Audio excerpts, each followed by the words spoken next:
Okay, ladies and gentlemen, we're back live, and we're now currently at 4 hours and 4.5 hours remaining in the live stream. Sorry, in the race. Jetzt gerade an Platz 25 And reindiven. I just finished having some dinner, Ich höre dich ganz leise. and we are now back live, of course, in the action.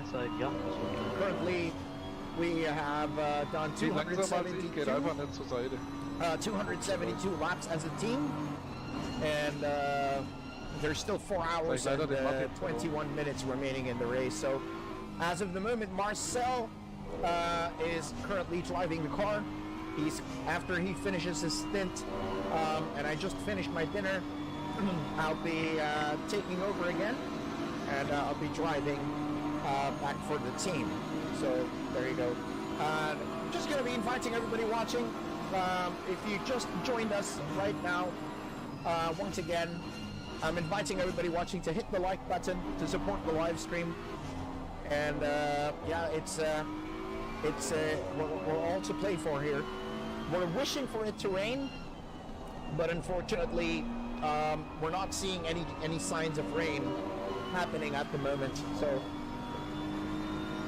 but we're wishing for rain, but it looks like it hasn't, it hasn't started yet. So yeah. So just gonna be letting them know that we're here. Yeah, Marcel, sorry, we're live again.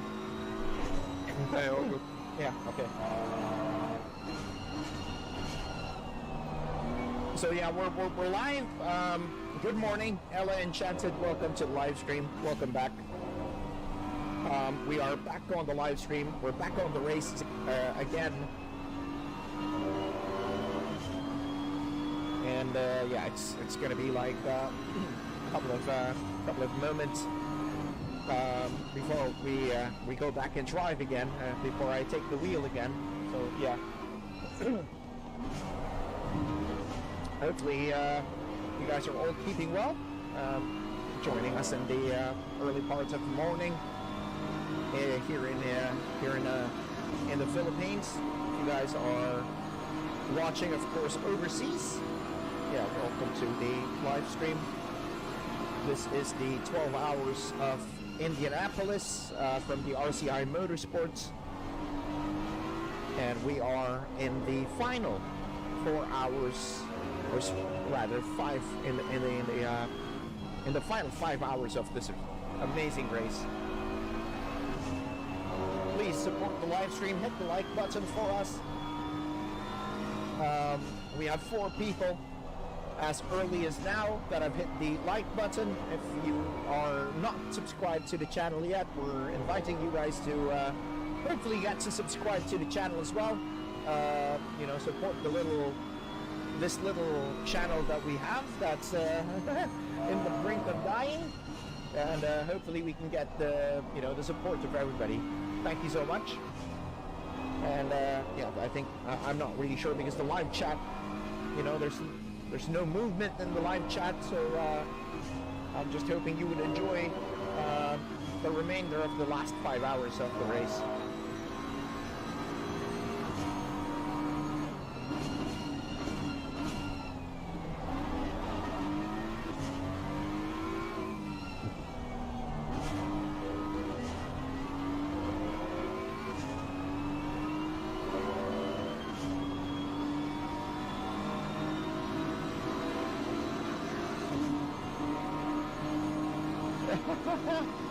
Hey friends, what's up, mate? Well, good morning. Welcome to the live stream, bro. Welcome to the live stream. Let the eagle fly.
it's actually funny. Somebody on the live chat is I don't know if it's mocking us or anything, but it's probably I don't know. He's just he said that, wow, you guys are last. Yeah. It happens in It life. happens, yeah. It's happened. It happens, and yeah, we're in last place if you guys don't know. Very unfortunate for us, but we're not giving up on it.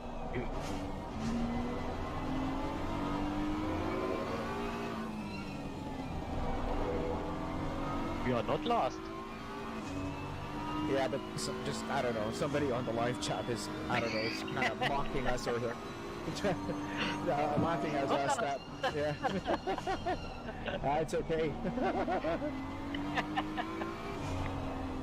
They think it's a big deal or something.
Excuse me.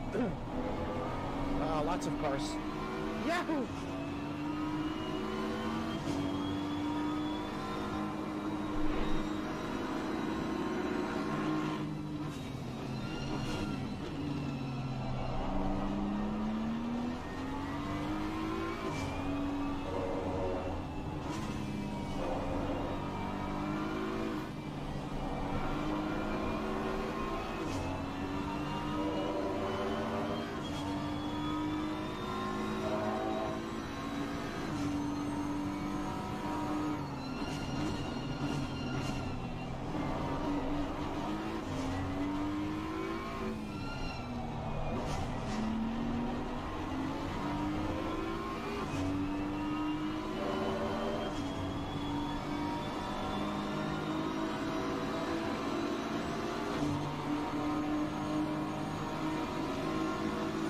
Wow, you guys are You guys are very quiet on the live chat. I hope you guys are enjoying the, you know, the rerun. I mean, not the rerun, but part 2 of our live stream. Welcome to the live stream, everybody. If you just joined us, would be nice to hear from you on the live chat. 18 people that are here. We got 7 people that have hit the like button as well. We just recently got back live. Just finished eating my dinner, and we're currently in the final 5 hours of the race. One of our teammates, Marcel, is currently driving the car. He's going to be, once he starts to go into the pits, I'll be taking over, and I'm fresh from eating McDonald's, so not bad.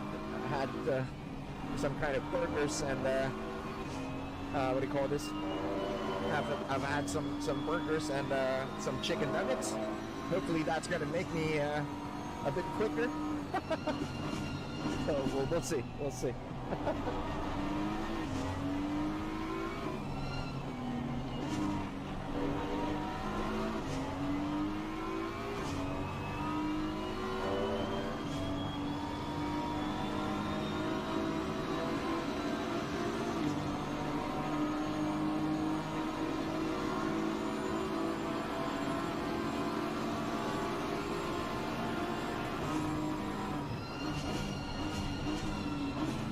So far we are up in P31, so I think we've gained 1 position from my dinner break. So I think Marcel and Michael, both of them, are doing a very great job getting a position for us, knowing that we were, you know, all the hiccups that we've encountered during the first part of the race today, and also my stupidity of you know, going too hot entering the pit lane, and we were hit by a 30-second stop and go penalty because of that. So it's more or less why we are out here in the back is all because of my fault. These 2 guys have been doing great, and me being a stupid you know, a stupid guy for the team. I've done the team bad on that clumsy mistake that I've had when I first entered the pits a while ago after finishing my first stint, and I went you know, too quick going into the pit lane, and unfortunately that fucked it up for the team. We got a 30-second stop and go penalty. We were up in P23 at that point, and because of that, we dropped down to where we are at the moment. I think we even dropped down below to P34 or P35 at a point, and then you know, we just try to bounce back and get ourselves back up again on the field. But yeah, some of the other guys, I think, got DNF'd. They, for whatever reason, we don't know.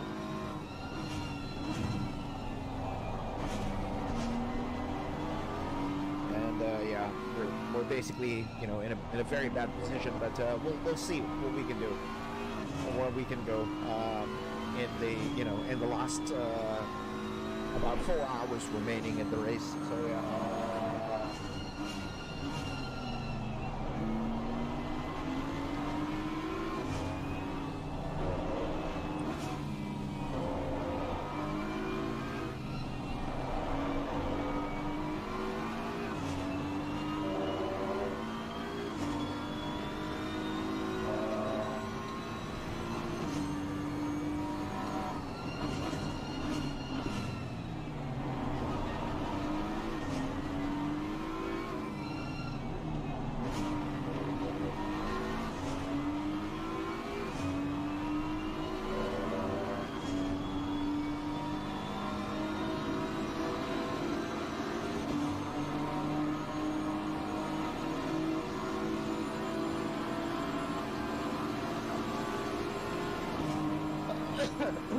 Excuse me.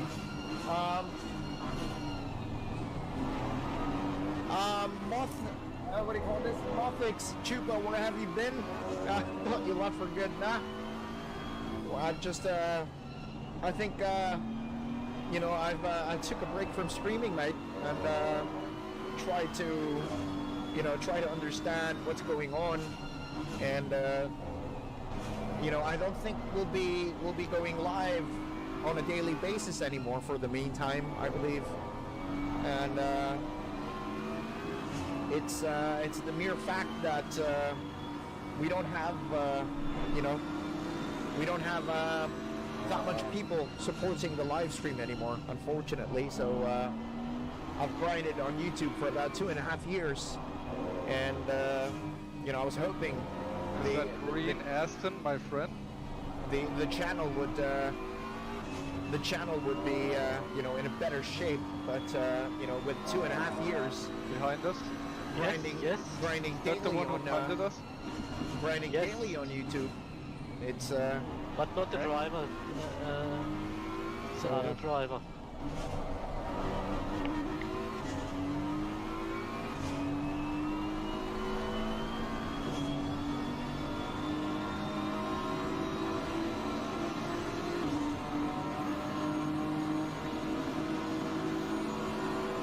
Minutes, Terrence.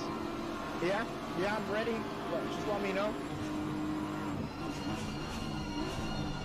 I was speaking and I was on mute. Fuck me. I'm ready, mate. Just let me know. Just let me know, mate. How many minutes? 17. All right. Sean Van Muller, what do you mean by 50 subs? I'm giving away a PlayStation Network code. If we get 50 new subscribers through the course of this live stream, you know, every time we get 50 new subscribers, I'm going to be putting in a Steam wallet code on the live chat. And I have to put this back to 0, by the way, because this is on the previous stream, so we don't have any new subscribers from this stream, by the way. So it's currently 0. But yeah, if we get so how it worked, Sean, is every 150 likes that we get on the video on the live stream right now, I'll give away a Steam wallet code on the chat. Now, every 50 new subscribers that we get on the channel throughout this live stream, I'll be giving away a PlayStation Network code on the chat. So it's like 150, 300, 450 likes, and then on the PlayStation Network code 50, 100, 150, I'll give a code every time we hit the milestone. So yeah, right now we don't have any new subscribers, unfortunately, at the start of the live stream. In terms of the likes, we have 13. We're a small channel, and I don't think we're growing anytime soon. So, Sean, the Steam wallet code is basically the PlayStation Network code on PC. So if you don't know that, Steam is actually a PSN for PC. So that's where you get games, that's where you buy the games, that's where you play the games on PC. And then of course PSN is the thing for the PlayStation. So yeah, that's basically how it is.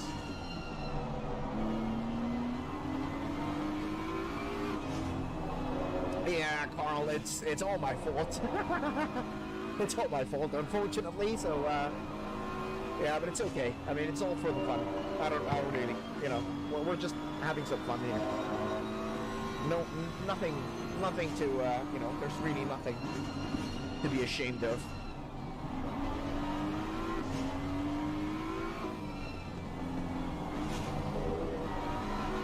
I hope we can get the live chat to be, you know, what do you call this, alive and kicking, you know, at this early part of the morning, where I am in the Philippines.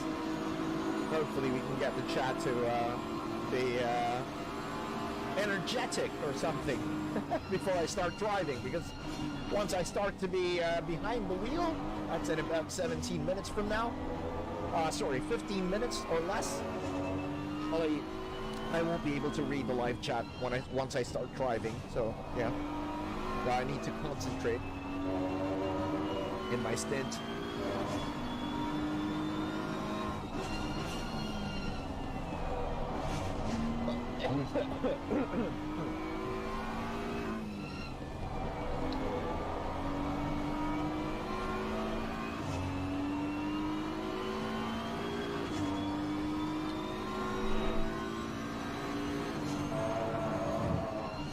Sean says, still don't get what you can do with the code.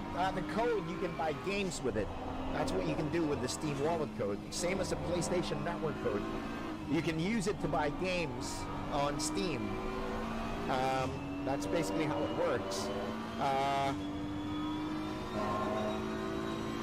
Carl says, you know that they're going to be kicking you out of the team. No, they don't. Let's ask them, actually. Let's go and ask them.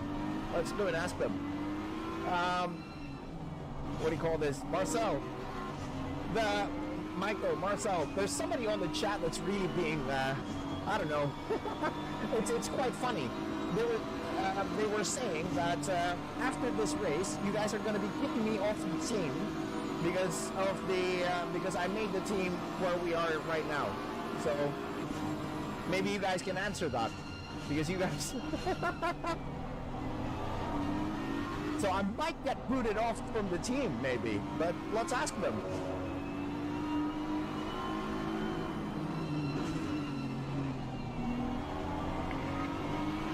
What can you say about that, Marcel? Nobody kicks We don't respond to haters. Just go to another channel, man. There's nothing to see for you here. It's sim racing. It's not hating. Yeah. Nobody's kicked. We're all good. The only one who's not good is you. So look for another channel, bro. There you go. That's it, Mr. Carl. Thank you, boys. I'll be on mute again. Thank you, boys. So yeah, that's it. James says you drive better with no hands than I do with both. James, no, it's Marcel that's currently driving the car. We'll be in the car in about 10 minutes from now. Once Marcel goes back into pit lane, and we're gonna be back driving the car again. So.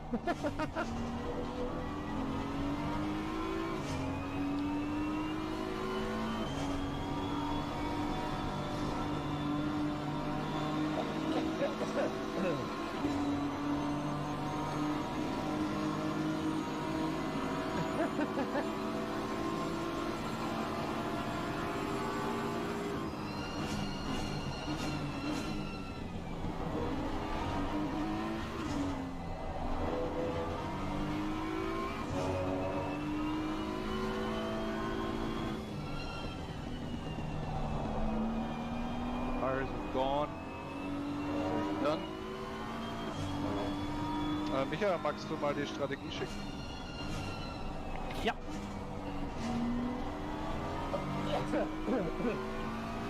Noch 26 Grad, richtig? Yep.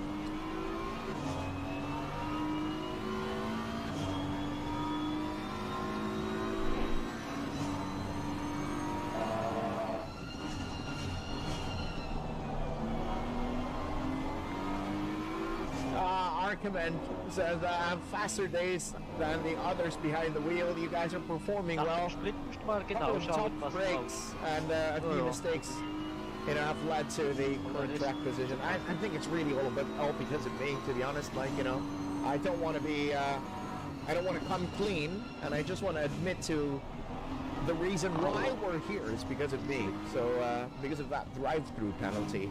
Sorry, stop and go penalty rather, because I oversped coming into the pit lane.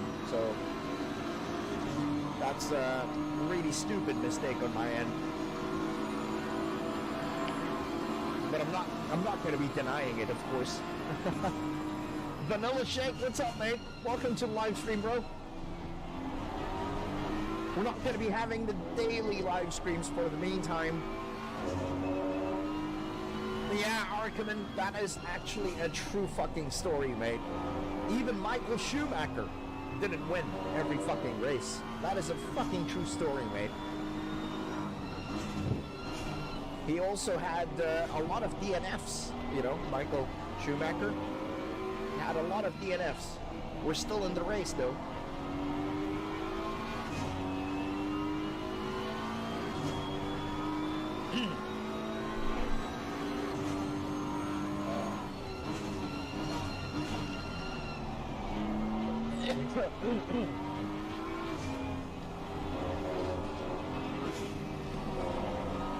So I think we're going to be driving in a bit. We're going to be behind the wheel in a bit. I see my name in the blue already. Bin ich hinter dem schwarzen Porsche. Das ist bestimmt der Mensch hier. So I've got to prepare. Okay. We're going to be in the car in a little Oh ja. bit.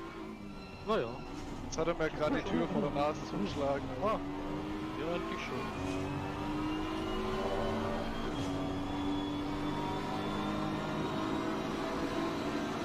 And yeah, guys, don't forget to hit the like button, please.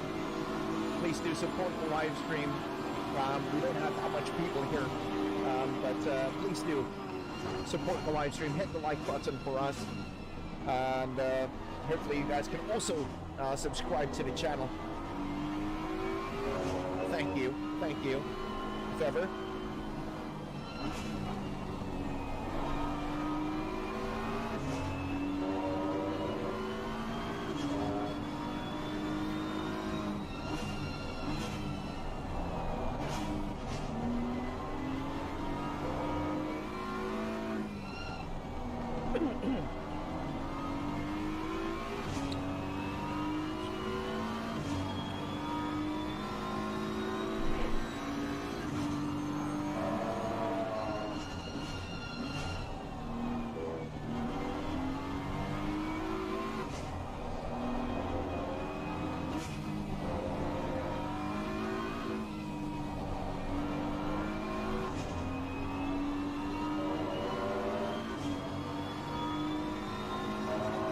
Six minutes, Terrence.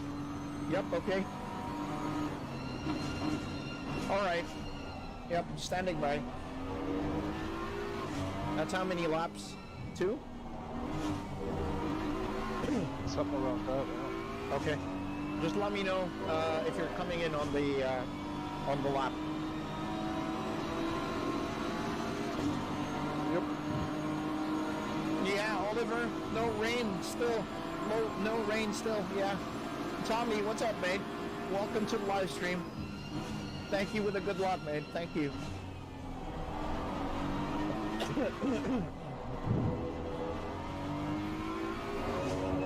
Two more laps and we're going to be going behind the wheel again. Time for us to, put in some work for the team.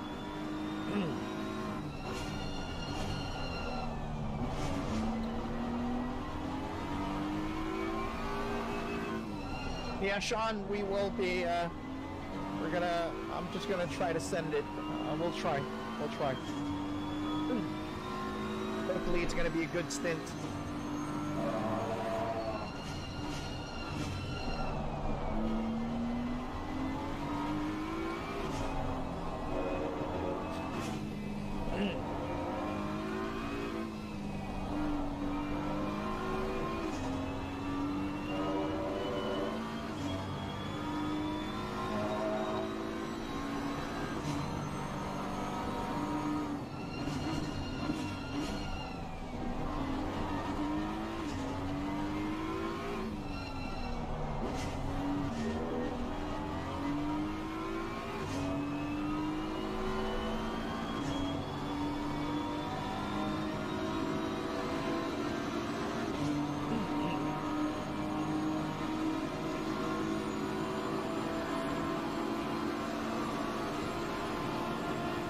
I think we have about two laps remaining for Marcel. Roughly around 2 laps remaining before he's gonna, be handing over the car to me in the pit lane. Terrence, you ready? Oh, okay. I think it's time. Yeah, is it now? Let's go. Yep. Okay. Because the tires are done and the pressures are way off, so. Yeah. Do we have how's the pressures right now? Do we have to Low. adjust? Low. Okay. But it's the end of the stint, it's normal. Okay. There's just so much curb here, so. What about on the front?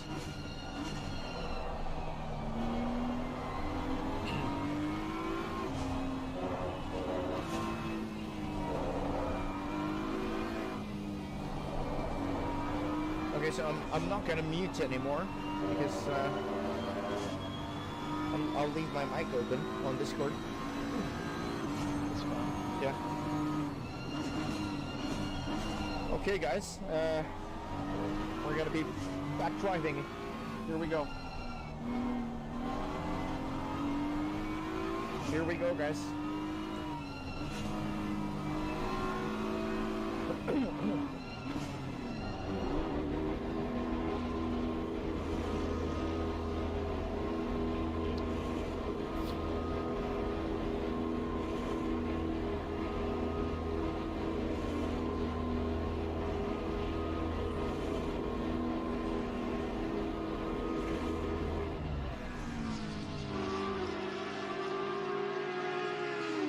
What's up? It didn't rain, right? Huh? It never rained, right? When I was eating. Nope. Oh, Nope, fucking it hell. Looks like it's a dry race all throughout. It's seems. totally screwed. Yeah, it's totally Yeah. screwed. 10, 9, Car 8, isn't started. Car isn't started. Okay, here we go. 5, 4, 3, 2, 1, go. Okay, I got it. Let's go. Okay. I saved the replay and I leave the server, so All right, mate. Hang out in the Okay. live stream if you're bored. yeah, we'll Yeah. We chat. don't have Gehst to. du vom, I banned gehst du the vom guy, Server, by the way. Martin? I banned the guy. Oh, Yeah. He was really being a dick, so I had to. das ist jemand hier? ob du vom Server gehst, oder? Ja, bin schon. Okay, dann geh ich mal gleich drauf. Faster car coming up behind you.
Oh, the guy in front of me is a LFM guy.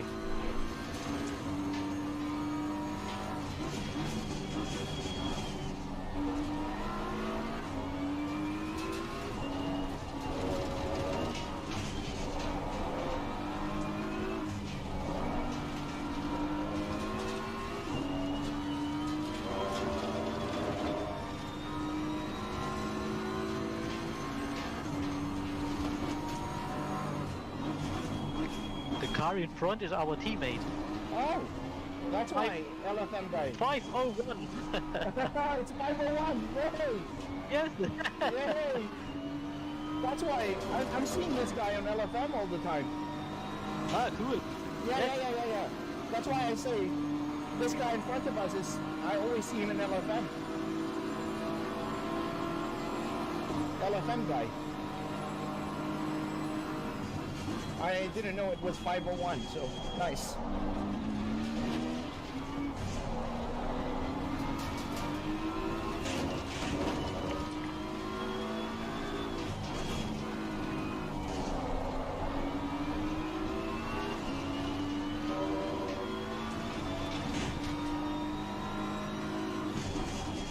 Oh, you let me through. Thank you. Car on the You let right. me through. Clear on the right. Faster car coming up behind. Watch out.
Losing time to the car in front in sector 2.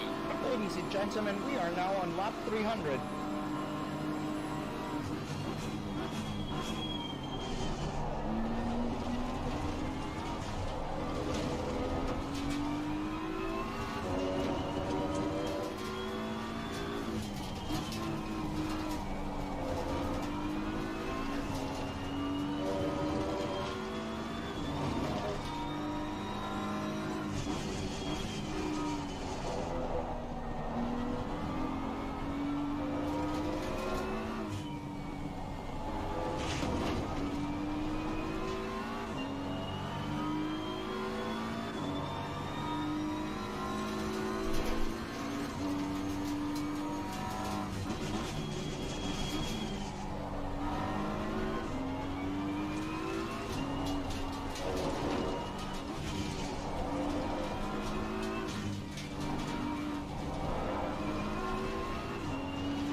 Hou fiets.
cars approaching. Watch out.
How long for stint?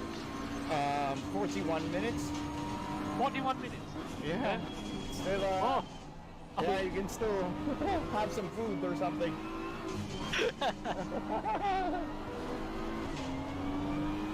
Long stint, mate. Yeah. Car feels good. Yes, it does. The tire pressure also. It's much better on the tire pressure as well this time. Perfect. Yeah.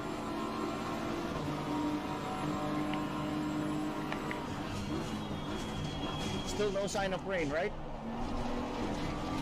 No rain. Yeah, it's a scam fucking rain. Yeah, we were scammed by that.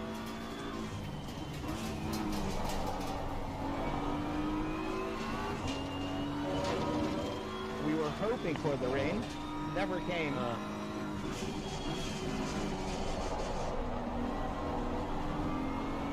Maybe in the last 5 minutes. Or never. That's gonna be disaster if that happens. Like on the last hour or the last 30 minutes, a rainstorm. Oh my god.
tires are starting to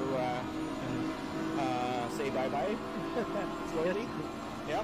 And the guy behind me is a little bit faster. Yeah. If he catches up, I'll give it to him. We're blue flagged anyway.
Car on the right. Clear on the right. I gave it to him. That's Yeah. that's the right way. Yep.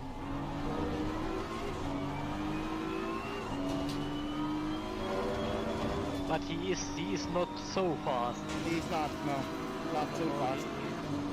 He It also took a had while. problem with tires, I think so. Falling behind to the car in front in sector 3.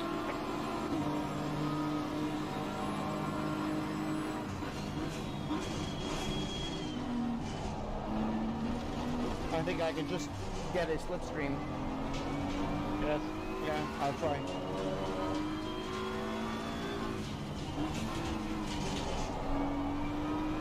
He's already making mistakes. Yes. He's also fighting with the car. Oh. Yeah, I think he's fighting the car as well. I think he goes in 1, 2, maybe 3 laps in pit. Okay. I'll just try to get the slipstream. Yes.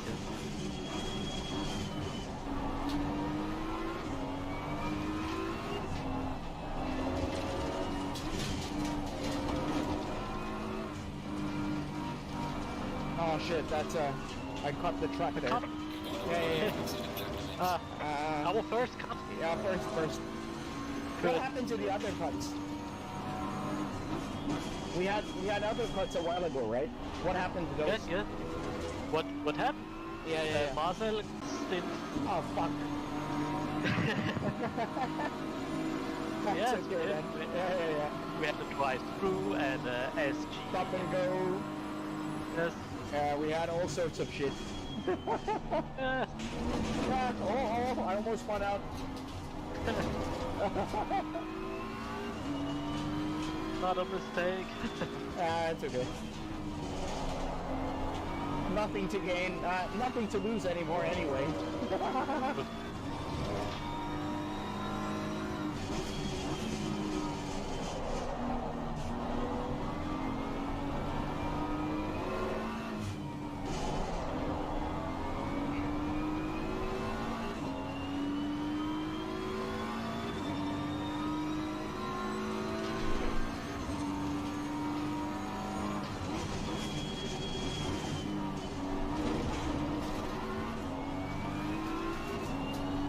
Yeah, my tires are starting to say goodbye.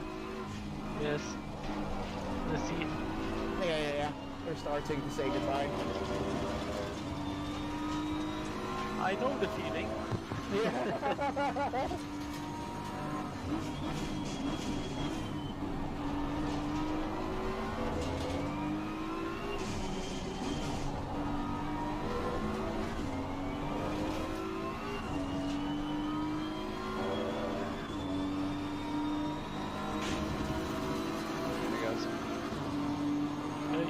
Hey, what's up, man?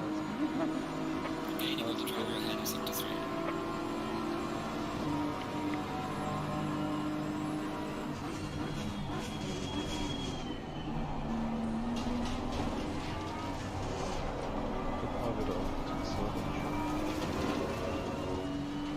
dann gerade runter. Oder warte, bleib noch drauf, ich muss eh eins weiter. Okay.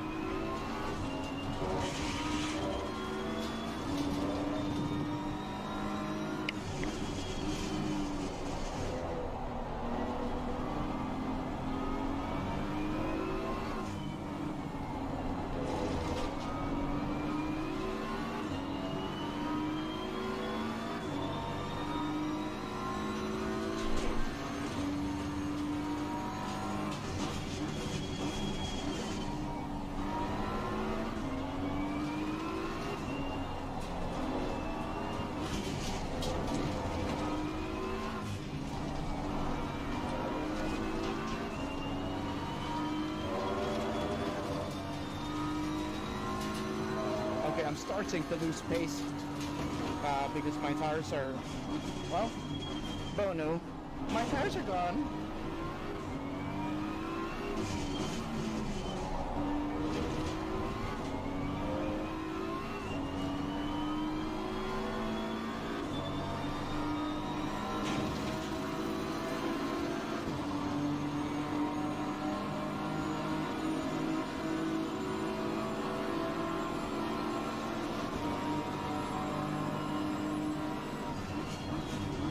Ooh, dive bomb, dive bomb, dive bomb. Nice dive bomb. Beautiful, Clear on the left.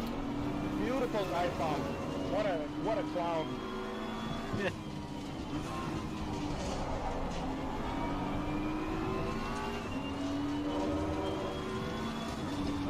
Genius move.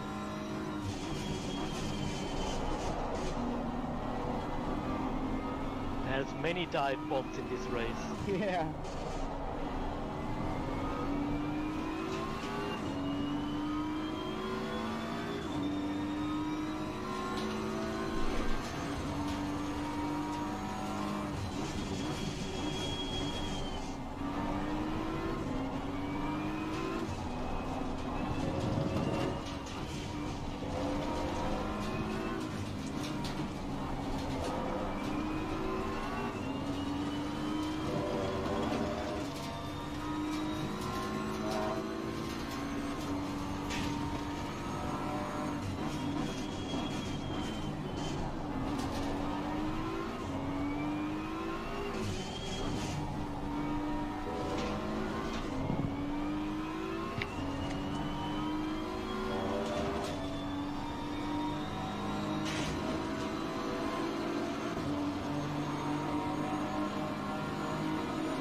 Listen to the car ahead of Sector 1.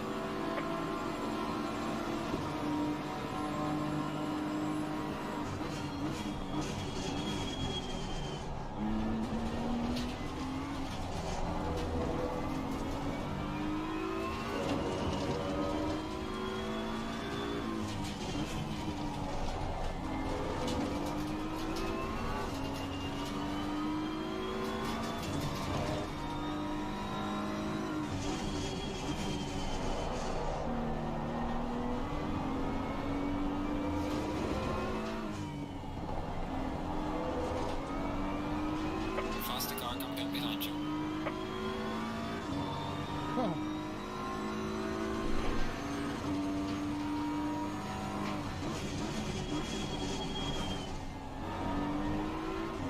Faster car behind you.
had to let him go. Faster car approaching. Watch out.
Remaining on the driver ahead is sector 3. Lang noch? How long das denn?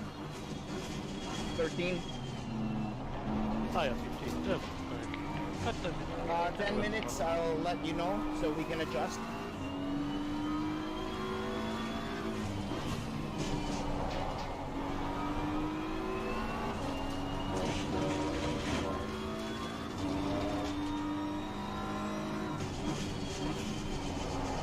Let's hope so.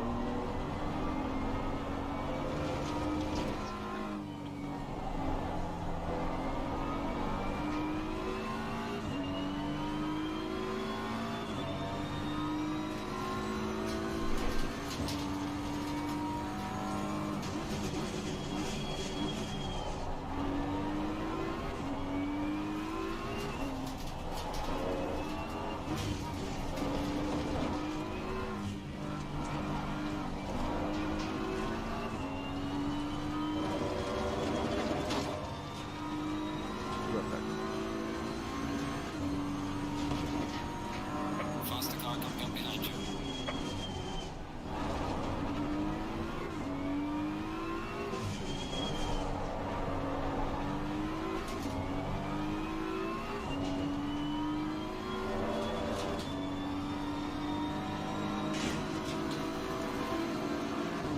Oh, somebody's lagging. The guy in front of me disconnected. I've seen a teleport.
Yellow flag in sector 3.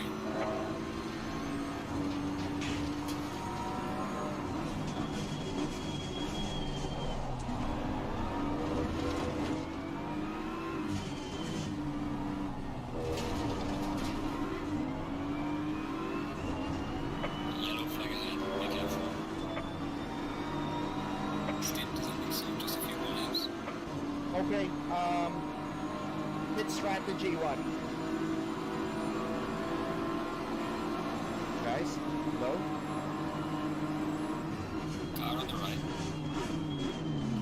Clear on the right. Guys, Was denn? hit strategy 1. Yes, pitch strategy 1. Hit strategy 1. Okay. Wait, hold on. Yes. Tire set. Tires set 21. Hold on. 21. Faster car coming up behind you.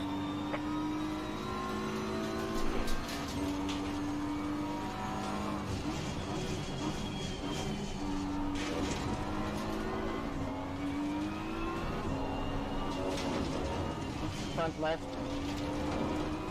Front left 24.9. 5 clicks less. Wait. This is, yeah. Do it on the straight. Yeah. Car on the right. Clear on the right. That's stupid. Car on the left. Clear on the left. Ah, da gibst du es durch, Marcel, oder?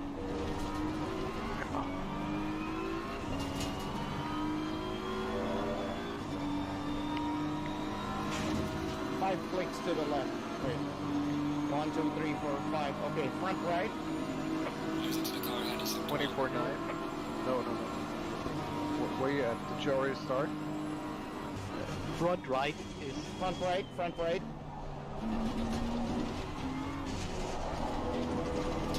26.7. How many clicks? One click more. One click more. More, yes. More. Okay, wait, hold on. I got the Ferrari on my ass. Yeah, it is. Car on the left. Yeah, I just have to Clear on let the him left. through. Let him pass. Yeah, I already did. Faster car approaching. Watch out. So one right, okay, right, left, rear left. We are left 7 clicks less. 7 clicks less. Okay, hold on. I'm in a bit of a party here. Ich habe nochmal umgestellt, wir müssen schon die Werte nehmen, glaube ich. Yeah, we gotta go by the values turns. Okay, the one. Let's talk, it's good. Yeah. So tell me when you're ready and we're starting again with front left. Shit. Okay, wait, hold on. Yeah, no hurry. Okay, Car on the Just left. relax. Clear on the left. front left. Okay. 24.9. Yeah, it's 24.9. Yeah. Okay, 26.7. Okay. Left. 25 is rear left. 25 flat. Yeah. Wait, hold on. Okay. And Rear right. 26.4. 26.4. Oh, I don't need to touch the rear right then. Okay. Then it's tires set 21. Yep. Pit strategy Okay, and 1. And then it's me as a driver. Yeah, hold on.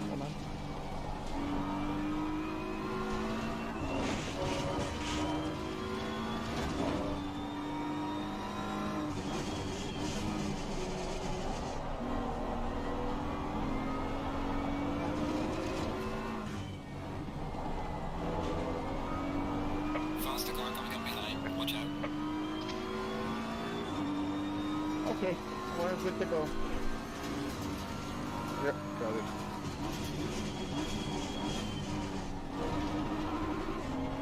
Faster car is approaching.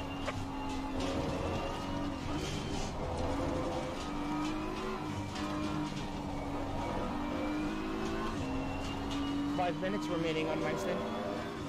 Okay, Yeah. I'm ready. Okay.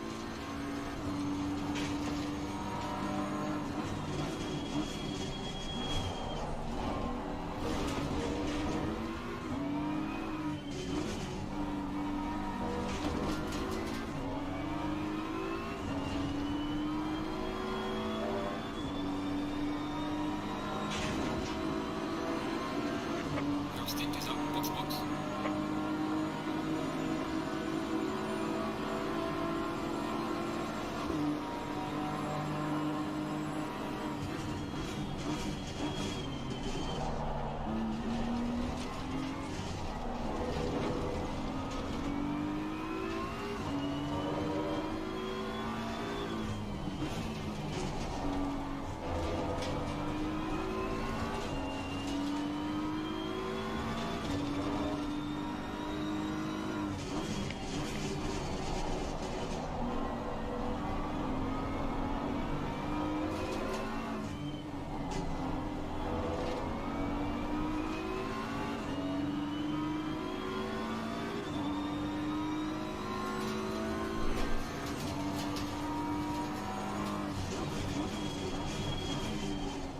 Ooh.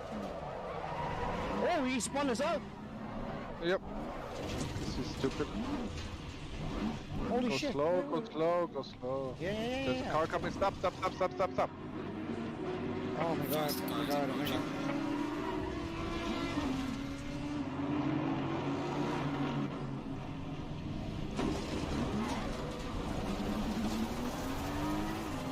Oh. What the fuck? You want me to pit now? If you want, it's up to you.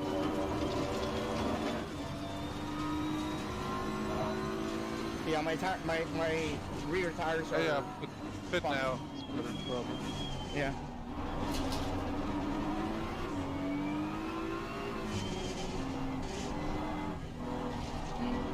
Coming in.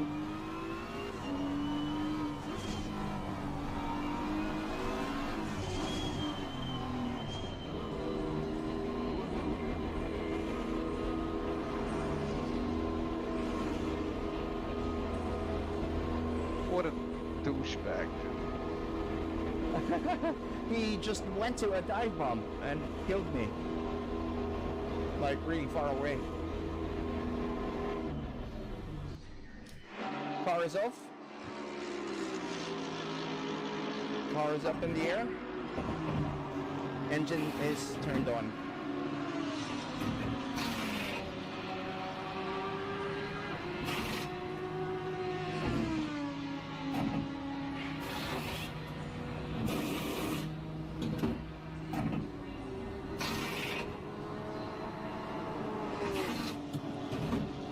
All right, mate, you're in control. 8, 7, 6, 5, 4, 3, 2, 1, 0. Go.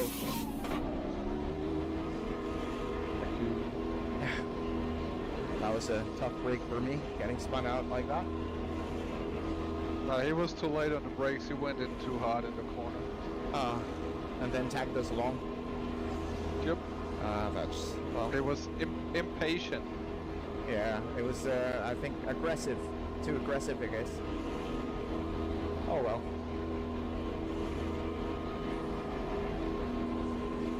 Good luck, mate. Yep, let's see. Yep. Okay, guys. So Marcel is now back in the car. Unfortunately, at the before the end of the stint, we got, well, you saw that, we got punted off. Unfortunately.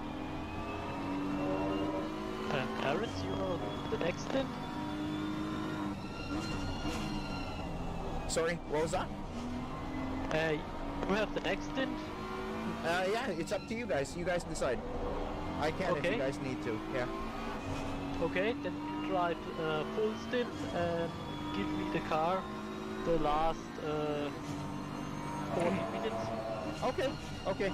Got it. Okay, fine. Okay. Okay.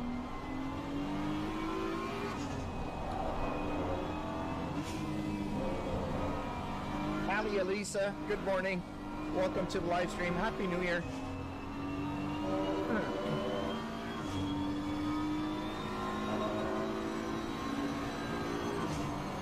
Yeah, Oliver, I don't think it's gonna rain. Yeah, from the looks of things, it might not rain. There might not be any of that, unfortunately.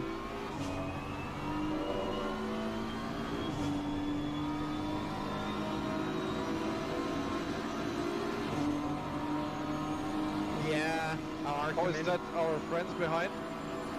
Number 30, Audi? Yes, it is.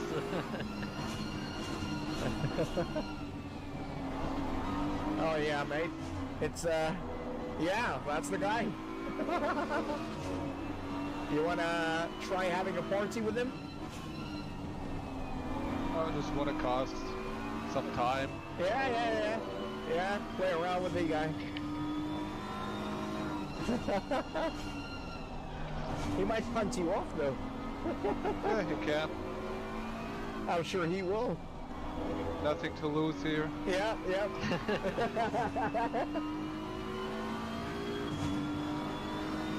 But this drive on this team was still okay.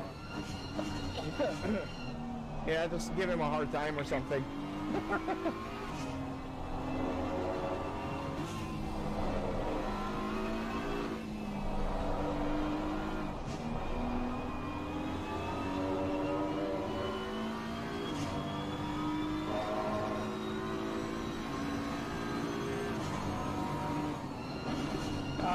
Ali, Elisa, it's too early because this race is 12 hours. So we started the live stream at 6:30 in the evening, and right now it's already like We went to the pits anyway. almost 5 in the morning already. So it's too early for streaming, I would say. And yeah, yeah, guys, please don't forget to hit the like button on the live stream. A little bit of support in our very, very small live stream. Choose set the fastest lap turns. Yeah, I think I did, yeah. Not bad. Yeah, not bad for my mistake.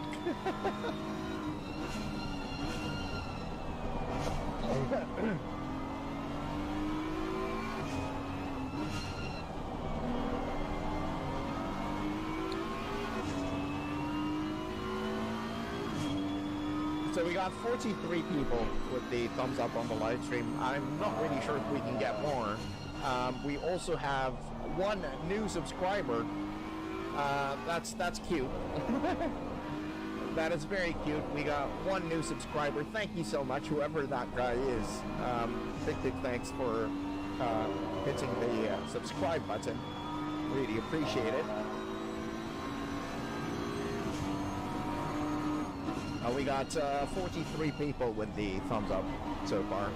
I'm not really sure if we're going to be getting more with the thumbs up, so hopefully, you know, some of you guys that haven't hit the thumbs up yet or the like button yet, maybe can, you know, give a little bit of a support. Yeah, it would be nice if ever.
Extend, you have to get faster.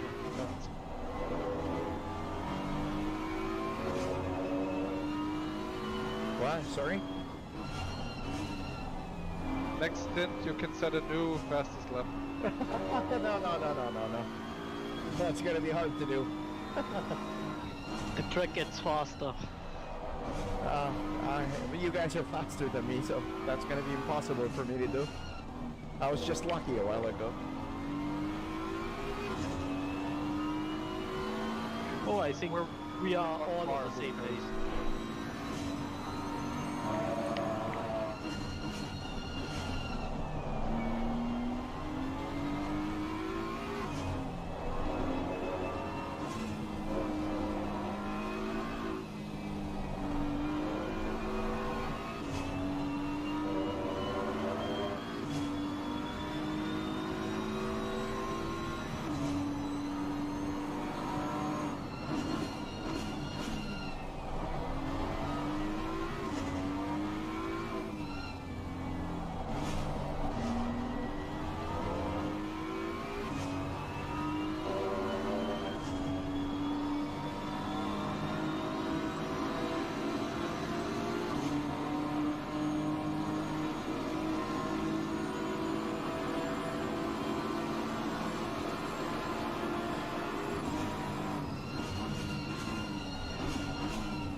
Arkaman, yeah, I think we're getting a little bit faster, but not to the point where, you know, we can make places or anything. I don't think we're in the position to go into places or anything like that at the moment.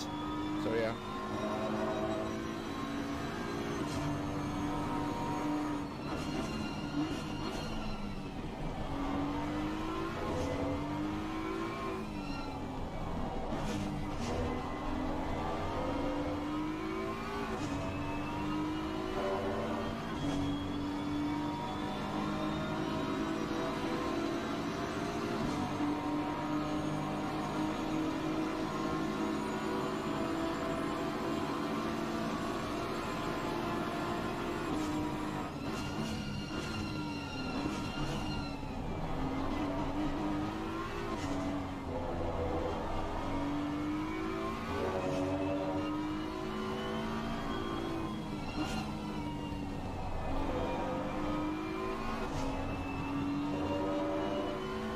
Finally a 35.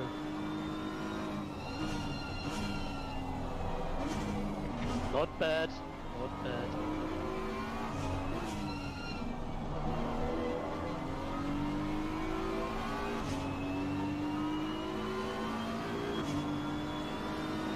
Finally a car without damage.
think we're going to be hitting the 400 lap mark, you know, all throughout this race.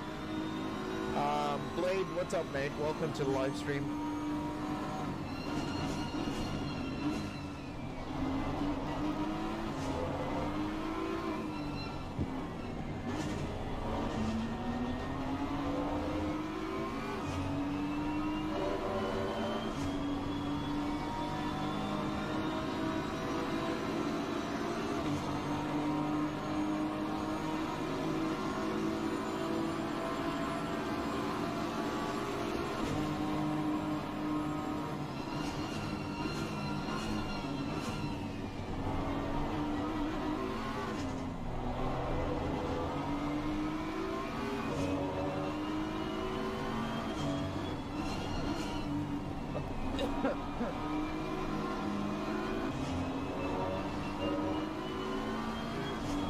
Lisa, no, I haven't slept yet, so I'm just about to go to sleep later after the race is finished. But I think I need to, you know, go to the shower after the race. I'm sweating a little bit. I don't want to be going into the bed, you know, with a little bit of sweat. So it would be nice to have a nice, sexy shower, I guess. After the race.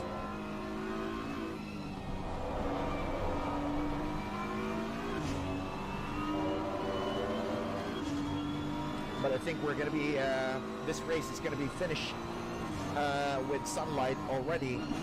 We won't be, you know, so I'll be sleeping very, very late today.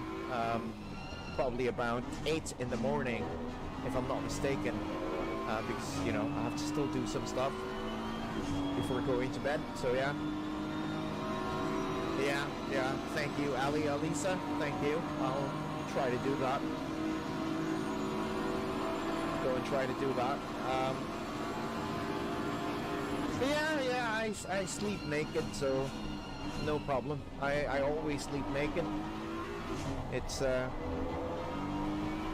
don't feel comfortable if I'm not sleeping naked, so that's the reason why I always wear nothing when I go to sleep.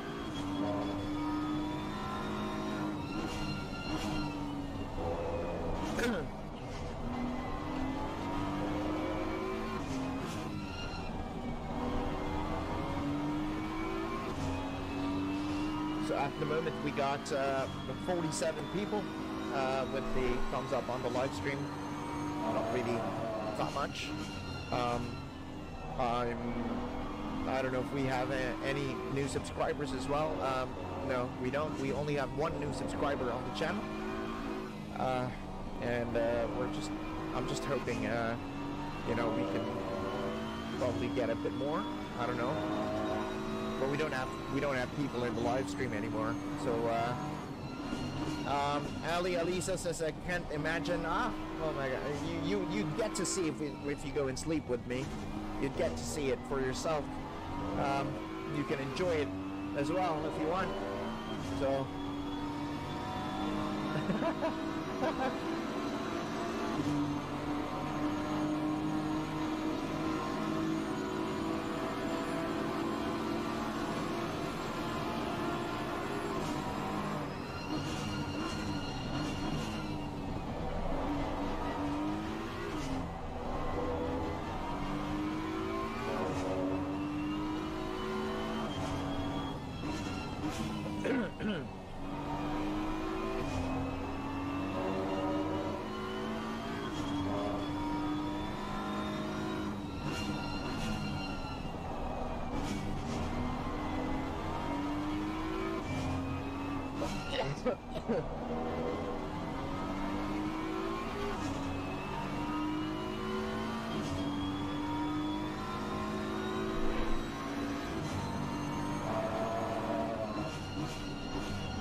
All right, okay, Ali, okay. Go and check your farm. No worries.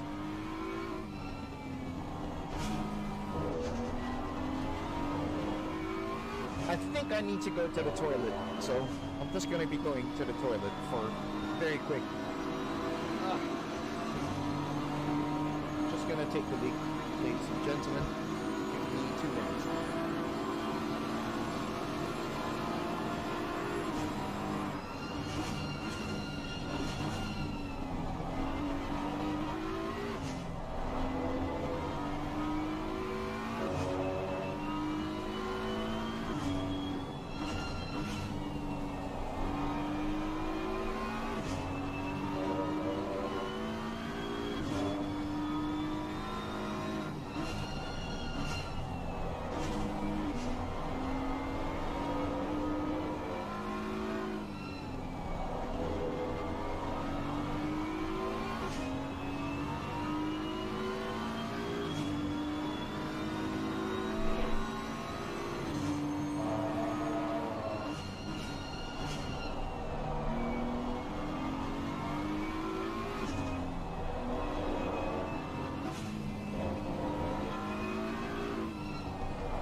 That just took a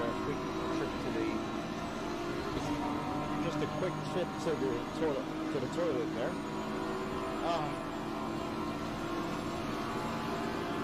Oh man, good scratch on the balls as well. Feels good to scratch your balls, you know.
Ali Elisa says harvested mine.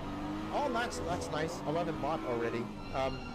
I'm already in the goldlands on my farm, so quite nice.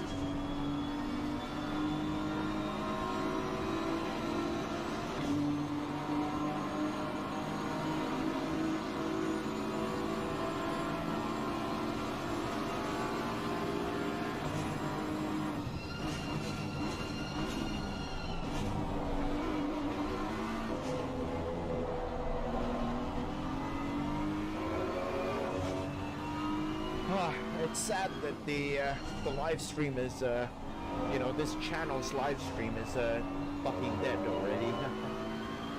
It's really sad.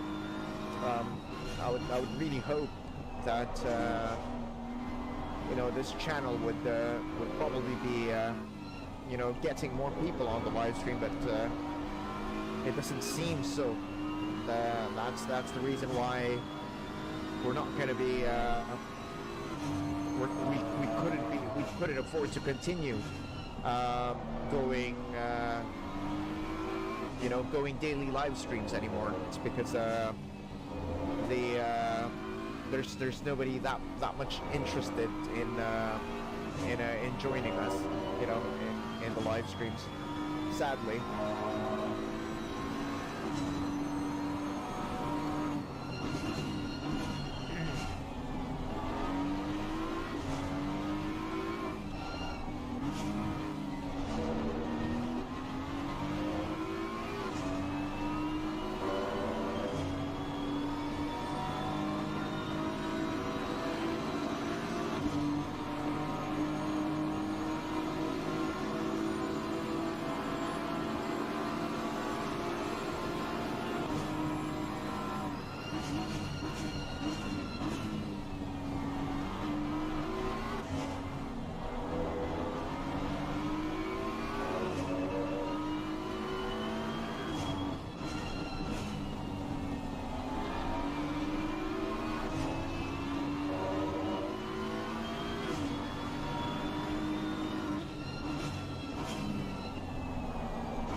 I think we're heading into a bit of traffic here, but the pace of Marcel's pace is actually very quick. We're now in the best lap time is now down into 35s, so that is amazingly quick. A while ago we were only doing 36s on our lap time with the fresh set of meats, and then you know, gradually it slowed down to 38, you know, low 38s, with the tires getting worn out already.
live chat is so quiet, guys. I don't know if you guys are still there, if you guys are still awake, or you probably died asleep already.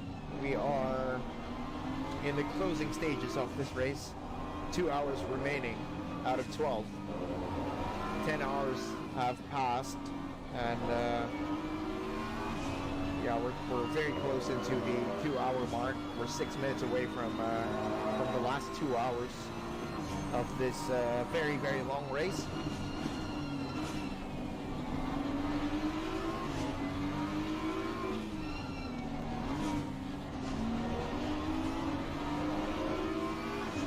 So if you're watching us from the European side of the world, good evening to you guys. And if you're watching us from the American region, good morning to you guys. Arctiman, thank you for the donation, mate. Marcel is having a good run. Only 2 hours to go. Keep grinding. Let's fucking go, mate. Thank you so much for the donation on the live stream. Big, big thanks, guys.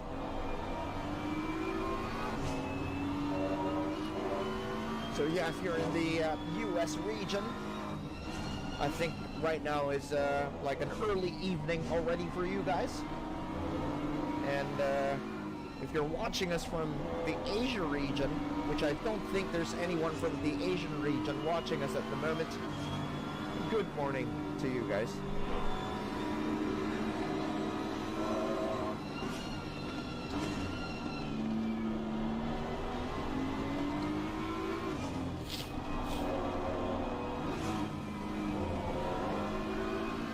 We are now at lap number 354.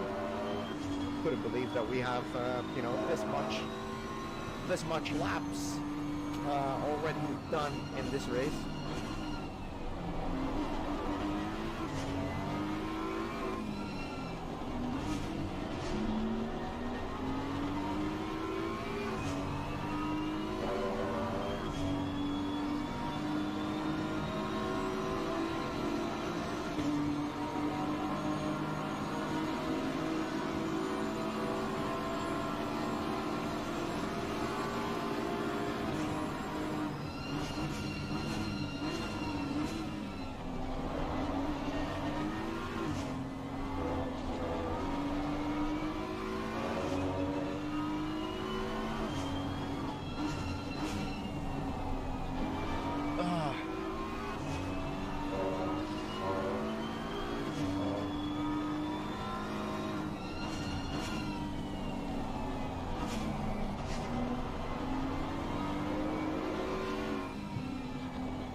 Oh, you guys are really, really quiet on the chat.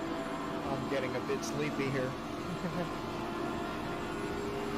Ray says, hey Chupa, don't know if you answered, but will the daily streams be returning anytime soon? No, I don't think so, Ray. I honestly don't think so. One of the reasons why I did a step back into streaming is because, I've just realized that I've been doing this for like 2.5 years, almost 3 years, that I'm live streaming on YouTube on a daily basis. I was hoping that the channel will grow, but unfortunately it's the other way around. Rather than the channel growing, it's actually turning to be, well, as you can see, we don't have that much, we don't have people watching us anymore. So I don't know what happened. And because of that, I don't think, it will be sustainable to do live streams on a daily basis if, we only have this much people watching us.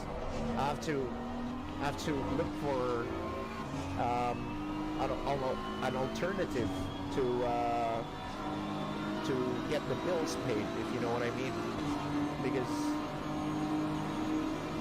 I'm not making that much money, in terms of income anymore on the live streams, which sucks. And it's not enough for me to be able to get by. And because of that, I think I have to try to look for other means of, for me to be able to get by. And unfortunately, since we're lacking support, and we don't have that much people anymore, it's going to be difficult to sustain doing daily live streams. And I don't know if I hope you understand. I mean, look at the state of the live stream right now. It's really in bad shit. So I don't know what's going on. I don't know what happened, but all of a sudden, this channel became fucked. It's dead. So I don't know what happened.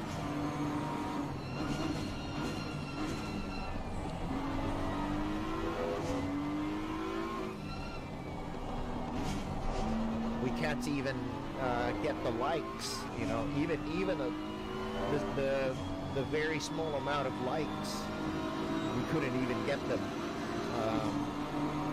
So it's it's really a shame. I love this job, you know. I love streaming, especially on a daily basis in front of everyone. I love the support that everybody's giving me. But I just think it's not really gonna be sustainable anymore. I have a feeling.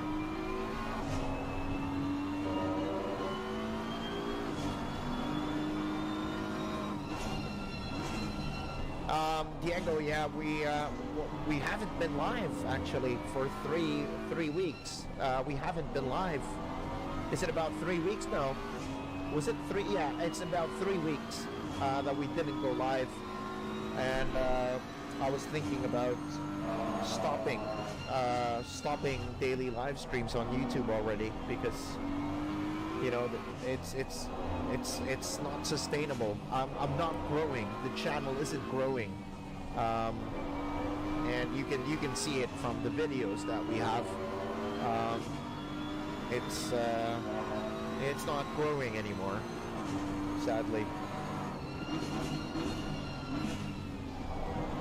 It became a burden for me. Instead of enjoying it, it became a burden, and it became difficult especially when we were lacking the supports already. So it's a tough pill to swallow. But it's it is what it is, I guess.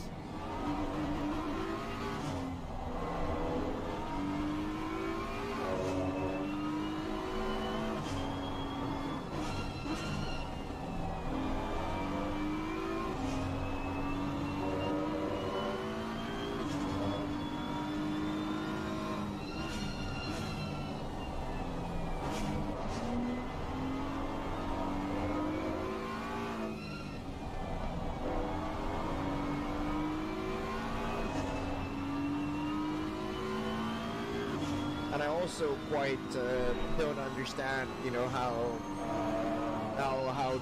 how YouTube works anymore, because what is the point of having subscribers if your subscribers are not getting notified that you're live, something like that. So there's no point in having subscribers anymore. Like, if they're not getting notified that hey, this channel is live, hey, this guy is live, and sends notifications to, of course, the subscribers on the channel. It feels like this channel that we have right here probably has about maybe 50 subscribers instead of like, how much do we have actually? Instead of 19,000 subscribers, feels like the channel only has about like maybe 50 subscribers or 30 subscribers. So I don't know. It's a pain. It's a pain. A tough pill to swallow.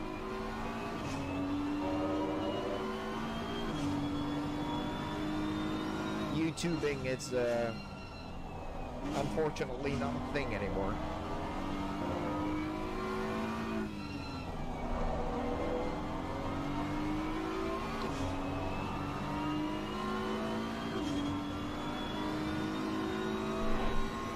Oh, and yeah, somebody just right now somebody unsubscribed from the channel, so I guess I have to I would have to take this one out. So we now have 0 because somebody unsubscribed from the channel. So oh well, that's how it is, I guess.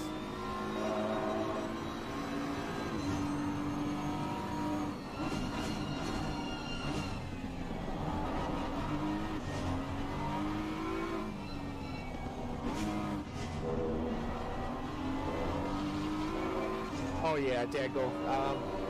Thank you. I appreciate it, mate. We're probably in the when the official season of GTWS starts, maybe we can go and stream them again. Maybe. But that's in a couple of months away from now. So, now that, you know, I mean, there's nothing in GTWS lately. Only, you know, 3-round exhibition race, which is, for an exhibition race, it's actually quite a pain in the ass. So I didn't bother doing it because it was like too hardcore for an exhibition race, if you know what I mean. And I didn't bother doing it because of that. And yeah, maybe. Special loss is really a thing here. Yeah, but yeah, maybe if it happens, the official season starts, or maybe another exhibition season before the official season starts. Maybe we can go and do it just for fun. Maybe we can go and stream it for you guys as well, just for a bit of fun. So yeah. Also hinten rechts fast ein PC verloren. Archimin, Ja, ich sehe es. the endurance races, we don't have a calendar yet of 2023, but this is the first of many for 2023. Definitely we're going to be sogar in die Box geguckt.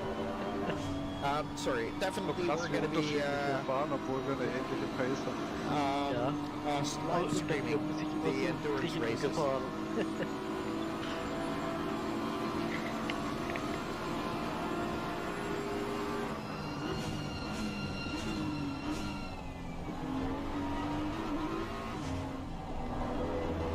By the way, Terrence, it's getting a little dark. Wait, hold on. Sorry? A little It's dark? getting a little Yeah. dark. Yeah, Can I'm you seeing still it. see good? I can see it well. How long before you're done?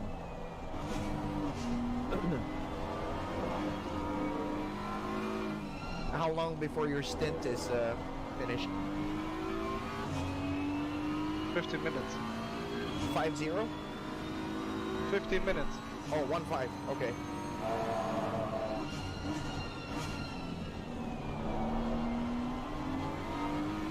Yeah, you guys decide. I mean, if you guys need me to drive, I will drive. But if you think you guys can, you know, it's okay. It's up. I'll leave the decision to you guys. But No, if you want me can to, drive, you drive. If you cannot drive, you don't drive. I can. Then we stick to the plan we have. Or do you want to change it? Then it's okay. If you can't drive, you drive, yes. Soll ich dir die Strategie schon schicken? Cool. Ich leg's mal ein. 24 Grad.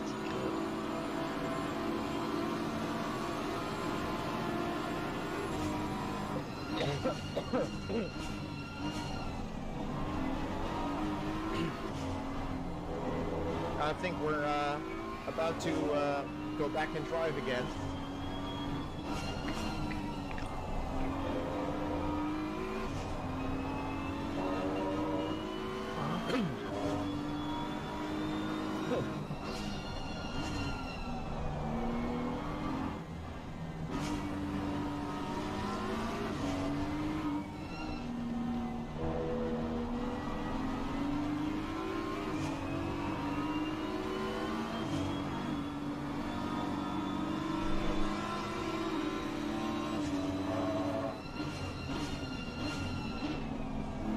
Habt ihr es geschickt?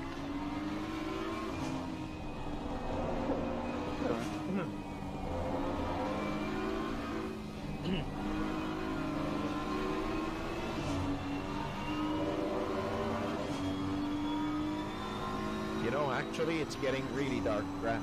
You guys are right. I'm observing the track right now, and it's getting darker and darker. Yes. Fuck. It gets darker because the night is coming. Yeah. That's why. Yeah, but- Yeah. Terrence has an issue of seeing night In the dark. Yeah. I have color vision problems. Something like that. Yeah. Ah, okay, not not dark because the clouds are okay. Yeah, yeah. And I don't see any like lights on the track, like floodlights. Okay, There's a point in the track that it gets really dark. Although I have muscle memory, but you know. Wie lang ist denn der letzte Stint, Micha?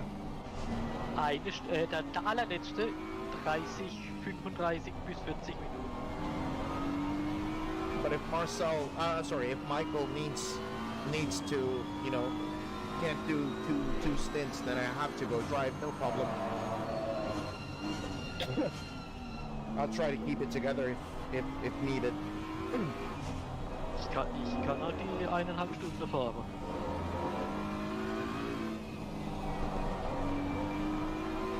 Michael can drive the 1.5 hours. Okay.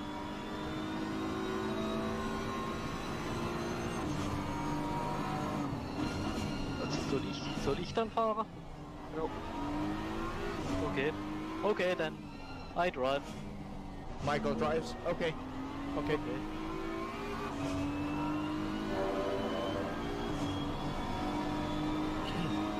That was the one stint we put back. That's why you had a night stint. Which one? Me? Yeah, we put one stint from you behind in schedule today. Yeah, because I wasn't ready on the second stint. Yeah. I'm sorry. Yeah. I'm sorry. No problem. But that's the reason it doesn't fit right now. But no problem. Michael can do it. Michael has a lot of endurance. Experience.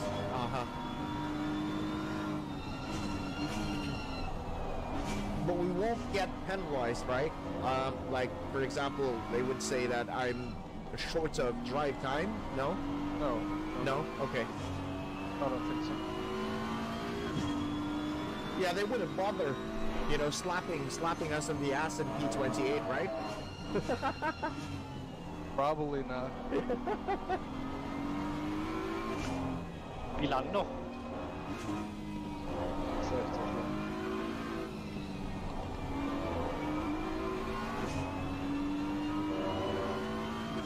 Okay. All right, guys. So the track is getting dark. For people that watch our live streams, you guys know. Alles angekommen ist.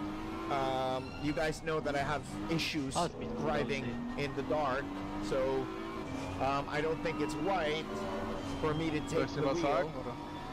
It's going to be very risky. Tires sind 22, 24, 9, 26, 4, 25, 1, 26, 2.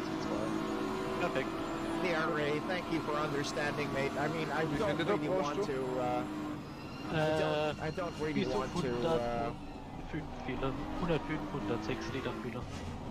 I really don't want to say goodbye, to stop live streaming. But if it's like this, I mean, you guys can see how the live stream is at the moment. If it's like this, then it's going to be very difficult to sustain. Even the race a while ago, the first parts of the 12-hour race, we didn't have people watching us.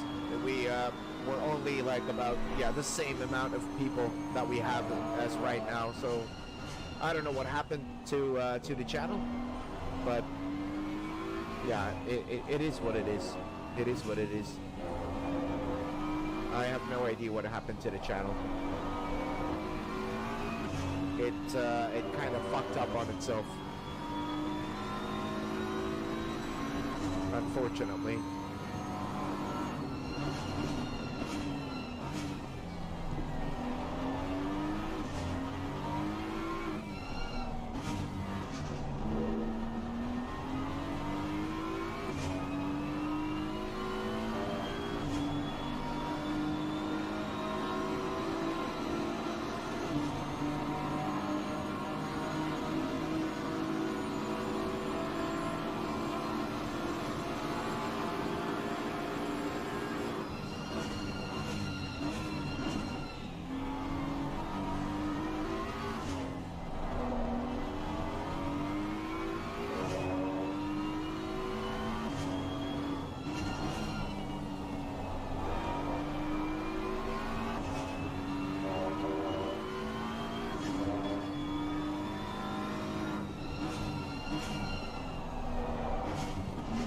Then it's up to Michael to set the fastest lap now. I'm sorry, guys. The track is good. Yeah, I can see that. I mean, I'm seeing you guys are really flying. Your pace is really flying, mate.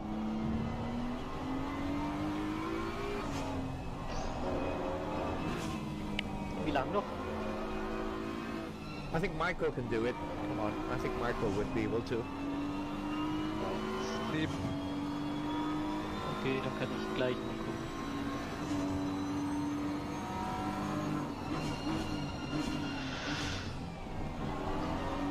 You know, it's funny. My sister already arrived from Germany.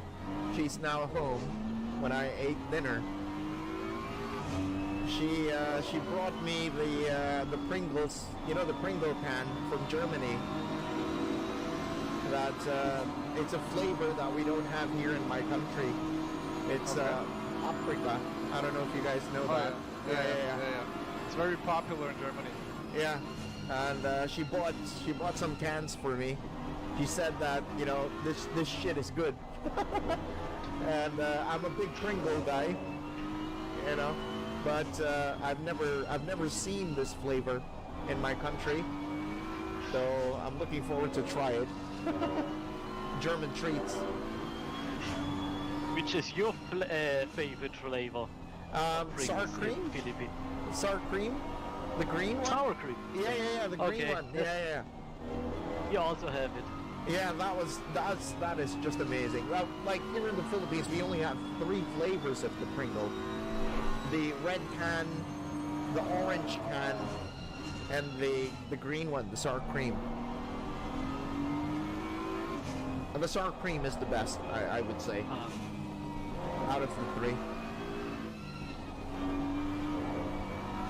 My favorite is salt and vineyard, but you can't buy it in Germany. There's a can I've seen in like an international store that we have here. There's a can that's in sky blue. It's like salted vinegar. Salted vinegar. Salt Yeah. vinegar. Yeah. It's so delicious. Fucking hell. Bro, it was so fucking delicious. I was like, what the fuck is this? You know?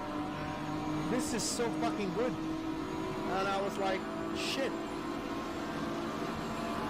And I tried to go back into that store, and they don't have it anymore. They said it was like limited, you know? Limited stock. I was like, okay, here's my number. If you have any in stock, give me a call and I'll buy a box. Because it was so good. Although I'm not really sure about this paprika. The can is like orange. It looks delicious, but I haven't opened it up yet. She said it's the best flavor that you can buy in Germany. So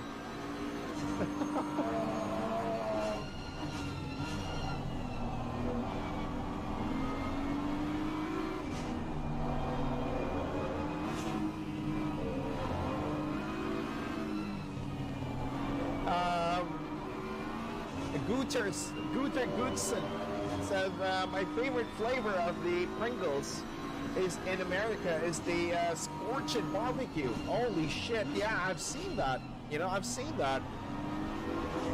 I don't see shit right now.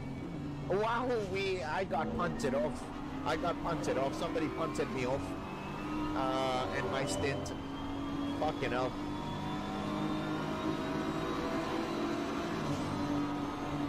Marcel, I think it's a great call that I passed. You know, that I didn't push to drive, because right now the track is pitch black for me. Not just for you. You're having a hard time as well? Well, you see the road just when you're just ahead of it. Yeah. Same. That's It's more muscle memory than... Actually, the car in front of you that went past you in turn 1, if I was driving, I would have killed it, because I I didn't get to see him coming actually.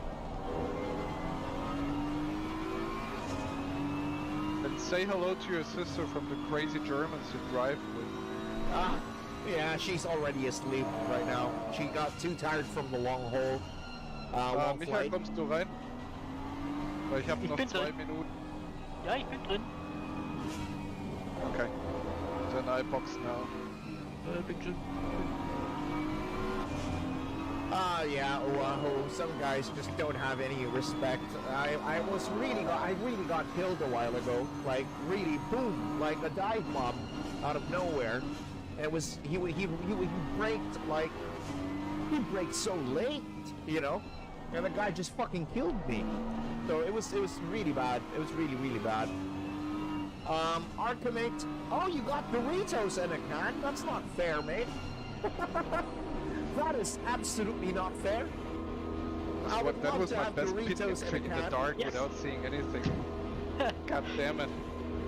Why? Michael, are you all right in driving this in this darkness? Can you? Yes, das ist. Yeah, you're Yeah. good. Okay. Wo? Yes. Because for me, I'm gonna have a hard time driving in this pitch black. That's no problem. Yeah. I don't wanna make it worse for the team, you know. Michael can do anything.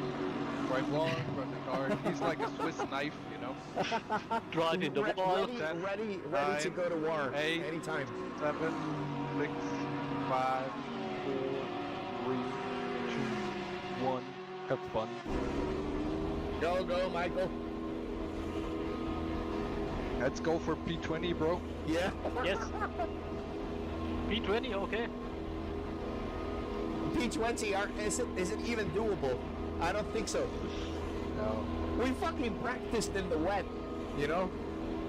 Yeah, this Not a single whole fucking race drip. is messed up. Not No a single fucking flop. drip, yeah. Fucking hell. Nobody made her Only- wet tonight. Nobody made her wet, if you know what I mean. Only drops of sweat. Ah, sweat, yeah. A lot of it. But nobody made her wet tonight. Fucking hell.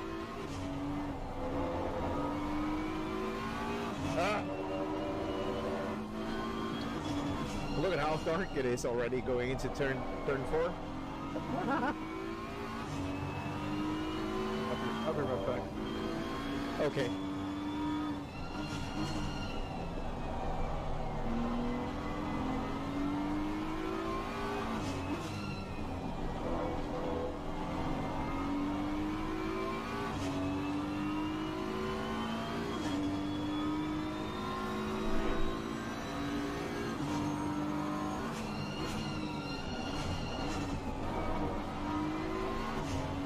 Alright guys, so Michael is now driving the car. I don't think I will be going back into driving anymore because it's very dark, and you guys know that I'm very bad driving in the dark. We will let Michael finish the race. He's gonna drive all the way, I believe, until the checkered flag. Or no, I think we still need to do one pit stop. I don't know if it's Marcel or if it's Michael that's going to be taking the car all the way until the checkered flag. In the remainder of an hour and 30 minutes. So we will be, rough pit window for us will be around maybe 45 minutes. 40 to 45 minutes remaining in the race. That's going to be the window for the final pit stop.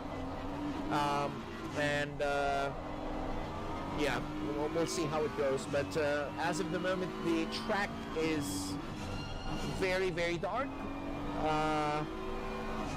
And it's quite hard to see already where you need to go.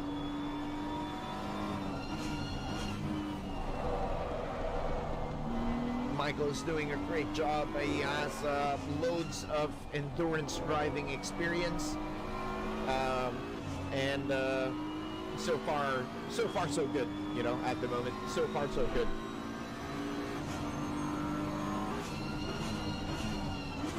So we're just going to be hanging around and just going to see where we're going to finish in this really terrible race that we've done today.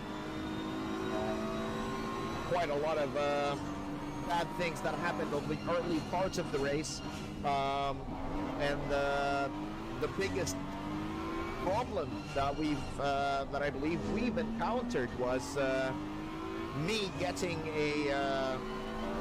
going too hot in the pit lane, and I oversped the pit limiter, and because of that we were given a 30-second stop and go penalty. So ever since that, it was all downhill from there. So I'm basically the guy responsible for the team to be in this position right here, right now. So yeah, it sucks. And then after that, I don't know if you've just seen my recent stint, which was just a few moments ago. Somebody just spun me out, and that was really bad. So yeah.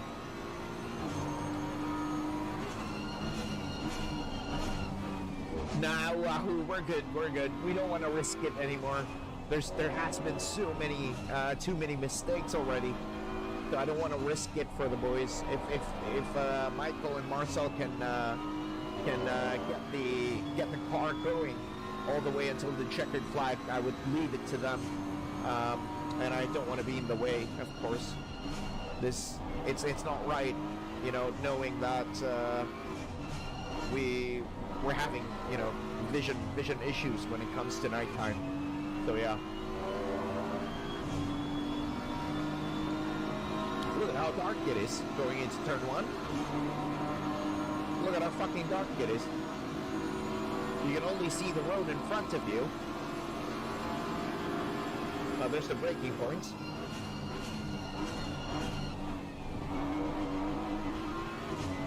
So you can still see, I can still see the apexes, but there's some parts of it that, like this one, is really quite blind.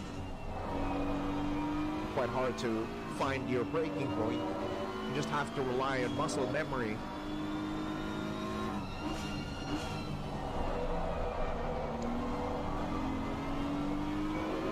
Yeah, that one too, Arkaman. That one too. The damage that we've incurred, from the early parts of the race, where our car was crashed into at the rear, and we had big damage at the start. I don't know if you were already there, Arkaman, at the first parts of the race. We were shunted like really, really strong in the rear of the car. Really damaged the entire rear of the car, and I remember Marcel was having a hard time ever since the incident happened. We were having a hard time putting down the throttle on the car because the car is just misaligned in the rear, and that we didn't have the straight line speed as well. We were losing the straight line speed because of the damage in the rear, so definitely a very difficult race for us today. But we've learned a lot, so that's actually a good thing.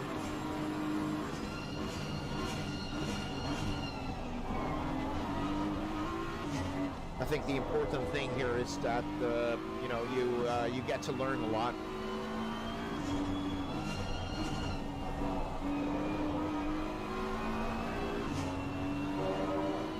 But yeah, very unfortunate for us. Really unfortunate.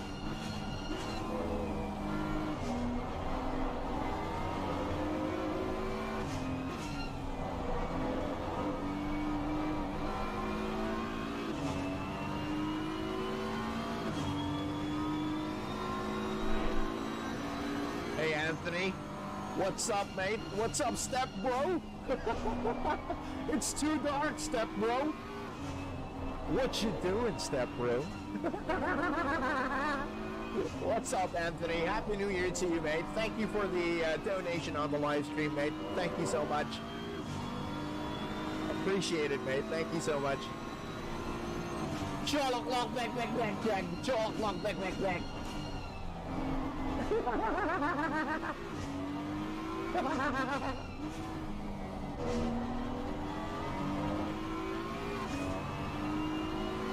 Hey guys, thumbs up on the live stream, everybody. We got 59. I mean, I'm not even sure if we're gonna get 100 thumbs ups on the live stream today, but you know, we got 59 so far. I don't know if it's gonna be it's gonna go up, but I hope it's gonna go up. Albers 14, when will the next endurance race? We actually don't know. Maybe I can ask them. Let's ask the guys. So guys, people on the live chat, they're asking, when is going to be the next endurance race that we're going to be doing? Is there anything yet? No, this is the last, but we're looking for other endurance races. Okay. I think in 2 or 3 weeks. In about 2 or 3 weeks from now. Yes. Okay. All right. Okay, so there you go, guys. About 2 to 3 weeks from now will Or be the maybe next 4 weeks. 4 weeks. Okay, I'll let the people in the live chat know about it. Thanks, Yes. Michael. Okay. All right, so yeah, it's in about maybe two weeks to a month from now for the next one.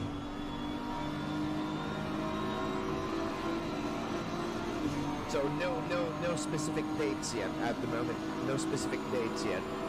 So yeah, Hugo Hinila. Hello, do you remember me? No, I'm sorry, mate. I don't. But welcome to the live stream. Welcome to the live stream. I don't really remember who you are. But welcome, mate. Welcome.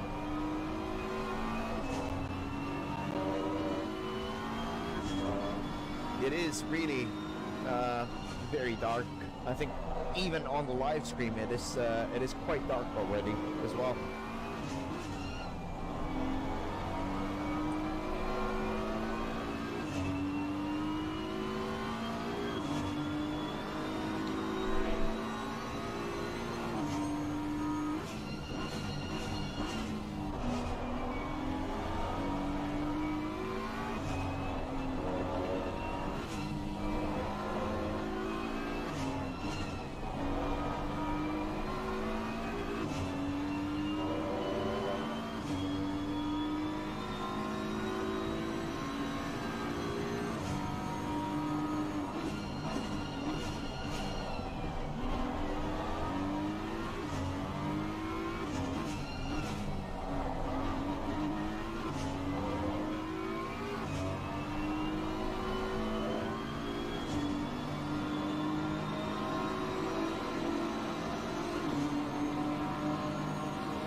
Excuse me.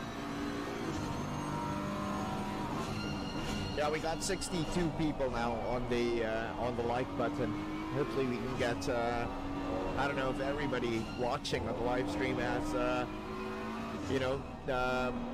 has hit the like button yet, but yeah, big thank you to 62 people that have hit the like button for us in the live stream today. Thank you so much.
Yeah, the circuit is now really dark, so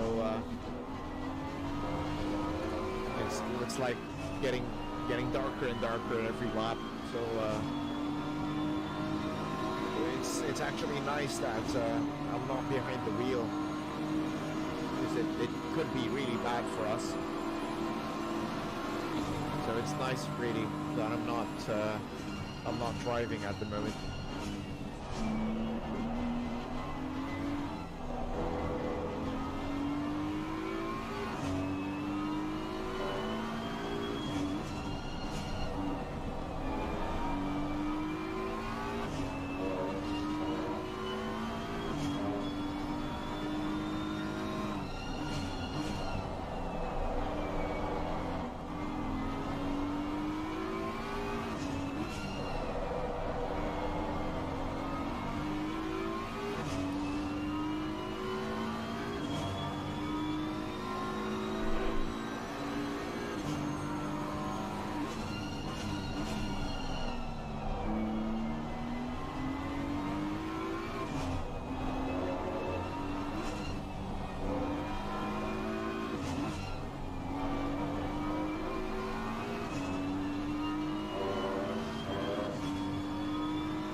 Missed the breaking point.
RC, what's up, mate? Welcome to the live stream.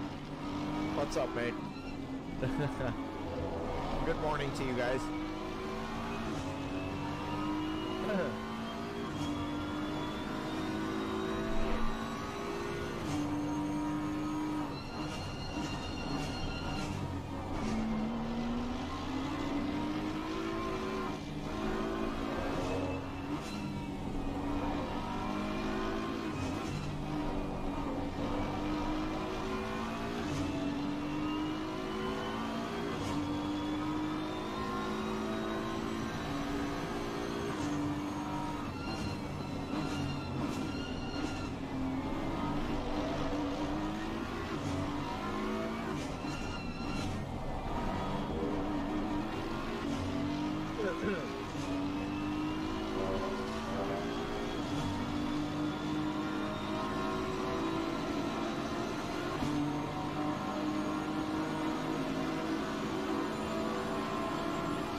Excuse me, sorry about that.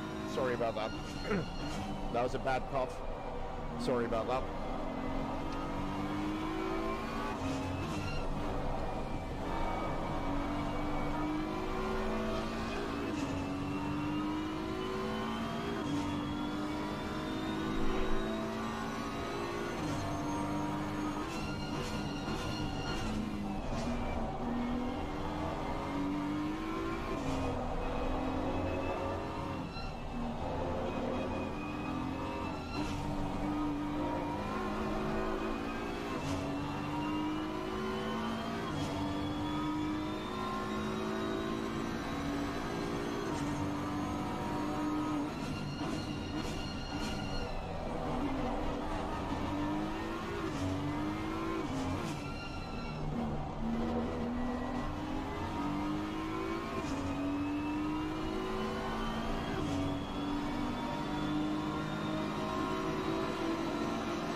Good morning, Azua. Welcome to live stream. Good morning. Yeah, RZ, I think I need to take a bit of honey as well. Yeah. Archimate says Michael's now over 30 minutes into the stint. Wonder how its tires are doing. I think it's starting to degrade because I was, you know, at the when I was driving on the 30-minute stint, my tires were also starting to degrade already. But you'd really feel the degradation on the tire at about 25 minutes remaining, somewhere there. Somewhere in that area, so yeah.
It's really very dark on the track right now. It's a very good decision that you know, if I was driving at the moment, I think we're going to be in a world of problems if I did drive. But it's nice that I didn't, you know, go drive at the moment as well.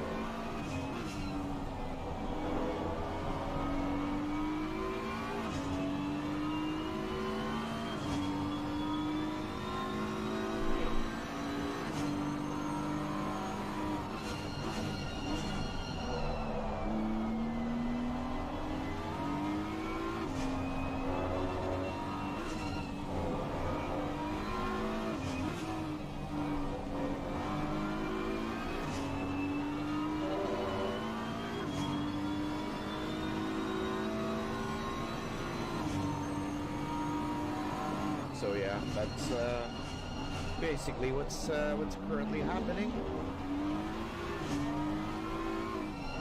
69 people with the thumbs up on the live stream. Just also going to be inviting people to you know, support the live stream. Hit the thumbs up for us, and maybe you guys can also subscribe to the channel. That would be really great.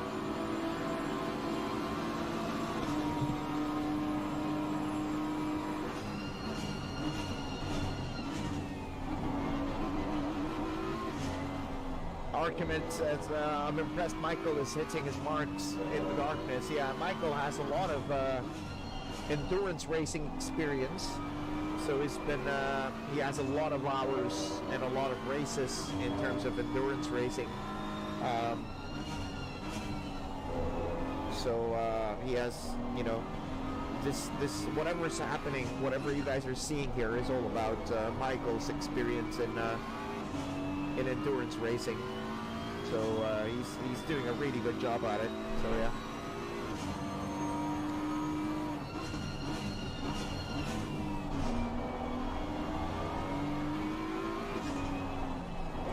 We are in the last hour of the 12-hour race. I already have sunlight in my window. Sunlight is already out. 51 minutes remaining in this very, very long race. Now we are in the darkness. I think Michael is still has to do another pit stop. So we're definitely going to be doing another round of pit stops just to get fuel and a new set of tires.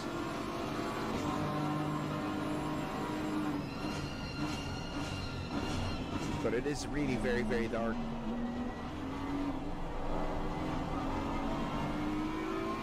We are also at lap number 399. One more lap, and we're now going to be going into the 400 laps. Special K, yep, we are in the home stretch, mate. Yeah, life has been pretty okay at the moment. The new year has been very nice so far. At the meantime, it's been me having a lot of vacation days and just relaxing, basically enjoying the weather as well. We have great weather, during at this point in time of the year. We have very cool, nice. Der lila Melk ist aber noch fällig, oder Micha? Breeze wind, and it's not really too hot here in the Philippines. Wer? Der lila Melk vor dir. Der da. Ja. Der Bentley? Der Benz. Den hat er durch überholt. Ja, ich muss jetzt nochmal machen. Warum? Ich bin zurückgebracht. Hat er mit Zeit gekostet. Jetzt war Boeing 8 Sekunden hinter und gut, jetzt seine Zeit verloren. Beim Überrunder.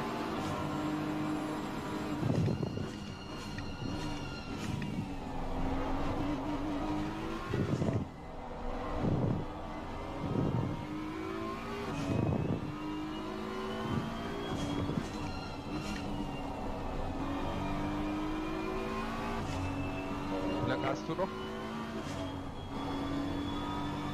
20. Brauchst du noch was von mir? Nochmal Drücke oder so? Hey Bill, what's up, mate? Bist du noch ein AC Drive drin? Ja. Yeah, Bill, it's Theoretisch kannst du mir jetzt schon mal schicken. a lot of roosters. Der Sprit und mit dem richtigen Sprit natürlich. 22 Grad haben wir. Okay. Und wie viel Sprit brauchen wir noch? Du hast jetzt noch wie lange? 49. Yeah, don't worry, Bill. We're not going to be racing in the we're not going to be racing 11 Also machen wir für 30 Minuten anytime rein. soon. So actually, the live streams will not be happening anytime soon as well. So I still wanna try to enjoy the vacation. Excuse me.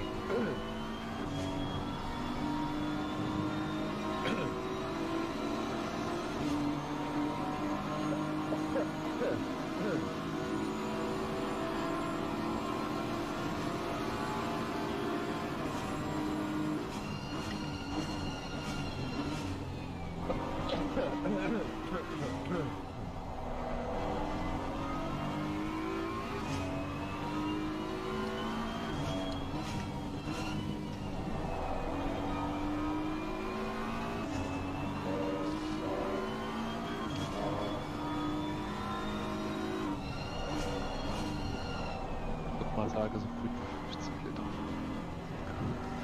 Ich denke auch nicht bis gleich.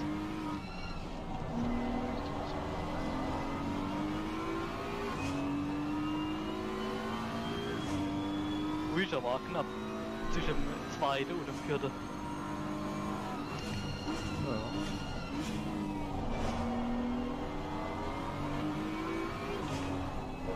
Also ich pack dir mal 55 rein, wenn du die Ja, Karre leer genau. fährst, dann passt's. Sonst muss ich halt mal. Ja, passt. Kann noch ein bisschen rumspielen.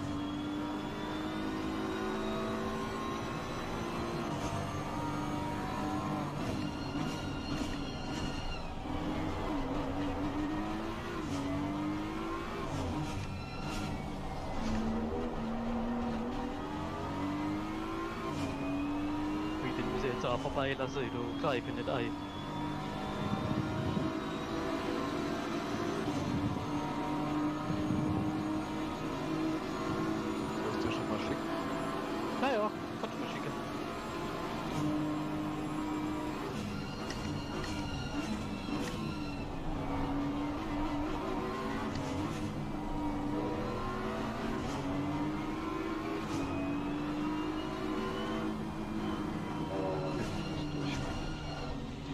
Ah, zu viel Platz gemacht.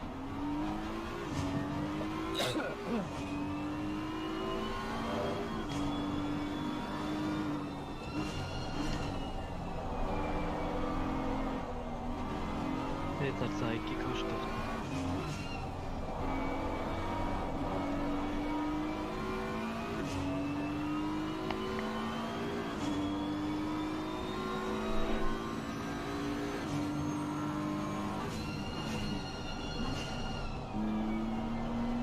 Die 4, das war doch sehr der Abschluss.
Aber man merkt richtig, wie die Bremse nachlassen.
Arkaman, it's Indianapolis. Indianapolis, not Indiana.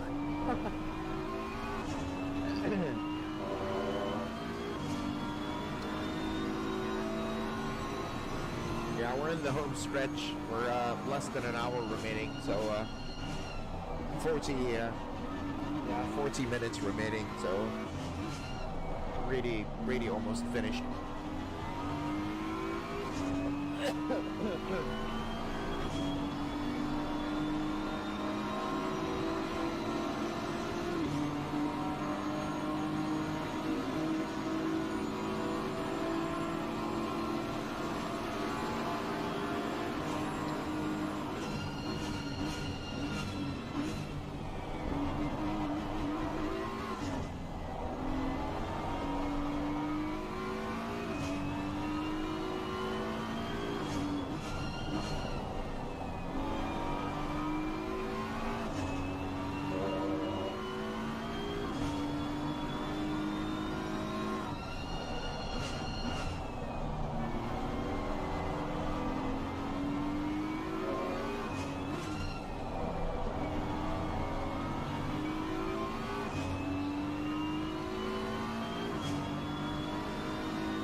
Indy is in Indiana. Okay, that's probably why.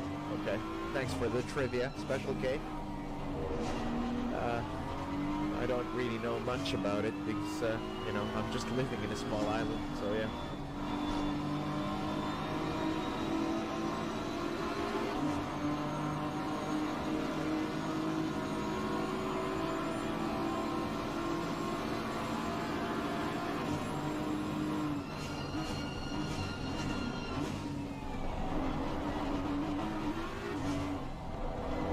Guys, we're at 69 people that have hit the thumbs up on the live stream.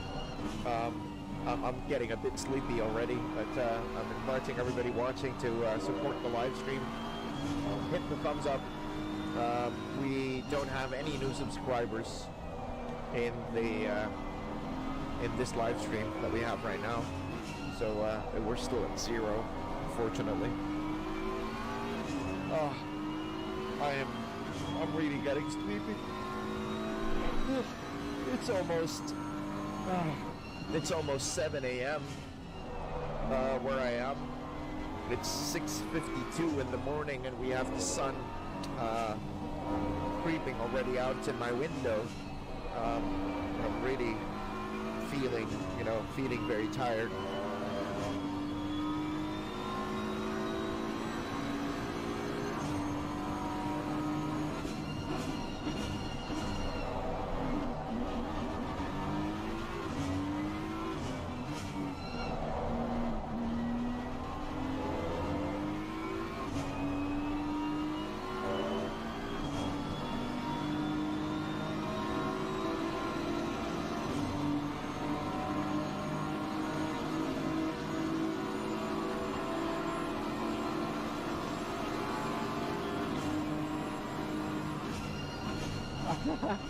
We still have Manny Pacquiao, Arkaman.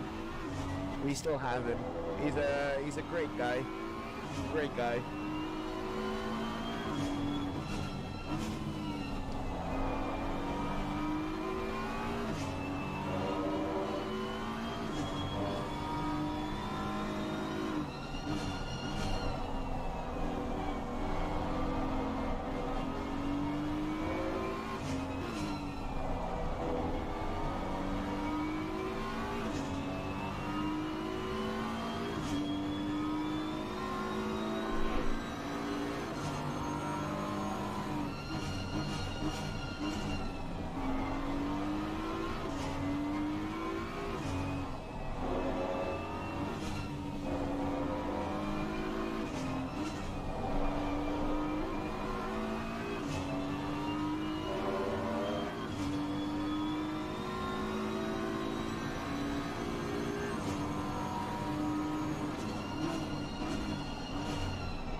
quite a bit of a mistake in there from Michael.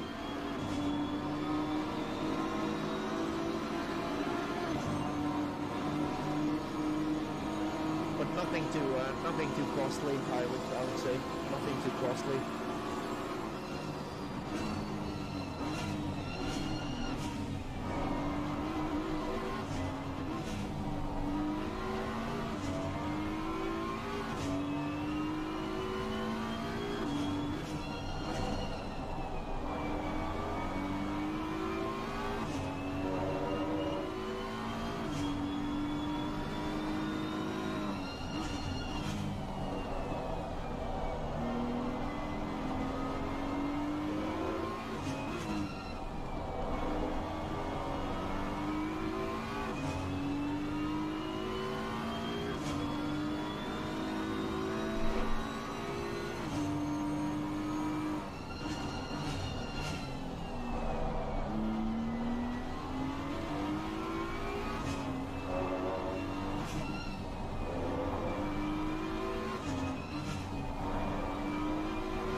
Okay, so here we go.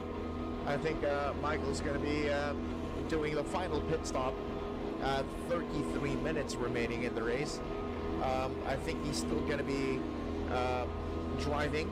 He's not going to be switching the car to anybody else. And yeah, this is going to be the last pit stop. We're just going to be changing tires and of course adding fuel as well to the car. Yeah, that's going to be the final pit stop for about 32 minutes. And Hat das gepasst mit Sprit und so? Passt alles, ja. Ja, wunderbar. So, ja, das ist alles klasse. yeah, this is there you go. So car's down. Das Auto ausgegangen. Michael's about to get out on the track. P29 is about yeah, he's gonna pass us on the straight, so we're gonna be losing position. That's one position down, but we don't know if the guy in P29 will be we don't know if the guys will still be making another Wie pit stop lang die Ausfahrt erwartet? or not anymore. So at the meantime, we are sitting in P29, going out of the pit road. This is going to be all the way until the finish, until the checkered flag, about 31 minutes from now. Michael's going to be just going to try to bring it home for us, but then again, we do not have any idea if should the guys rather in front of us will be making their pit stops, or it is already, or this could be it. We don't know their strategies, how they're going to be planning their whatever it is that they're going to be doing. So yeah, we're just going to be waiting for it, see how that one is going to go, as we monitor the race for the remaining time, 30 minutes from now.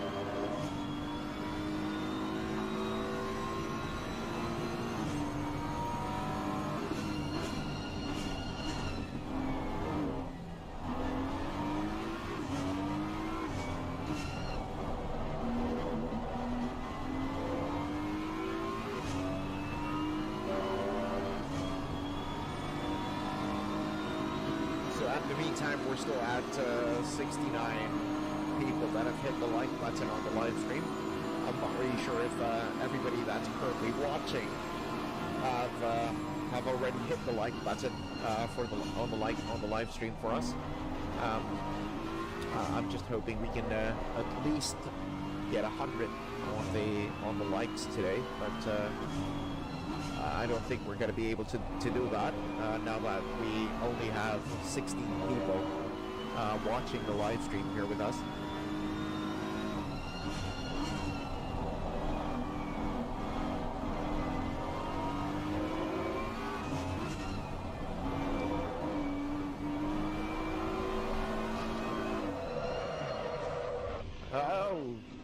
Oh shit. Fuck.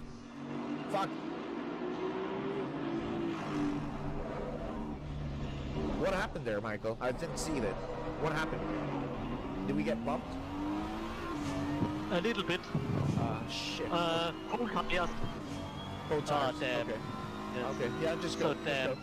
Go. Go.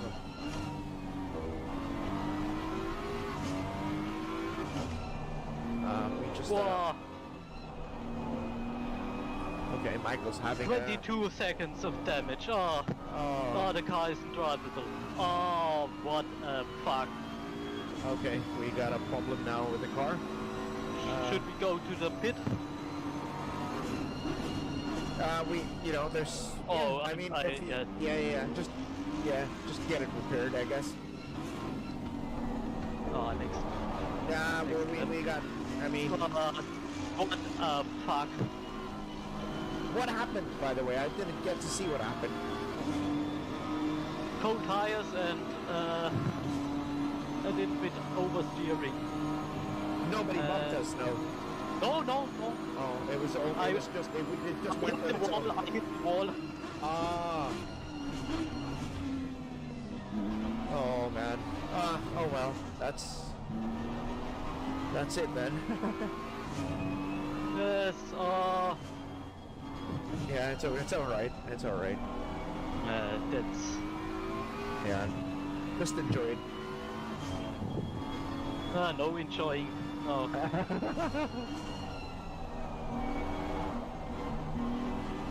Now we bounce back on the next race together. Yes. This one is quite out of our hands already. At this corner I touched the grass a little bit, and touched the grass, and then... Okay. Oh, the guy in the back wants to...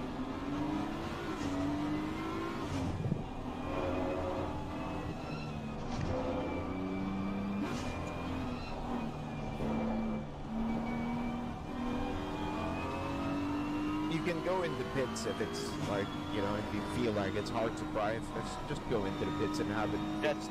Yeah. It's okay.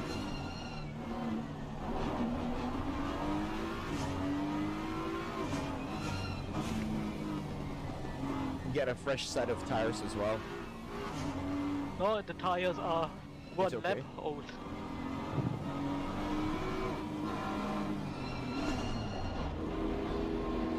Well, that's it. I only repair the car. Yeah. It's all good. It's all good. Oh, that's what a fucking mistake. That's okay. We can get girls. We just get girls afterwards, so it's all good.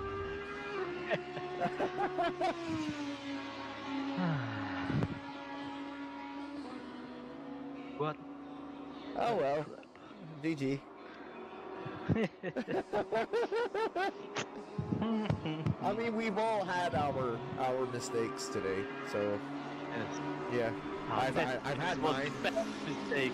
Yeah, I've had mine. I think mine was the most terrible mistake tonight. Mine was really no. the worst because we got a stop and go penalty. That was fucking big. A mistake. 30 minutes for end of race. And that's Yeah. Nah, that's so okay. stupid. Nah, it's okay, mate. It's all good.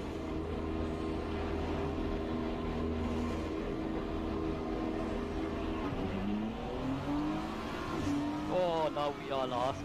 Yeah. Yeah, it's okay. Front of us is the Porsche. who is You not. can get the Porsche because the Porsche is slow, so we can get a position, I guess. It would be funny if there would be, I mean, if the people in front of us would still go for a pit stop at 24 minutes.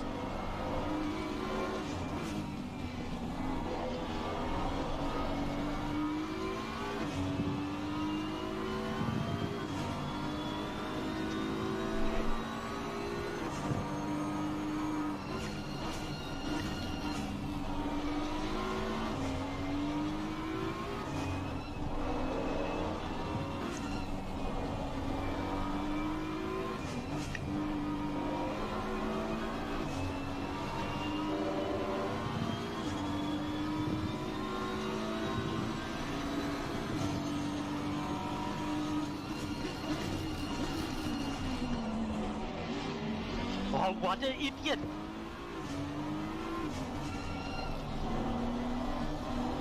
What the fuck? They're fighting for no positions.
Somebody's breathing heavily.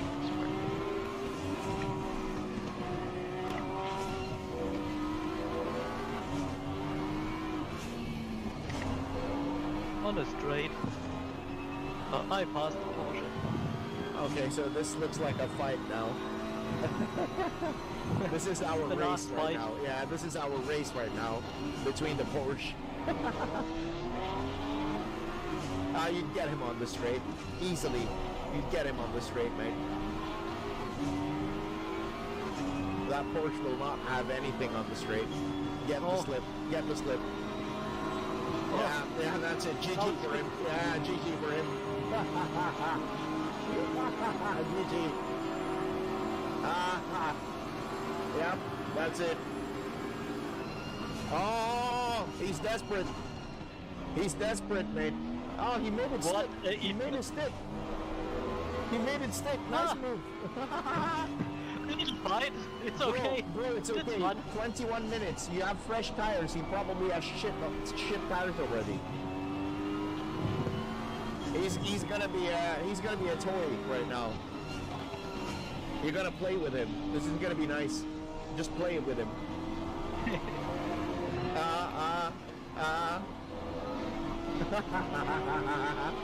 Look at this guy.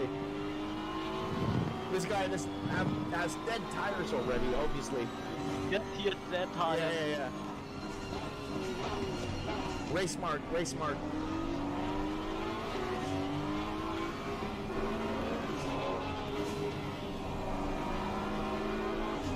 Oh, this is exciting.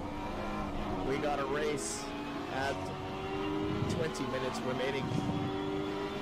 This is our race right now.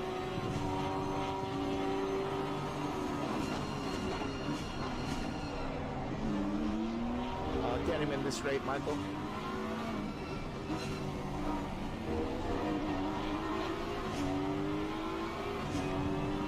Try to cover the inside instead of going back into the racing line. Just get the inside so he won't go there.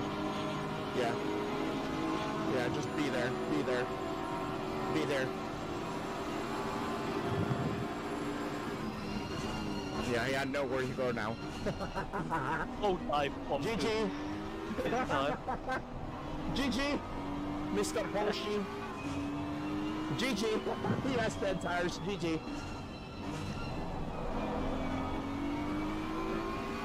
That was the race. That was our race.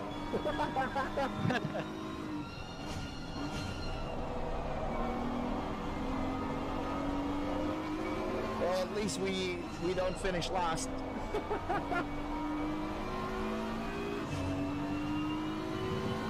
Bye-bye, Mr. Porsche. See you next time.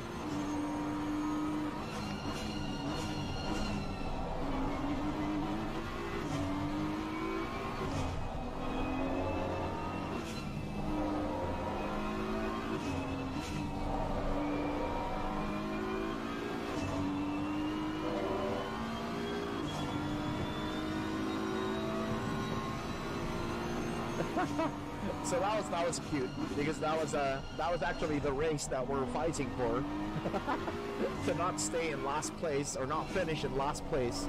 So yeah, looks like that's it. So 19 minutes remaining. It's a sprint race from here until the checkered flag, and yeah, we're unfortunately sitting in P30.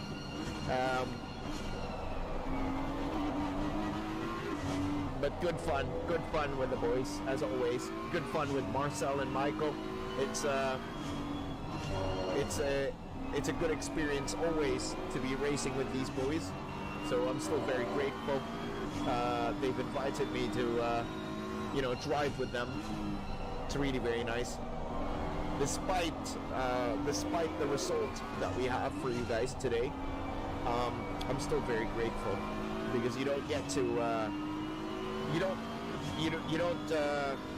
get to participate in these kind of races on a daily basis and on a regular basis. So you have to be very thankful and grateful, whatever the result, good or bad.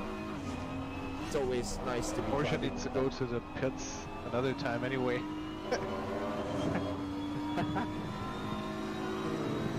Bill says the endurance racing is a whole different discipline. 19 minutes left is basically a sprint race. Awesome job, all of you. Thank you, Bill. Special cases, I've been in the back before. You're not alone. Yeah.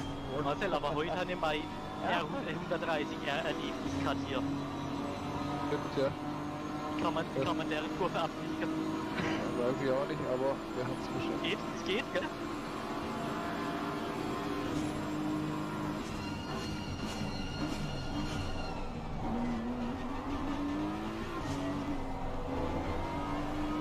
Are there any more cars that are going to be going back into the pit or no more? I don't know. No more? But I know these guys have to go. I hope they would.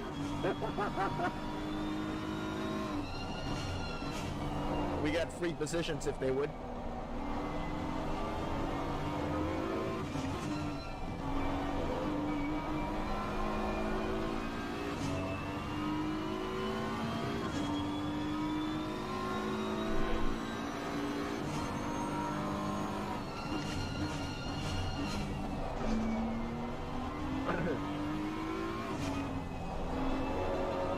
Yeah, Bill, we don't have that much people on the live stream anymore, sadly.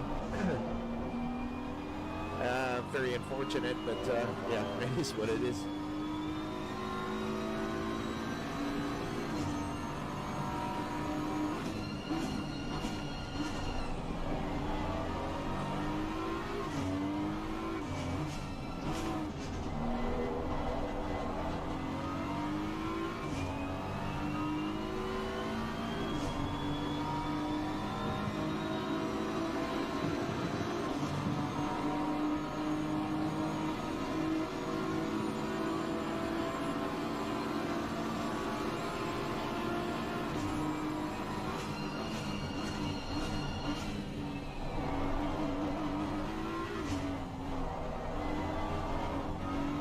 Marcel, siehst du den Audi vor mir?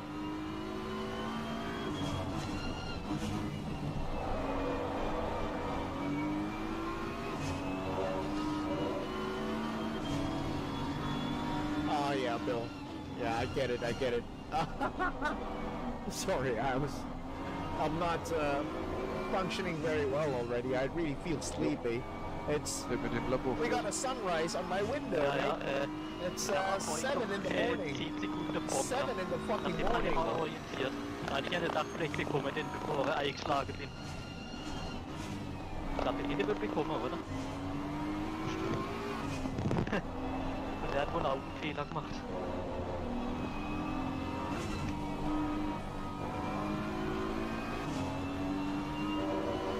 Boah, no kann.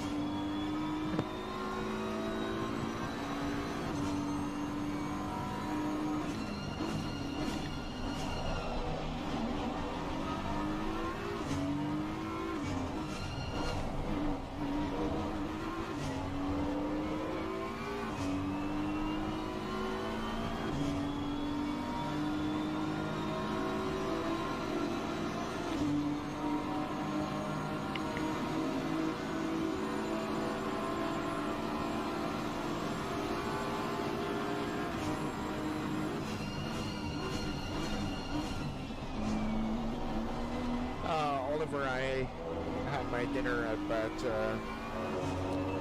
I think about, maybe about 5 hours from now, from now. I had some McDonald's, so yeah. Yeah, kidders, I hope so.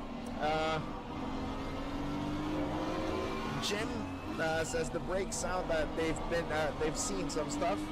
Yeah. I think the brakes are already about to say goodbye, you know. Yeah, we're three drivers driving this car, Jim, for tonight. It's Marcel, Michael, and me.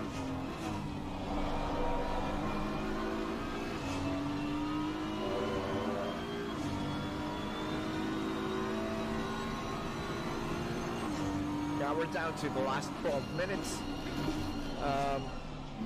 Yeah, Oliver, you can never go wrong with McDonald's. That's actually a true story. Clearly, you can never go wrong with it.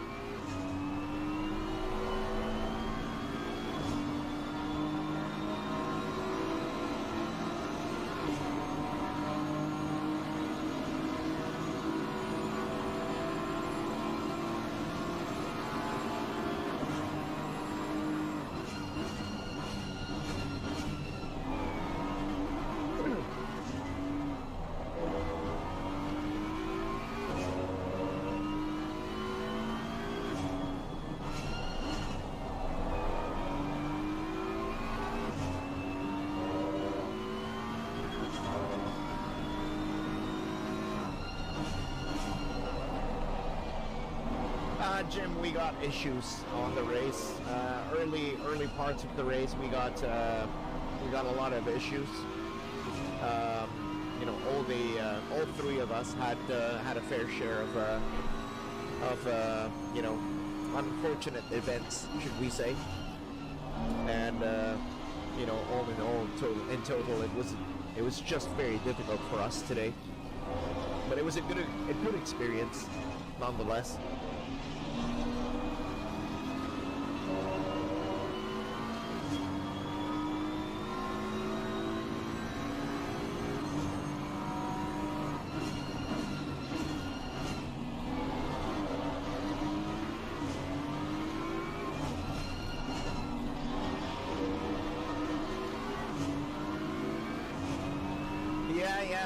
Special K, I know Max is racing in iRacing.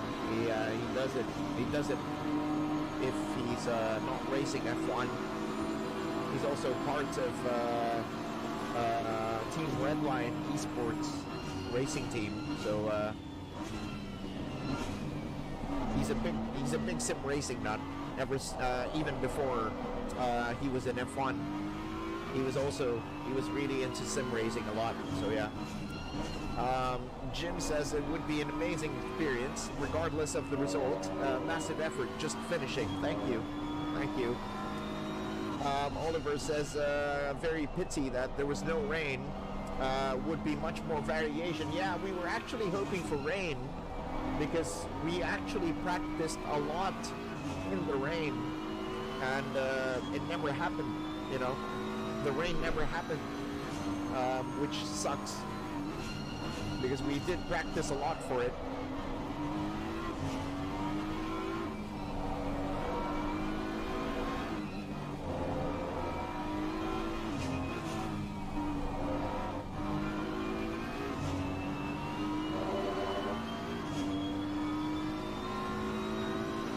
Oh, would you look at that? We're in P29. We're not in P30 anymore. I don't know what happened. I think somebody went into the pit stop, and we're now in P29 again. Not bad.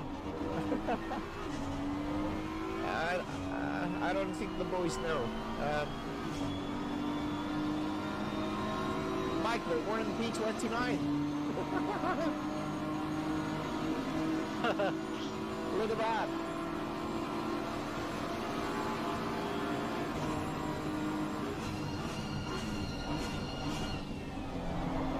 Somebody are pitting?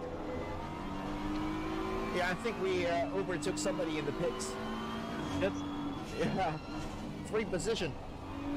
I hope more people would go into the pits in the last 8 minutes. I don't think so.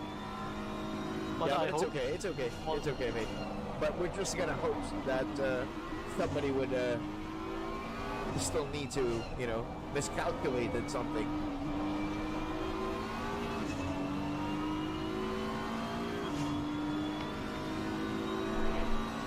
Yeah, Oliver, it does get boring sometimes, you know. It does get boring, and I think our stream tonight is very boring, to be honest. Even the live chat isn't really very active on the live stream today. So it's for me as a streamer, like I'm very sleepy already because we don't, you know, we're not talking about much stuff on the chat. We don't have anything much to talk about. And for me, you know, I'm just trying to endure staying up as well. Although I'm really very sleepy already. And it's, I do have the sunlight on my window, so, yeah. For the BMW.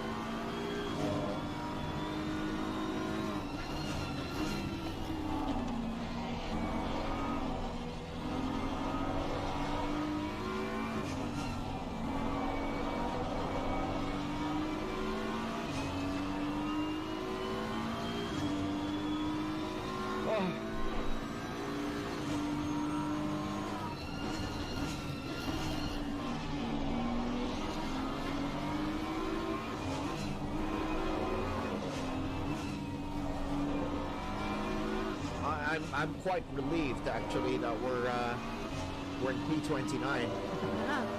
At least we're in P29 despite all the trouble that we've had tonight. I am very happy to be where we are at the moment.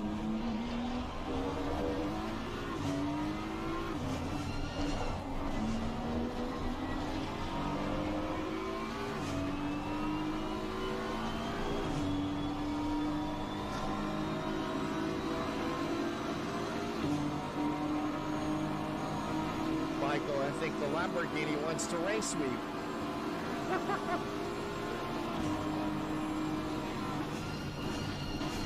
I know this guy from Elephant Races. He's a special guy. Oh, special. Okay. Yeah. Very nice. Yeah, I think he wants to go racing with Michael, and Michael makes a move. Fuck off. There you go. Nice move, Michael. He's gonna be very angry for sure. But he's chasing somebody, so. It's okay. He's too slow anyway. Michael's pulling away already, so. Bye bye, Look Mr. at this Lando. guy. Bye bye.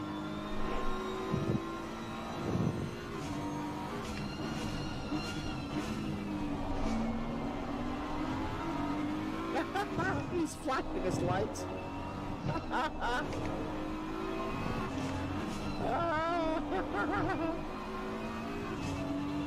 He's flashing his lights. Bye-bye.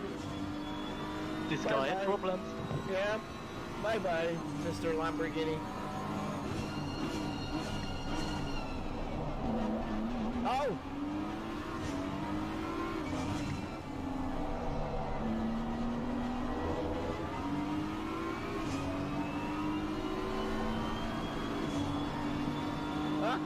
He goes off like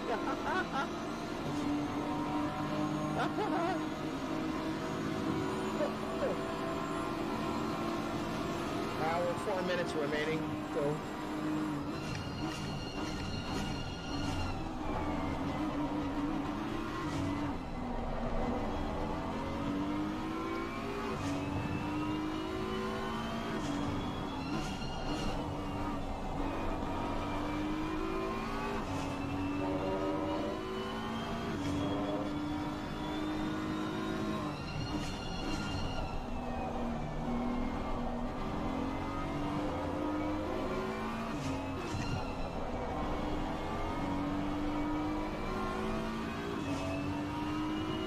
Goodbye, Mr. Lamborghini. See you next time.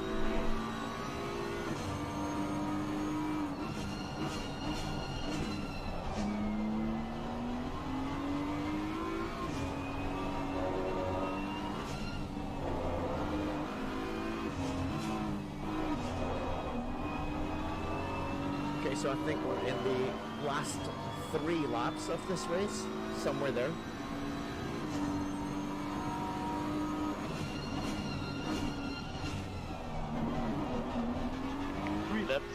Yeah, 3 laps.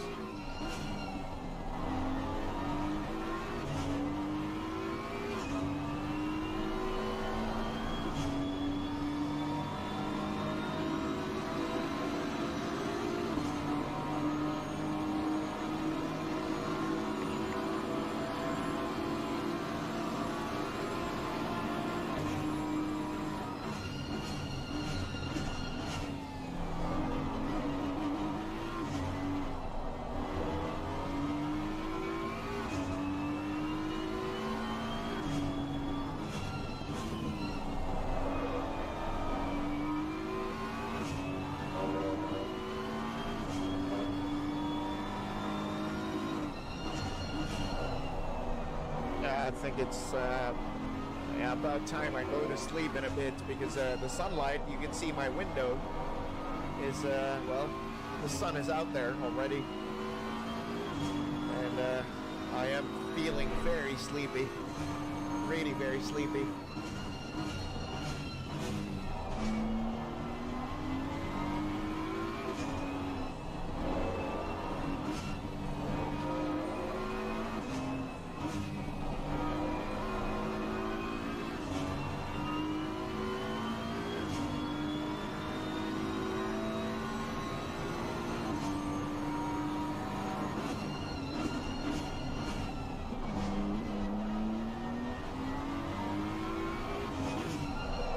I think it's very obvious that I look very gloomy already.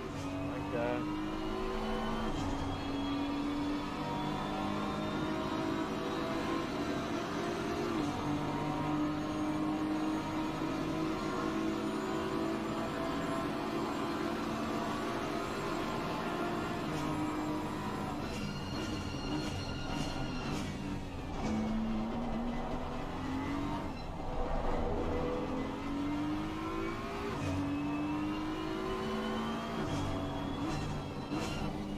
I think, okay, so we have this lap and then another lap to do, and that's it.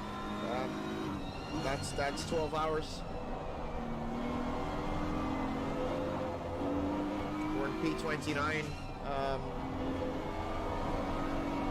I think the best thing that happened tonight is that we never, you know, despite all the problems that we've encountered, we didn't give up, you know, even though we're in the back, and even though out of 50. We started this race with 50 cars, and there are 31 cars out of 50 that are still running, and we are still part of the 31 cars that are still running. And with that, I think we feel like we're a winner already, because we finished the 12-hour race. We survived as a team. Our car is in one piece, and we're going to try to bring it home. This is going to be the last lap, ladies and gentlemen.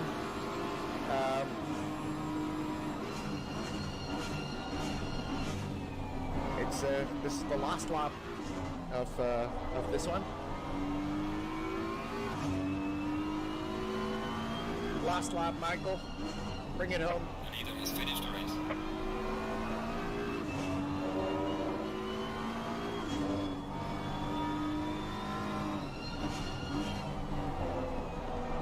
It has been a pleasure to be racing with you boys. Thank you so much for inviting me to drive with you guys today. It was an experience. That's for sure. It was, yeah. It was. It was good training for the next events. Yes. And Tarrant is a good teammate. No. I really feel I was really bad today.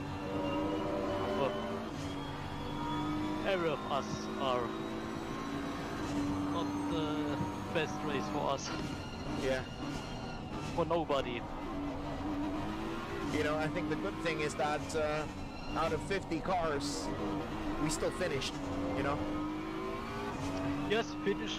We finished. Here we go. Checker. This is important. Yeah.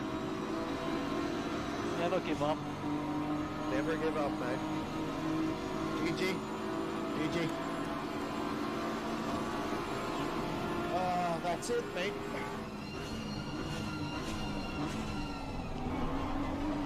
Good stuff, guys. Oh, I gotta go to bed, guys. Thank you, boys. Talk to you later, guys. All right. Yeah. GG. GG. Thanks for the race. Bye-bye. Bye-bye. Bye.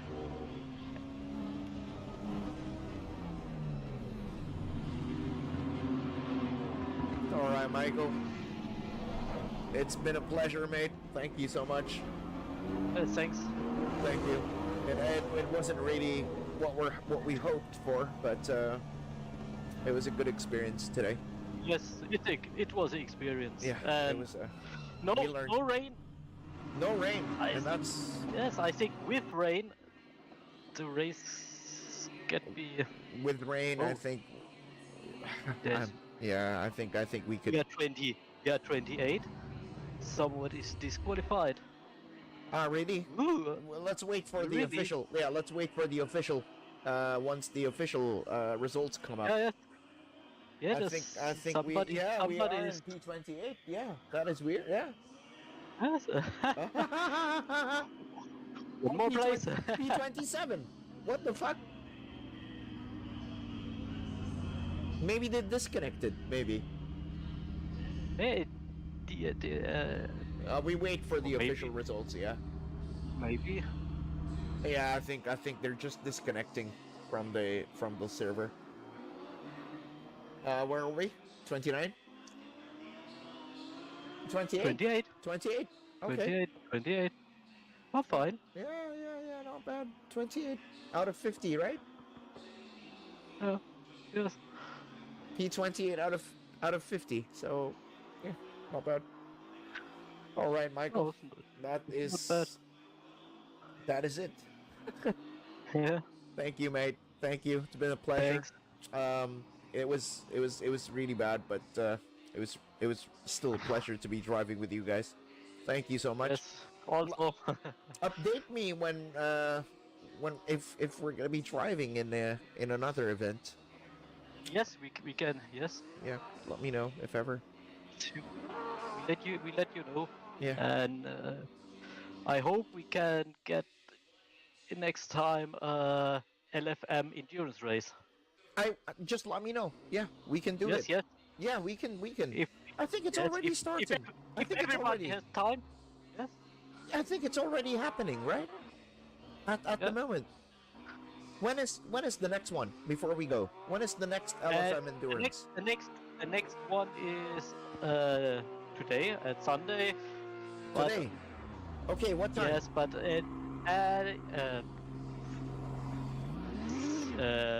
wait, no, but it's on Donington or Brands Hatch. Let me go and But have a I look. Let me go and have a yes, look right now. but Wait. this Sunday and next Sunday, I have no time for racing. Ah, okay, okay. It's Donington Park. It's currently at Donington. It's Yeah, Donington. Donington, Okay. Donington. Yeah. Um, and let's see the race details. It's 180 minutes, so that's 6:12, 3 hour. It's a 3 hour race, so it's really a short race.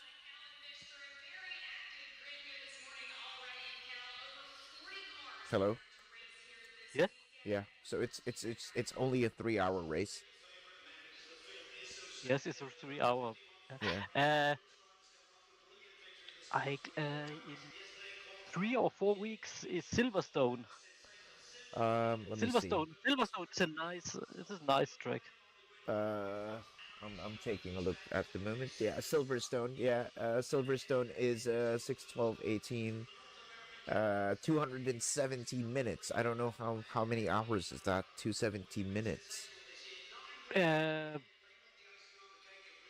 I don't know how. 5 hours. 5 hours. No, 6:12. No, sorry. Yeah. Yeah, 6. 12, 18, 24, 30. So yeah, about 4 hours and 45 minutes. Somewhere there. Yeah, that's easy. I mean, we do 12 hours, so 5 hours isn't really going to be that difficult. You know, I think it's going to be like a breeze for us if we do a 5 hour endurance. Yeah. Okay. Okay. Okay, mate. If I we go racing, we let you know. yeah. I'll just be around, mate. But for now, I think I need to go to bed. The same for me. Yeah. Thanks, mate. GG's. Thank you so much. Yes. Bye. Bye bye. Okay, guys. So that is it for our endurance race. We, as you can see, we finished in P28 out of 50, and that is, yeah, that is basically it for what we have today. I just want to say thank you, of course, to everybody that's here in the live stream, that's still currently here in the live stream watching the race that just finished, and I just want to say thank you to each and every one of you.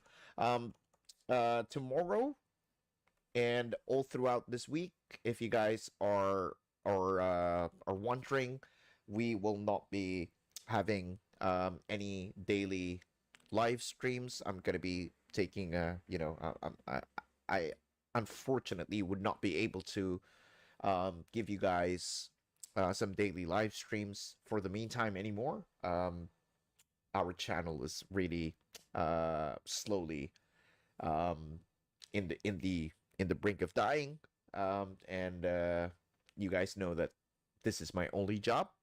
This is what pays the bills, and with the current situation that we have on the live stream, it's not gonna sustain my living expenses. So I would have to I would need to look for a different job, or a different source of income for me to be able to sustain to be alive, to live a life here in this small country. So that is it for us. If ever you guys are interested, you guys can join our Discord. just type in exclamation Discord on the live chat, and Nightbot will be inviting you to join our Discord server. If you guys want to connect with me, if you guys want to, go know what's going on in my life, and if you just want to, hang out with me or anything, please come to our Discord and just type it in on the live chat, exclamation Discord. So that's it for me, guys. I wish I can see you guys again. I don't know when we're gonna be going live again. But if ever we would, it probably would be, me playing not sim racing. Maybe we can go play some fighting games, some Street Fighter Online or some Tekken Online if you guys are into that shit. And not really gonna be focusing so much about sim racing first. And if ever you guys are interested, just subscribe to the channel, ring the notification bell, and I will see you in the next live stream. So thank you guys. I love you all. Thank you for the donations from Arkaman. And we also have another guy that sent a donation tonight, Anthony, and Arkaman. Thank you so much for the donations on the live stream. Really appreciate it. And yeah, we'll see you guys. I just hope this wouldn't be the last. So I'll look forward to see everybody again. It pains me to say this, but thank you guys for watching. Please don't forget to hit the like button before you leave. And yeah, if you guys are still interested to watch our whatever live streams that's gonna pop up on this channel over the course of this year, please do subscribe and ring that notification bell. Thank you, ladies and gentlemen. Happy New Year to everyone. Once again, my name is Chupaghetti, and it's been a pleasure to be out here in front of everybody, and I hope to see you all again on the next live stream. Thank you, guys. Happy New Year. GG's. Love you all. Peace out.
Burt's Bees Boosted Balm's Vitamin Core moisturizes with a splash of color that feels like a kiss from a dewy cherry blossom that lasted a while. Yeah, feels kind of like that. Burt's Bees, a touch of wonder. I bought more than 10 untested PS4 consoles from Goodwill, and in this episode of Gamer Garbage, we're going to test and explore each one of them and see what kind of weird stuff we find. Now guys, here's the thing. I've explored a ton of untested consoles in my day, and I've found anything from $200 games being left in a disk drive to a family's entire photo album being left on a PS3. And I'm afraid Goodwill has some more goodies in store for us today, so let's get into it. Alright, so the first console here is a PS4 that I paid $70 for, and the funniest part is the listing said it was in excellent condition, which, like, it's actually not bad, but excellent. Oh, I don't know about that. Look at all that dust there. Let's go ahead and unwrap everything. Alright, so we got the PS4 cords, and oh, nice, we got a third-party controller. It's actually, wait, what? Why does this feel exactly like a first-party controller? And then taking a closer look at this console, yeah, it's honestly not bad for being untested, but it's definitely very dirty and grimy. Yeah, warranty seals are actually intact though. But let's plug it in and see if it works. All right, got this bad boy plugged in. Let's see if we got power here. Power, any free games? I'm not too convinced we'll get too many free games with PS4s, but you know, maybe we'll be surprised. But let's see if this thing boots up. Wait, this knockoff PS4 controller even has like the light bar in the touchpad. What? Why is this thing as good as it is? Yo, it booted. Let's go. We got a profile here. We got Timothy Corcoran. Okay. See if he's got any games. Yes. Yes, we got Spider-Man downloaded. Nice. The Quarry, couple of Dark Pictures games. Oh, yeah, my man. All right, let's see if any of these work. It's always 50-50 shot. Like, maybe it'll work offline. Maybe it won't. And yeah, Spider-Man loads up. And dude, oh, he's got an 85%. 100%, a 95%, 100%. I'm assuming these are probably all the same save data. He just saved it multiple times. Back from 2022. Okay, I see you. Okay. Let's try out The Quarry. I actually enjoyed that game. I have that on the PS5. Let's see if this works as well. We got The Quarry booting up as well. Yo, that's awesome. I bet these two games work as well. Let me go ahead and check the whole library. Okay, so that's all the games we have. We have 4 games, but I would assume they all work because we saw 2 of them work. We also got a bunch of games here that are not installed. Wait, hold on. Yo, this guy's got so many games down. Dude, if we could get like connected to the account and download these games, ooh, baby. So like, guys, I don't want access to this guy's intimate details. I don't need his credit card or anything like that. But can you imagine if we had access to the account so we could just download these games and have an awesome offline console with like 70 games downloaded? Just would be so cool. Obviously not possible here as far as I know. But later in this video, you'll see some consoles where I really, really wish I could have gotten more details in the account. You'll see. We won't be able to because like PlayStation makes you sign in, but let's go ahead and just explore some more. I can't even click on his profile because it says I'm not connected to the internet. What? Come on, man. Okay, at least it shows me the trophy info. We can see, you know, the Quarry, Spider-Man, just as we saw. Yeah, a bunch of Assassin's Creeds, Kingdom Hearts, Red Dead 2, Resident Evil 2 and 3, Batman, Yu-Gi-Oh! Yeah, Yu-Gi-Oh! Nice. He was 100%ing all the Walking Dead games. Nice. All right, let's go ahead and put a game inside this thing and see if it works. I don't know. I'm really skeptical from how dusty this thing is, but I don't know. Maybe we got lucky. Yep, it reads right up. That's actually faster. That game loaded faster than a PS4 game did on a brand new PS4 Pro I tested out like 3 days ago. That's wild. I also need to check out the system software. We're on 10.01, so like not super recent. I think that's like under the jailbreakable threshold maybe. I don't know. I haven't kept up with that stuff in a while. But we can also see here, yeah, last thing downloaded was 2022. So yeah, he hasn't played in 2 years. But makes sense, definitely upgraded to a PS5. That's about the time when the PS5 started becoming readily available. And guys, by the way, I am changing up how I do the Gamer Garbage score. So basically we're gonna have 3 categories here. We have, does it work? Did it have a free game? And did I profit? Now for this, it was a yes, yes, yes. So this thing is not garbage. But if 2 out of 3 of them are no, then it's definitely garbage. And so that's the score we're gonna be using from going forward until we like change it up again. But yeah, let me know what you guys think. But this one is not garbage. Let's go ahead and move on to the next console. Now in this box, I have a little PS4 bundle that I paid like $75 for. We're gonna open it up and just see what's inside. Okay, so this is a weird bundle. We have, first of all, Fruit Ninja VR, but it's the European version. What? It's really random. Also have WWE 2K17. We have 2 of these blue controllers, and I feel like these are, where did these come from? Are these from like the Uncharted bundle or something? Maybe. I don't know if you buy these separately. Controllers are actually in decent condition if you wipe them down. They're pretty dirty, but other than that, they're actually in, I feel like they haven't been used too much. Now the console, that's a bit of a different story. This thing is really dusty and grimy, and oh my gosh, there's just like huge dust bunnies in the front. Warranty seals are still intact though. And it smells fruity. How does it smell that fruity? Let's plug it in and see what happens. Oh no, that's a bug. That's not good. All right, let's plug it in. All right, got power. All right, it's booting up. Looks like it's factory reset and the controller is jacked up. I can't go down. Come on, man, really? Okay, this one's a little bit better. Even the controller smells fruity. It smells really fruity. Money can't buy happiness. So true. But a little money can buy a whole lot of yum. So smart. My name is Matthew Murdoch. There's no further comment at this stage. I'm a lawyer. That's all for now. Thank you. Exactly what kind of a lawyer are you? Really good one.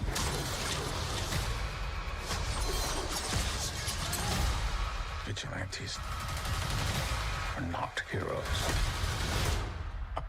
Yeah. Daredevil Born Again, only on Disney Plus. We got Deferg here, so maybe it's not actually factory reset. And oh, it's not. Okay, so just wanted me to set up again. But yeah, we got the spring sale. We got the capture gallery. Okay, PS5 remote play. So this is definitely fairly recent, I guess. You got like Modern Warfare, NHL 21, MLB The Show 20, Call of Duty again. Looks like the last time it played was, okay, 2022. So that's more recent than I thought. Was responding to some invitations to play. It looks like he was playing Call of Duty a lot. Nice. Oh, wait. Oh, we can see some messages now. That's Gitter Video. Message deleted by PlayStation Safety. Yo, what was that? Okay, so there was a message deleted by PlayStation Safety, but then the username down here, I can't say. I mean, I guess I could say it. It's yeah, it's not something I really want to say on my video. Now, if you had 10 tries, you could probably guess this username. It's very 13-year-old energy, and like, dude, it's crazy that something was actually removed by PlayStation Safety. I've never personally seen that before. Let me know if you have. And what's even crazier is later in this video, we see some more messages that actually weren't deleted by PlayStation Safety. You'll see them. Y'all need one? Duos? Room 41 from Ham Dingus? Okay, whatever. Let's go check out the system software on this thing. We're on 9.51, so that kind of matches up, I guess, with 2022. Let's go ahead and put a game inside of here. Let's try out WWE 2K17, and of course, the disc is upside down. You gotta be kidding me. Fruit Ninja VR is also upside down. Dude, who put these games in here? What in the world? Yep, loads right up. Cool. All right, so this console works. But anyways, got a free game, console works, and I'll probably profit on this thing, so the trifecta, it's not garbage. Let's go. All right, let's move on. Now, next up, I have 3 untested PS4s in here. Paid $188 for everything. Let's open it up, see what's inside. All right, so first PS4 coming out, and it's missing an entire top piece, which is not great. Hard drive's still intact though, so that's good to see at least. Let's check out the other 2. All right, and this one, oh, this one's got a red plate. What the heck? Never seen that before. Otherwise, it looks fine. All right, and then last but not least here, we got one more PS4. Looks like it actually came from GameStop at some point in time. Got the pre-owned sticker there. Oh, it looks like somebody's address, but they like kind of ripped up the sticker a little bit. Let me take a look at these games we have here. So we have Shadow of Mordor, and the game, game looks fine. And yeah, we got The Witcher, we got Call of Duty, Far Cry, GTA 5. We got the, wait, what? I've never seen this before. That is an interesting cover, his little cat there.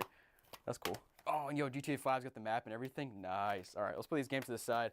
Let's go ahead and take a closer look at the consoles. All right, so we saw this one's jacked up. It's also got a bunch of screws that are jacked up in the back. It's definitely been opened before, obviously.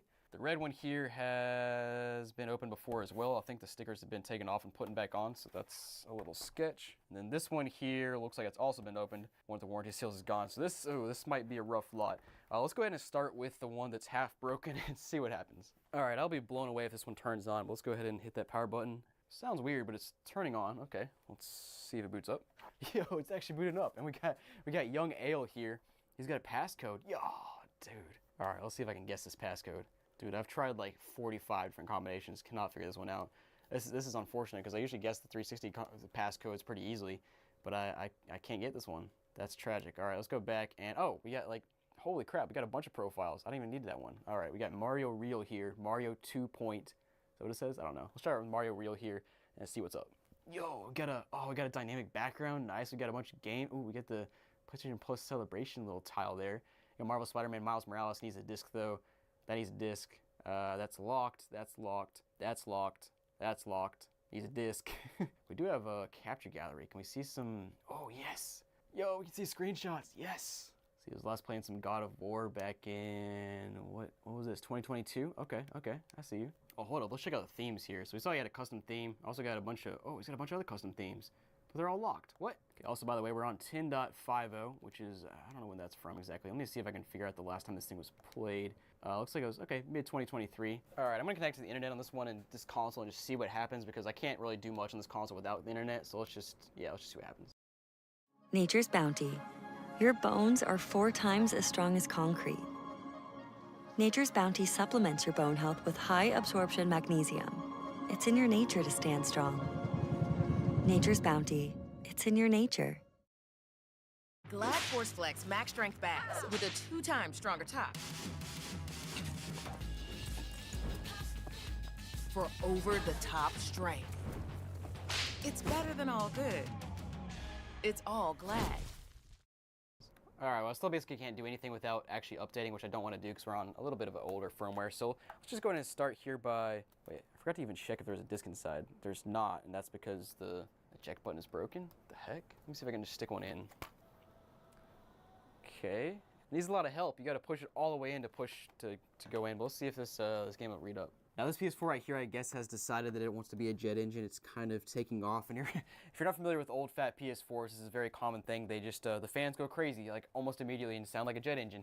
I have heard some ways to ways around this, ways to fix this. But one thing I have tried is using these little 3D printed pieces. And basically you mount these pieces on the 4 corners of the PS4. It lifts it up some, gives you a bit more cooling underneath the console, and hopefully keeps your console a little bit cooler. And I want to thank Bambu Lab for sponsoring this video, as it's because of their A1 3D printer I was able to print these cool PS4 stands and tons of other neat stuff. So let me show you what I've printed and why the Bambu Lab A1 3D printer is just so good. So the Bambu Lab A1 combo comes in at an entry-level price, but has the print quality and features of much more expensive 3D printers. You can download models that other people have already made on Bambu Lab's community platform called Maker World, and then you click a couple buttons and the 3D printer does everything on its own. You know, it does its own vibration compensation, flow control, bed level calibration. You just come back when the print is done and you're good to go. Now let me show you guys some of the things I've 3D printed here. And first of all, we have a PS4 controller stand where you put your PS4 controllers. Pretty nifty. We also have a vertical stand for your PS4 console. This thing is actually really stable. Very cool stuff to have. We also have some PS5 accessories I've printed, like a PS5 horizontal stand, because I can't stand the original horizontal stand that came with the thing. So this thing is much more stable. We also have a vertical stand for your PS5 Slim, because PlayStation does not include a stand with your PS5 Slim, or your Pro for that matter. Kind of a big deal there. We also even have a bag clip here, which is pretty nifty and made of multiple pieces. You basically just clamp it down and yeah, hold your bag in place. Now printer is all set up here, and let me just show you how to use it because it's actually very simple to use. First of all, come over here to the touchscreen, click print files. We're gonna do a PS5 coaster here, so I click here, click next, it's all set up and ready to go. And you can actually use multiple colors on one print, so you can see with the AMS light over here, it holds 4 different spools, very cool. We come over here and we're gonna select red for the first part, black for the second part, click print, and then it just goes and does everything itself. Very simple to use. So if you guys are looking to take your tinkering and gaming to the next level, I highly recommend you check out the Bambu Lab printers down below. I'll put a link in the description. Let's go check them out. And guys, let's move on. Oh, yo, it's reading.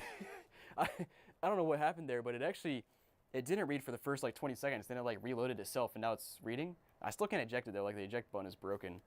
Let me try another game. Please come out, please come out. Oh, here it comes, here it comes. Okay. All right, that's the last game I'm gonna try there. This PS4 is unfortunate. So man, on our scale here, doesn't properly work, no free game. That means this thing is garbage. All right, let's move on to the red PS4. All right, next up, let's try to turn this red console on. Got power, let's see if it boots. Well, it was booting, but it just turned itself back off. What? Bro, what? Cannot start PS4, cannot access system storage. Press power for 1 second to turn, what?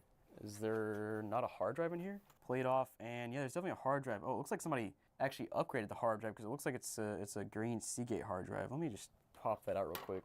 So somebody put in a 1 terabyte Seagate hard drive. Maybe that's the issue here. One thing I didn't try is to see if we have a free game in here. So let's check that, and nope, no free game. All right, guys, so I'm probably gonna go and try to acquire a new hard drive and try to do the update process and see if that'll fix this. Otherwise, let's go ahead and just move on for now. Yes, I was going to try to fix this console in this video, but I completely forgot about it until like right now, which is an hour before the video goes live, so we'll just try to fix it in a future episode. And next up, we have the one console here that actually looks halfway decent, so let's go ahead and try to turn this thing on and see if it works. Get power, free game, no free game. Okay, it's booting. It's checking the system storage status, so somebody probably just unplugged it incorrectly last time they turned it off. Other than that, maybe it'll boot. Let's see. So much peanut butter, it may require a napkin. Peanut Butter M&M's Mega. At Harbor Freight, we do business differently from the other guys. We design and test our own tools and sell them directly to you. No middleman. No folks in suits telling us to raise prices for the heck of it. Just quality tools you can trust at prices you'll love. Every aisle, every day. That's how we like to do business anyway. Whatever you do it for less at Harbor Freight. Cannot start the PS4. Bro, what? Okay, I need a storage device that contains an update file for reinstallation. Okay, so I guess the system data got corrupted or something. So guys, I put in a flash drive with the update file on the PS4, updated the whole thing. It made me format everything. So we are back here, and it actually looks like it was successful because we're, you know, back on the factory setup screen now. So let's go ahead and go through this process, see if this thing will actually boot up and work properly. Let's go ahead and put in one of these random games. We'll do, let's try out GTA 5 here. I got a feeling it's not going to pull the game in, but, ooh. I mean, it pulled it in, but that was rough. Well, I mean, it works. Well, let's see if it'll eject it now. Yes, got it. So guys, no free game on this one, but it does fully work, and I made a profit on it, I guess, so it's not garbage. Let's move on. And next up, I've got a PS4 Slim that I paid $103 for, which is pretty steep for an untested console, but let's open it up, see what's inside. And guys, this is why Goodwill shipping costs so much, because they ship this one singular PS4 in this massive box. It's absurd. And I'm not really sure what's going on here. We have sticker down here. This is from June 7th. We have a random rubber band that's not rubber banding anything. But overall, the console actually looks pretty solid. It's a bit dusty and stuff. Looks like there's an old sticker from the top there. I don't know. Let's plug it in, see if it turns on. All right, we got power. Oh, I hear a game inside. Baby, let's go. Let's go. Dude, it's always Spider-Man. I swear, like, I've had free games in or on a PS4 is like, I don't know, 10 times maybe. It's always Spider-Man, every time. Let's put that back in though and see if this boots all the way. Finally got this thing booted up. For some reason, it like wasn't letting me select user 1. We are booted up now. It looks like it's pretty standard main menu, and the game is loading up. You know, there's no trophies. It's not signed in to anything, but there was a game inside. Are there anything else here? I mean, just the standard stuff, the playroom and everything that comes on here. Checking out the notifications. Looks like it was booted up 6/6/24. So what? I'm so confused. Did Goodwill actually test this, but leave a game inside? What? So the thing not seen here is that it says June 6, 2024 on the screen, but I also bought this console from Goodwill on like June 6th or like within a day or two. So this June 6th here is definitely when Goodwill booted it up and tested it out. Now, like, how did they boot this up and not notice there was a disc inside? Or, oh, hold on, maybe somebody at Goodwill knew that I bought it and was like, hey, let me leave a disc inside for Jacob R. And that would kind of explain some of the other stuff we've seen before in this video and that we see later on in this video. So I don't know, conspiracy theories are whirling in here. Why would they do that? Whatever. You guys got a free game. Console does work, so this console is not garbage. Let's move on. Now, next up, we have an untested PS4 Slim that I bought from Goodwill for $98. Still a bit steep for untested, but let's open it up, see what's inside. Wow, they actually put this in a nice little plastic wrap here. Let's go ahead and take a closer look at this console, though. And yeah, at first glance, it's pretty clean, honestly. Did they clean this? Yeah, it's got a little bit of dust, but not bad at all. Flip into the back, warranty still intact and everything. I will be very surprised if this does not work, but let's plug it in, see what happens. All right, 3, 2, 1. Got power. Oh, there's a game inside. All right, is it Spider-Man again? I bet you it's Spider-Man. Oh, Star Wars Battlefront 2. That game's worth like $1. All right, oh, that's a free game. I'll take it. Let's put that bad boy back in and see if this console actually boots. Okay, it's booting, but system storage is jacked up again. Oh, man. Here we go. I think it's booting up. Yeah. Got Tariq Rahal. Oh, we got games. Yes. All right, we got Star Wars Battlefront 2, obviously, in the disk drive right now. We got Warzone. We got Rocket League, Apex Legends, a bunch of free-to-play games. Got GTA 5 and Red Dead. Are these going to boot? Hold up. Yo. Oh, let's go. Yes. All right, here we are. Booted up. Says he's on 76%. Okay, that's not too bad. Oh man, this guy's loaded up. You got the snipers, the shotguns. Man, I have not played GTA 5 in so long. But yeah, this is so cool that GTA 5 is just working. Let's go back to the main menu, and as you saw, we also got Red Dead 2, which is awesome. We got Minecraft, Farming Simulator 19. Looks like that was a PS Plus game, so I can't play that. Payday 2, Star Wars, I don't have a disc for that. Overcooked 2, Far Cry 4, don't have a disc for that. Let me check out the last time this guy was playing. Here's 2019. Wow. But I bet our oh dude, we're on 7.51. Holy crap. I guess that's not surprising because it's hasn't been updated since like 2020. But that's cool to see. Let's go ahead and put a disc. I guess we already got a disc inside of here. Let's see if the disc works. And yep, Star Wars Battlefront 2 is loading up here. Let me go ahead and see if there's any other profiles that I'm missing. We got user 1 and Terry Garcia. Let's check out Terry here. Oh, yo, I forgot you can actually see some messages on here without connecting to the internet. Okay, so we're on Terry here. We can see hey. Some groups. Phone died. You're really thirsty. You want to hang in person? Let's meet. Hey, hi. Sup, hot stuff. Hey. Alright, I'm gonna stay out of that. Okay, interesting. So I guess it's only certain profiles you can see the messages, because here on the on Tariq's profile, I can't click messages. I'm not connected to the internet, so I can't connect to it. But the other guy, I could see his messages. I'm not sure what causes that, but that's interesting. All right, guys. Well, this console is working. It's got a bunch of free games inside. Free games loaded onto it. I profited on it. So this thing is definitely not garbage. This is the absolute opposite of garbage. So happy here. Let's go, boys. Let's go ahead and move on to the next console. So this PS4 I paid 77 bucks for, untested. Let's open it up, see what's inside. All right, so we got an OG PS4 here. Got a few of the cords, which is good to see. Pretty scratched up on the bottom, and oh no, what is this? Did somebody like stick like a heated element on top of the PS4 and melt it some? That's really weird. This part is unsurprisingly very scratched up. And flipping to the back, looks like the warranty seals are gone, so it's definitely been opened up before. Actually, I kind of want to check and see if there's even a hard drive inside of this bad boy, and there is. Looks like there's some bunch of gunk down there, which is not surprising, but yeah. Let's plug it in and see what happens. All right, got it plugged in. 3, 2, 1. We got power. It's making some clicking noises, which is not a great sign. Let's go ahead and check and see if there's a free game inside. Nope, nothing. Okay, it is booting up. Let's go ahead and see if there's anything loaded on this console. There we go. All right, we got Cameron Roth and Brennan Freeze. Okay, we got some stuff here. Let's see if they got any games loaded up on this bad boy. And yeah, we do. We got Madden 22, got Modern Warfare. We got Black Ops Cold War, Madden 20. Looks like I need a disc for that. Let's go ahead and see what the last time this thing was used was. Yeah, so March 2022. System software 9.04, so pretty old here. Not surprising. We actually got some more stuff here like Watch Dogs, Assassin's Creed, GTA 5, but I don't see those downloaded on the console, which is interesting. So maybe they played those on a different PS4. Let's go ahead and just start by trying to boot up one of these games and see if it loads up. But yeah, game is working. Let me go ahead and see if, oh, we got a franchise game in progress, yo.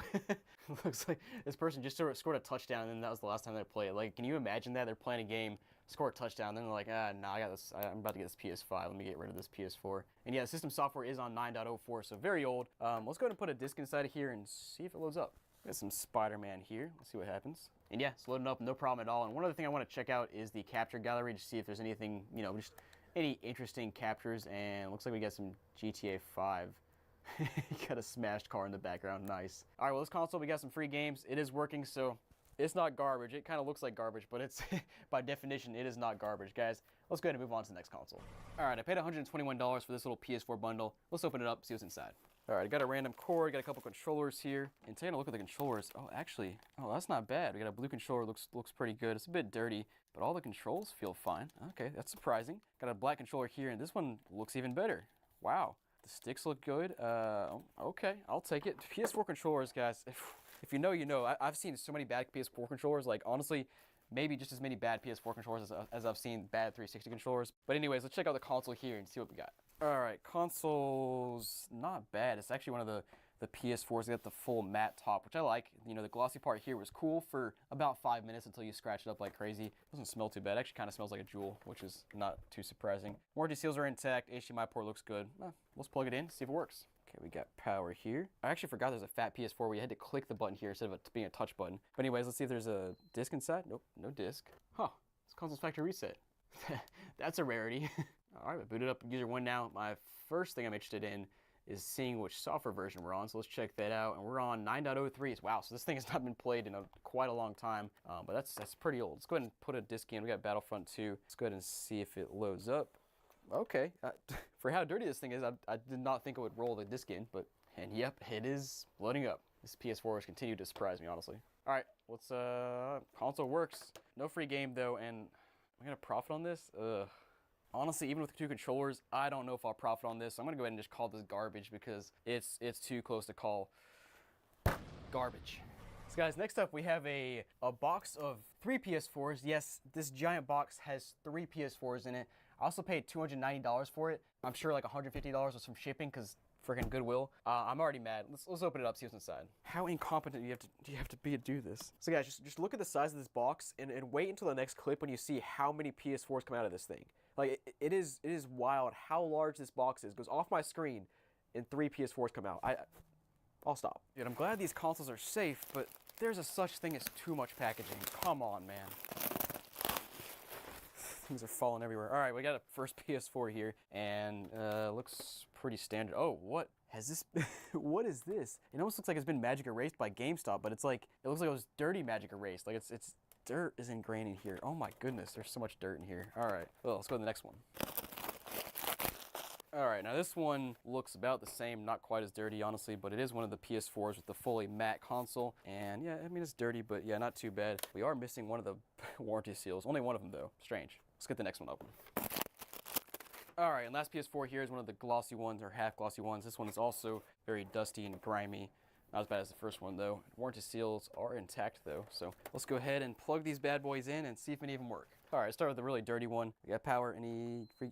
No free games. Let's see if it boots though. System storage is jacked up, of course. And it looks like it was factory reset, I guess? What firmware are we on here? We're on 11.0, so this is, it's fairly recent. That's weird. Let's put a game inside, see what happens. Oh my gosh. All right, well, at least the game is reading, but console works, no free game, and I'm definitely not making a profit on this because there's no free game and I paid way too much, so that's garbage. Let's move on to the next console here. All right, next up we got this console. Let's go ahead and see if it boots up. Turning on, no free game. Okay. Okay, console is booted up, and is this one factory reset too? Hold up, what? Nah, that's weird. All right, let's check out the system software on this one. 10.01, okay, so they didn't update. If Goodwill doesn't into these two, they didn't update them both to the same thing. So 10.01, still a little bit old. Let's try out a game, see if it works. Oh no. Oh, that's rough. Okay, disk drive does work though, so same thing as last time, no free game. Console works, but I'm definitely not making a profit, so you're garbage. All right, third one plugged in. Let's see if it turns on. Free game, no free game. Got a feeling this one's gonna be factory reset too. Oh, yep, here we go. User one, you gotta be kidding me. So Goodwill definitely tested all these and they just did not say. All right, cool. We're on 4.55, are you serious?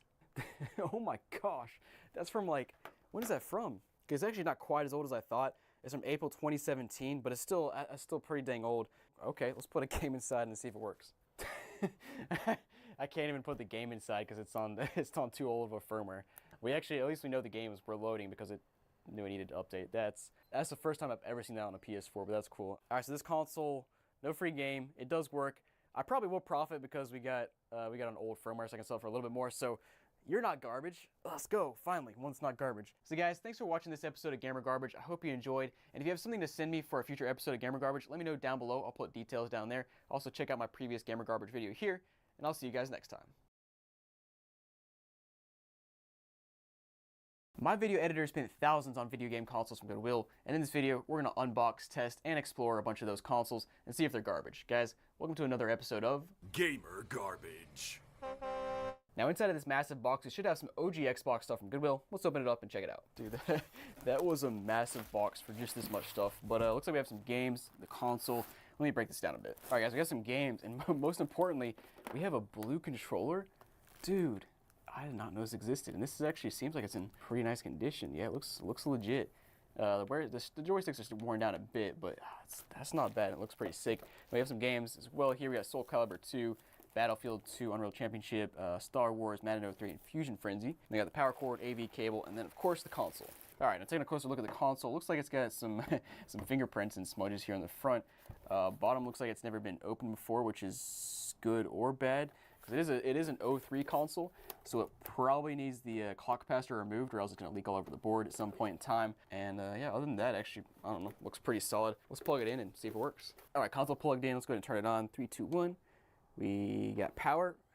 I'm really hungry for a free game right now. Let's please, come on, man. Looks pretty dirty inside the disk drive, but not awful, and it opened up without an issue. But man, I just can't get over how cool this blue controller is. Just the early 2000s translucent era, just next level. Now let's go ahead and check out one of these games. And actually, I want to try out the Battlefield 2 because it's got the tryout Xbox Live. Hold on, wait. Okay, it felt empty to me for a second, but it's still in there. Ooh, and the game looks pretty good. Let's go ahead and put it in, see if it works. Now what? Okay, so the disk drive is, I said the disk drive worked earlier, but it's actually kind of stuck when you push it in. Now let's go ahead and see if we boot up here, and yeah, here we are on the main menu. Actually, the first thing we can do is check out our memory. Or never mind, it's booting up the game. We're all over the place here. Let's boot up the game and then go from there. The game is booted up and working, and thank goodness the controller works. That's my favorite part of the console. Now let's go back to the main menu now and check out the memory. I want to see if there's any interesting save data, that sort of thing. And by the way, these games will all be listed on Whatnot down below. Anything under 15 bucks will get for free, so go check that out. Details in the description. But memory, let's see what we got on here. So we got 50,000 blocks, of course, by default, and we have Battlefield 2, which you just put in there. We got Crash Twin Sanity. I've never heard of that Crash game. DDR Ultra Remix 3. We got Disney Extreme Skate Adventure. I like vaguely remember hearing about that game. Also ESPN Football, Ice Age 2, nice. The Incredibles, one of my favorite games of all time on the PS2. And I just noticed, guys, going through the saves, you can actually see the date they were saved. So you got like some 2001, 2002, 2060. How's that possible? Okay, 2001. Oh, we got an 04, nice. Wait, NCAA 07 football was saved in 2001, and 2004 saved in 2007. All right, so yeah, actually that makes sense because some of the save data, I would assume most of it is probably not accurate because you just set the clock when you boot the console up. But before we move on from this console, I want to try to replace the rubber band inside of the disk drive, because as you guys saw, it opens up just fine, but when you press it to close, it kind of gets stuck and you got to nudge it a little bit.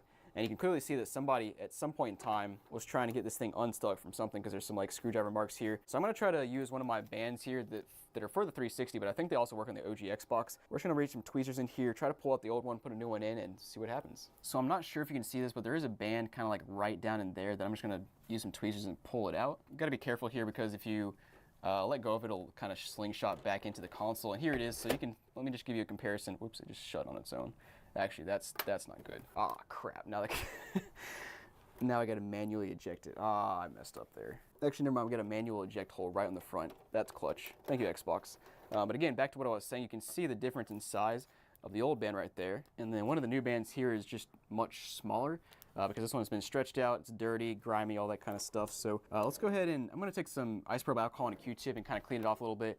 And then we'll put this band in there and see if that fixes the issue. All right, got those wheels cleaned off a little bit. Let me go ahead and see if I can string this band in there and hopefully it doesn't slingshot back into the console. There we go, guys. I think I got it in there. Honestly, I think this band might be too tight. I don't actually know if these bands are good for the 360 or for the OG Xbox, or if they're just for the 360. Let me plug it back in and see what happens.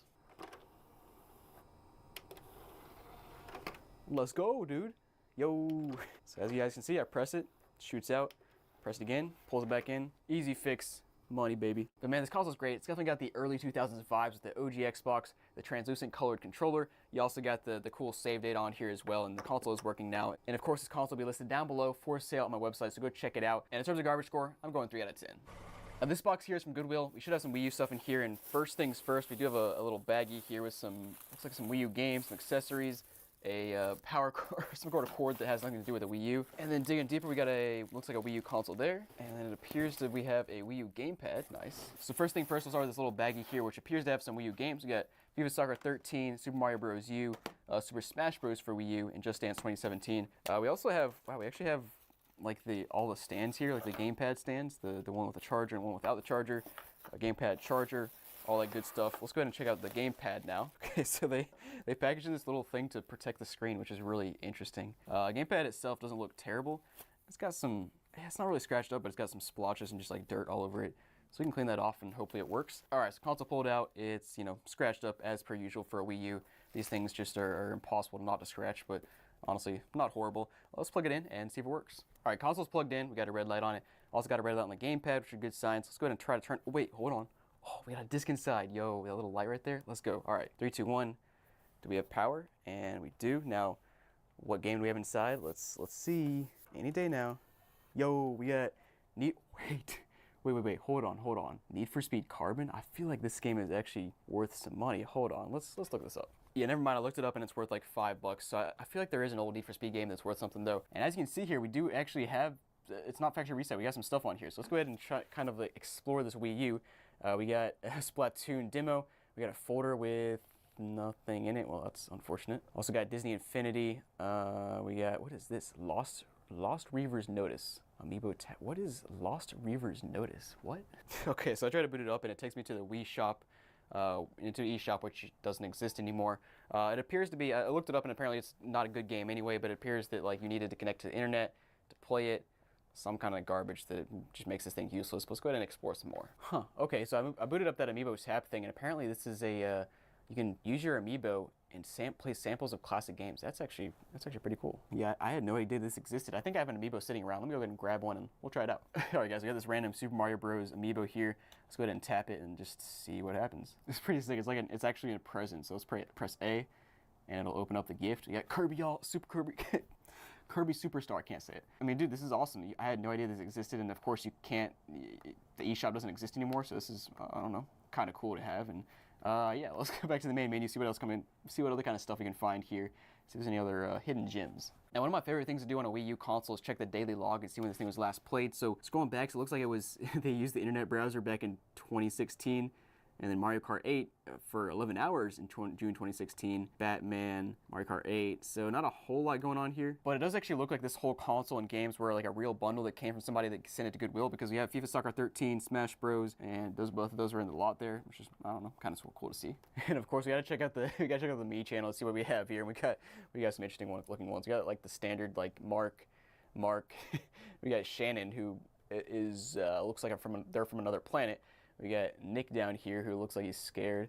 The tank, Mark. There's a lot of Marks here. What's going on here? But last but not least, we of course need to test the game. So let's go ahead and just try out Super Smash Bros. For the Wii U and make sure it works. Wait, hold on. That's not the right game. I hope these things are just swapped here. So we have Super Mario Bros. U on this one. And wait. Oh, okay, so they are swapped. And we also have a little USB stick in here. What is this? I don't know what this is. Let's plug it in and see what happens. It's got a red flashing light, but I have no idea what this is. I'll just put it to the side. But yeah, it does look like the games were swapped in cases, which is, I guess, fine. Let's try one out and see if it works. Yep, sure enough, it loads straight up. The disk drive pulled it in very nicely. And of course, this console will be listed down below on my website called JRobgaming.com. Go check it out or scan the QR code on the screen. Also, these games will be in a future Whatnot auction, so check out that QR code as well. And guys, let's go ahead and Gamer Garbage score. Like, this is like a 2. Like, it's not garbage at all, but it's a little bit dirty, so I don't know. I think 2 is fair. Let's go ahead and move on. So in this box, we should have some PlayStation stuff from Goodwill. Let's open it up. All right, so we start with some games here. Let's put that to the side. We'll take a closer look in a minute. Also got some accessories. We've got, oh, what is this? Yo, we got a Blong Boy. My goodness, I haven't seen one of these in quite a while. That's awesome. Power Serve. Also got some more games. Ooh, dude, a sealed copy of NFL Game Day. That's probably worth $3. And then it appears that last but not least, we have a PS1 console of some sort in here. Let's open all this stuff up and take a closer look. Oh no.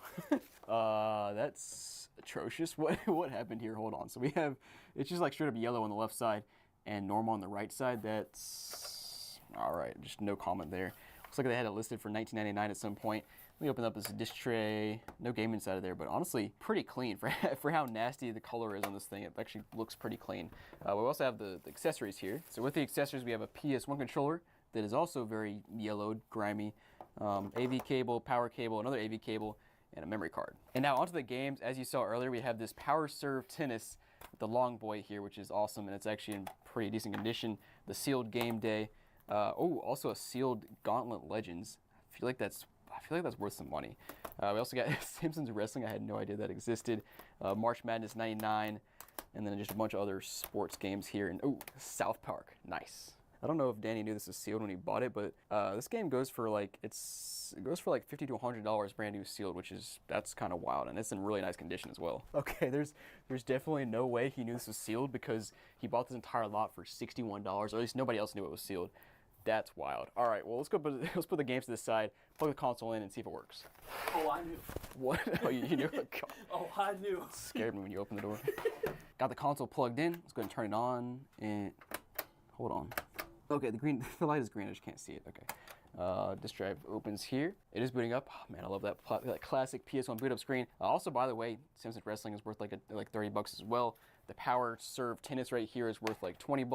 So a lot of valuable games in this slot. Let's go ahead and put a game in though, see if it works. And actually, before we do that, I got the memory card here. Let me go ahead and check out the memory card slot and see if there's any save data on it. Yeah, let's go. We got some save data here. We got Army Men Sarge's Heroes 2, a bunch of other random stuff, NASCAR Thunder, Crash Bandicoot 2. Yeah, so it looks like this memory card definitely does not match up with these games, so it's probably just 2 different lots that were meshed into one here. At least that's what I would assume. Let's go ahead and put the game in and see if that works. And guys, sure enough, the game is loading up, and honestly, these graphics are not bad for PS1. Like, that's pretty good, and it's just, I had no idea this game existed. Okay, so I think I knocked him out, but it's just, the game's not over. What is going on? She just lays there all day. She's so chill. This game is so dumb, but it's hilarious. All right, well, the console's working. The memory card is working. The games are working. Actually, I looked at a few of these games, and they actually look really good, which is surprising for PS1 games. Just like the back looks great. I mean, honestly, garbage score, this is a 1 out of 10, considering the scores we got here, and it works fine. By the way, all these games will be on Whatnot, so check out the link down below. You get a $15 credit, and the console will be on my website, so check that out down below as well. Now let's move on. So guys, we got a box from Goodwill, and I'm not really sure what's going on here. It looks like it's inside of another box we just had sitting around the office, so yeah, let's find out. What? No way. You gotta be kidding me. So it looks like they actually just slapped the label on the PS2 box. You've gotta be kidding me. Goodwill did this? That's horrible. All right, well, it mostly came off. Let's take a look at this thing. We have I guess a PS2 Slim in the box here. It looks like it went for $130 whenever this thing sold originally, and it was reduced to $123 back in, what was that, 06? Nice. Yeah, it looks like it's stuffed full here. Let me go ahead and try to slice it open, and we'll find out what's inside of this thing. All right, so opening it up, it looks like they just kind of stuffed everything in here. This piece is broken. We do have some pamphlets. Nice. Okay, here's a controller. Also have some games, and there it is. Nice. We got a Slim console, and yeah, we got the power supply. Got an AV cable. We have a 64 megabyte memory card. We also have, oh, is this a wireless receiver for a controller? We don't have a wireless controller here, but we do have a receiver. Interesting. But let's go ahead and take a look at what games we have here. So we have Star Wars, we got Gran Turismo 4, NFL Game Day, and Namco Museum. Not bad. They're all in decent condition. Yo, it's a Blockbuster case. Let's go. It's not the right case for this game, but I don't know. That's hilarious. All right, and we also have, we got the online startup disc, which appears to still be sealed, which is also just funny. Let's put all that stuff to the side. And, oh, dude, the console, it still has this, like, the plastic wrap on it. Hold on, I gotta do this peel right here. That's crazy. Look how glossy that still is. Let's go ahead and plug this bad boy in and see if it works. Wow, I forgot how quiet the PS2 Slim is, but it is. Oh, nice, it's booting up. And sure enough, yeah, boots up. Clock battery's dead, no surprise there. Let's try out Namco Museum. Got a blue disc. Wow, that looks really good. Let's put that bad boy in here. Okay, sweet. So it's booting up here. Let me go back to the main menu. Actually, I want to try out this memory card, see if there's anything on it. All right, so got the memory card. Oh yeah, we got some saves. Not much. You got your system's config, DDRX Extreme, and Need for Speed Undercover. Nice. So not too much going on here. 2009 was when that save date is from. It's always so funny seeing how old the save date is here. But yeah, this console's good to go. Even the controller's working despite it looking like crap. But yeah, this console will be listed down below for sale on my website if you want to check it out. The games will probably be on Whatnot, so check that out down below. And garbage score for this one, like I don't know, a 2? Actually, let's go with 4 because it was pretty crappy how they put the shipping label on the box, like the PS2 box. So it's kind of garbage. I'd say 4 is fair. So in this box are some untested PSPs that I bought from Goodwill ages ago. Let's open it up and see what's inside. All right, guys. So right off the bat, we got some games. Nice. We got one of the PSP cases or the sleeves. That's pretty cool. And then we have our PSPs, which are just laying on top of each other. Nice. At first glance, these are actually not in terrible condition, just like kind of looking at them. And it looks like we got a mix of like 1000s, 2000s, and 3000s here. And first of all, this is the one that really catches my eye. We've got the little wrist strap here, which is awesome. Got a sticker sitting on it for some reason. Honestly, this one feels really heavy, probably because it's old, but I wonder if it has no free UMDs. Let me go ahead and actually check all of these and see if there's any free games inside. Yo, yes, let's go, free game. We got Warriors Orochi 2. I don't know what that is. Oh, it's just the, it's this one right here. So that actually goes in this case. So not really a free game. But we also got Spanish Coach, which is funny. Crisis Core Final Fantasy, and this is sealed. It's like a sealed Japanese game or movie. But yeah, no other free games. Let's go ahead and start with one of these consoles, plug them in, and see if it works. So starting with this PSP, it's clearly a PSP 1000, and it's not in great condition. It's got tons of scratches in the front. Honestly, a lot of those you can probably wipe off, but let's go ahead and try to plug it in and see if it turns on. Okay, it's surprisingly, it is charging up. Let's go ahead and see if it turns on. Yo, let's go. Oh, wait, nope, turn it back off. There we go, let's go, guys. We got power, back to reset maybe. Oh, yo, we got a memory stick in here? Let's go. But I don't see any save data utility. Oh, NCAA 07, nice. But yeah, other than that, no games, no movies, no photos. I checked all those out. Let's go ahead and go to the system settings and see which version we're on. 6.20, and first let me see if I can change the theme here so we can see a bit better. All right, so classic blue. I feel like we can probably see that a bit better now. And yeah, man, I mean, this thing is working so far. Let me go ahead and open up the UMD tray. Let's go ahead and stick in a game and see if it works. I really want to try this My Spanish Coach, so let's stick that in the slot. slap it in there. Yeah, I don't think that's gonna work. That's unfortunate, although not surprising at all because these things seem to break all the time. But last but not least, I want to check the internet browser, see if there's any like saved history here. It's kind of a dangerous game, but let's check it. Nope, never used before. All right, well, cool. Well, oh, wait. Oh, I saw the UMD for like a split second and then disappeared. What happened? Oh, wait, it's back again. Let's go. It's booting up, maybe, but now it's just frozen. All right, well, I'm done with this PSP. It kind of works, but let's go ahead and move on to the next PSP. All right, so this is the one I'm most interested in. As we saw, it has the wrist strap. It's got this little sticker here, and it's actually not quite as big up as the last one. Now that's not a good sign. Oh, wait. It is charging, maybe. If I wiggle it around, or it's just flashing. All right, I don't know. Let's go ahead and try to turn it on. Okay, so I just looked up this flashing light, and apparently it means that the battery is not being charged for a long time, or the environmental temperature is not suitable for the battery. So we gotta wait for a while, or I can just swap in another random battery I have here. So let's try that and see if it'll turn on. Yeah, there we go. Let's go, baby. Yeah, my man. And we got a memory stick again. Let's go. And then this one's on 6.37. Nickname is P254. So again, this one's like, I don't know if it was factory reset or what, but it's just, there's nothing really going on with it. Let me go ahead and stick in My Spanish Coach again and see if that'll work on this one.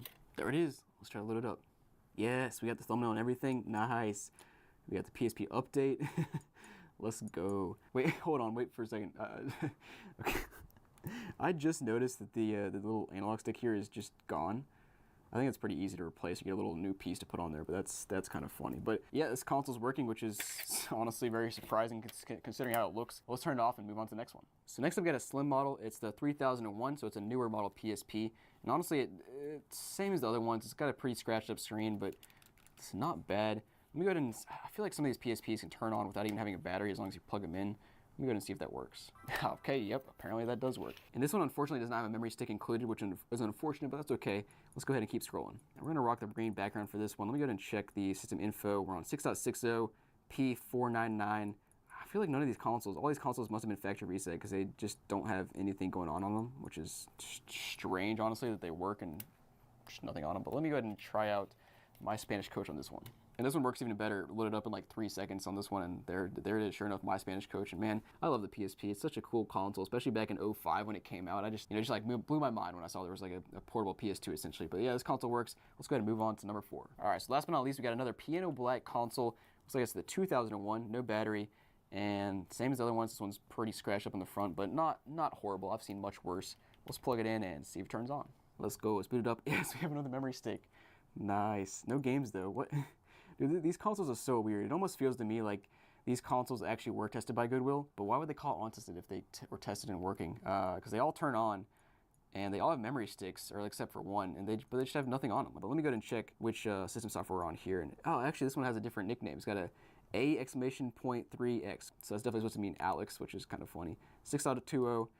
And yeah, let's put a game in and see if it works. I'm gonna try this Warriors game on this one. Okay, well, unfortunately, this one doesn't even try to read, and it also just turned itself off. I think because I wiggled the power, the charger out of it, and it has no battery in it. But you know what? Oh well. It doesn't read games, and it seems to turn on sometimes and not other times. Honestly, this is not a bad lot. How much did I pay? Let me check. I paid $200. That's not great, but at least all 4 of them actually turn on, which is not bad. But Gamer Garbage score, I'd say probably a 5 out of 10. It's in the middle.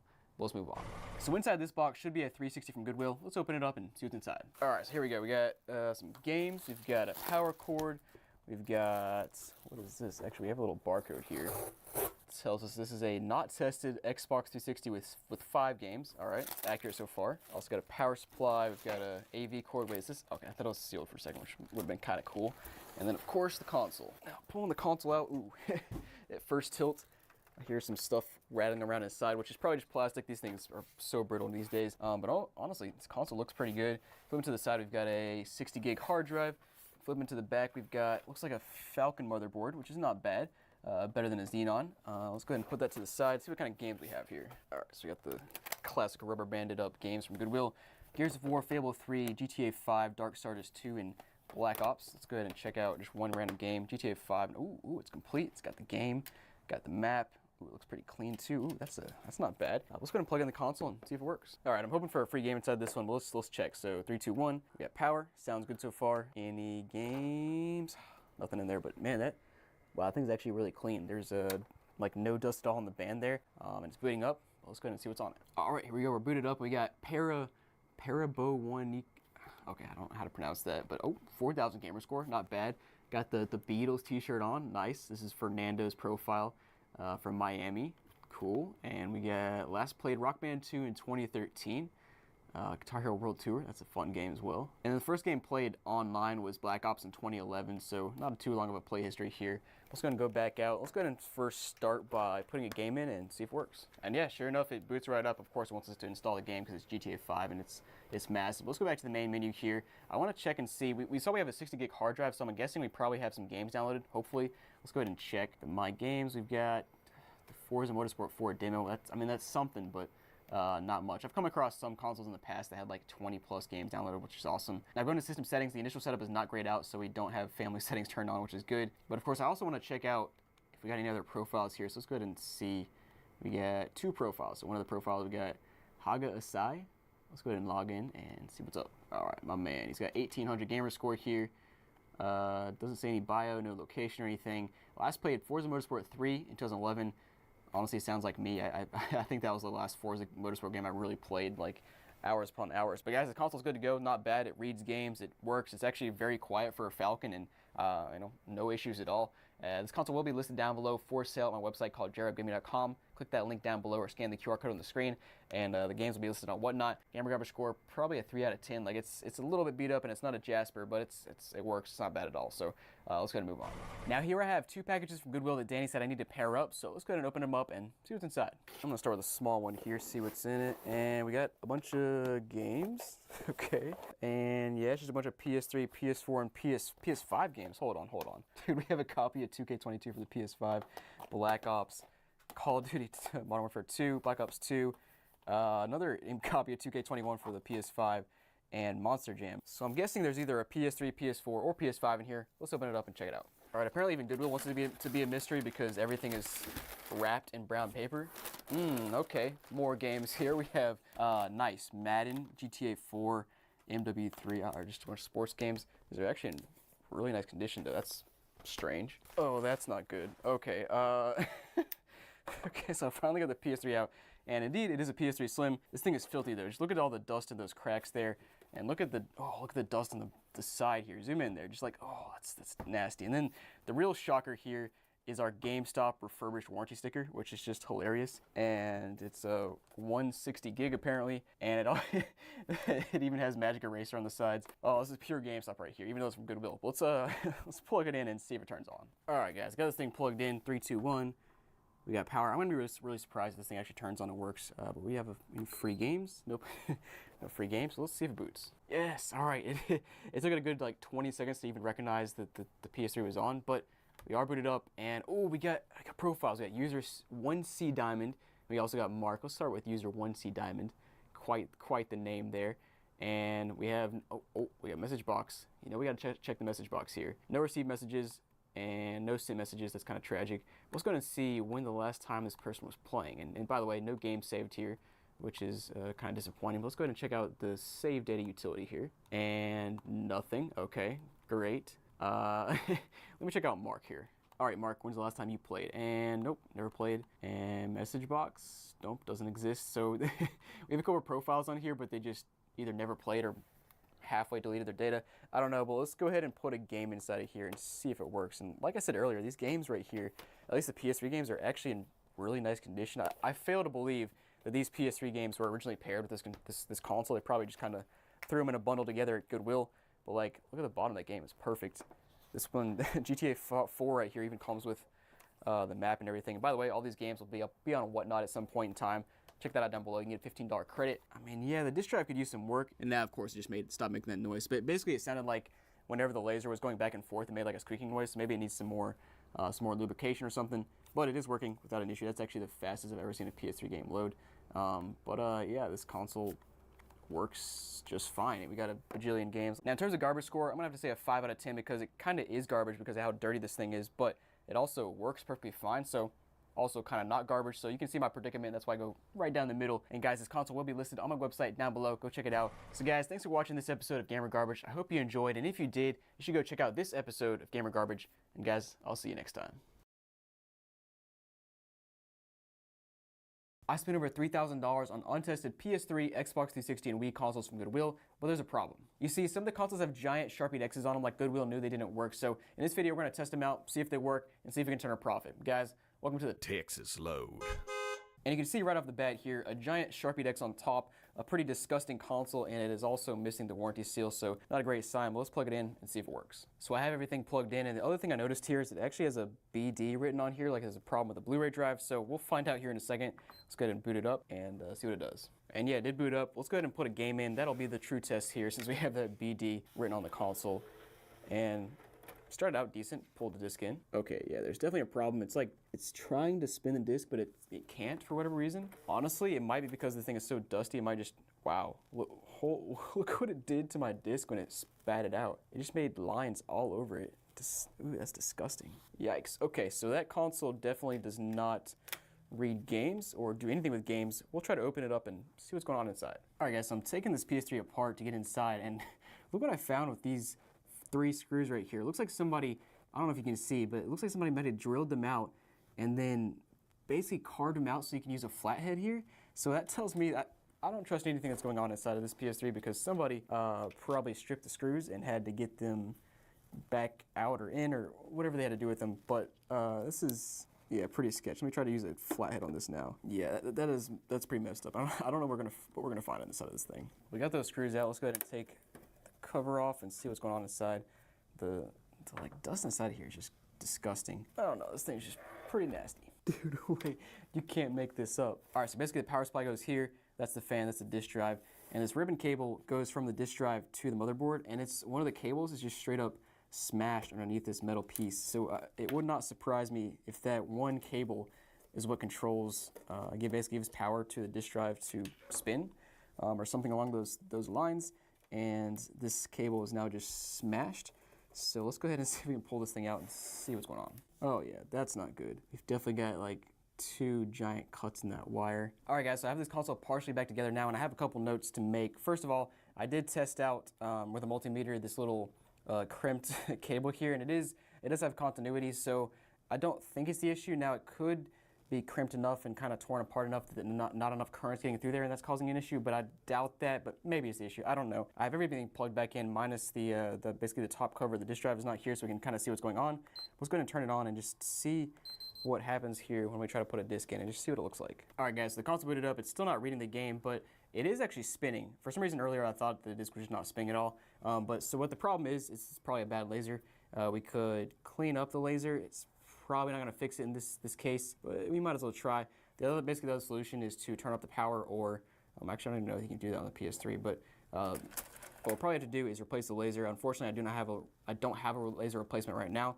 I can order one and maybe we'll do it in a future video, but let's go ahead and just try to clean that laser first and see if that fixes it. So usually I would take the console all the way apart for this, but I'm a little bit lazy right now, so by the way, I'm using a Q-tip with some 99% isopropyl alcohol. I'm going to squeeze in here and I can actually get to the laser without taking it all the way apart. So basically I just clean it in circles with the clean, or with the end that has isopropyl alcohol, and then I'll either get a new Q-tip or use the clean end to dry it off a little bit with the same process. And if that is going to fix it, that should do the trick. That doesn't fix it in most cases, especially a console that's this old, but let's try it now. Yeah, so it sure is trying hard, but it's still not reading, so pretty sure our issue is with the laser. We just need a new laser here.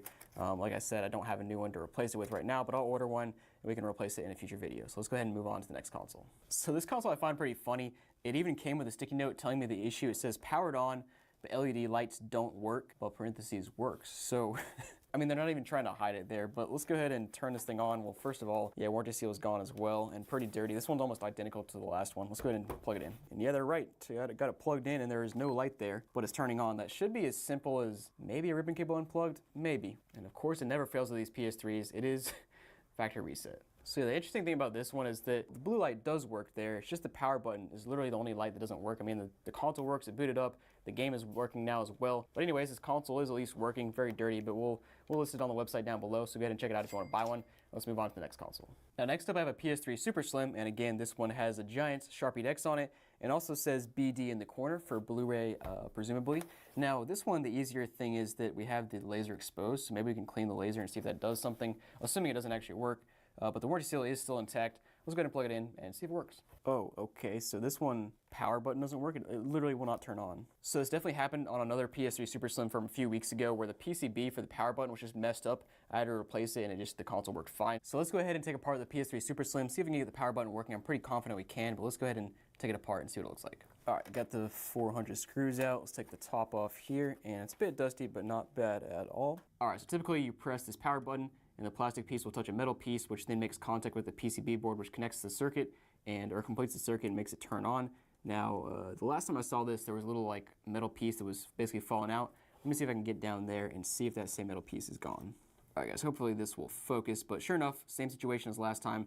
We have this PCB right here, so basically the plastic piece touches that button right there, but it doesn't work unless you have this little tiny, basically metal piece that's covering it and completes the circuit. So what I need to do is temporarily get that piece onto there, and it should work temporarily, but the better solution is to order another PCB and just replace it, which is what I'll do. But for now, we'll at least get this working temporarily so we can test the console out. All right, so there we go. We can see the little yellow metal piece is now stuck to it. Why is everyone spiraling over YouTube banning ad blockers? Like, chill guys, just use Pi. It's a free Chrome extension and it basically blocks ads for you. And it actually gets cooler because if you do end up seeing ads, Pi legit pays you to see it. I didn't even know these were ads in the first place, but I made money off of them, which is great. It even has a visual mode that lets you watch your ads disappear. It takes like 5 seconds to install, so honestly just give it a try, because who knows, this could be the last ad that you see.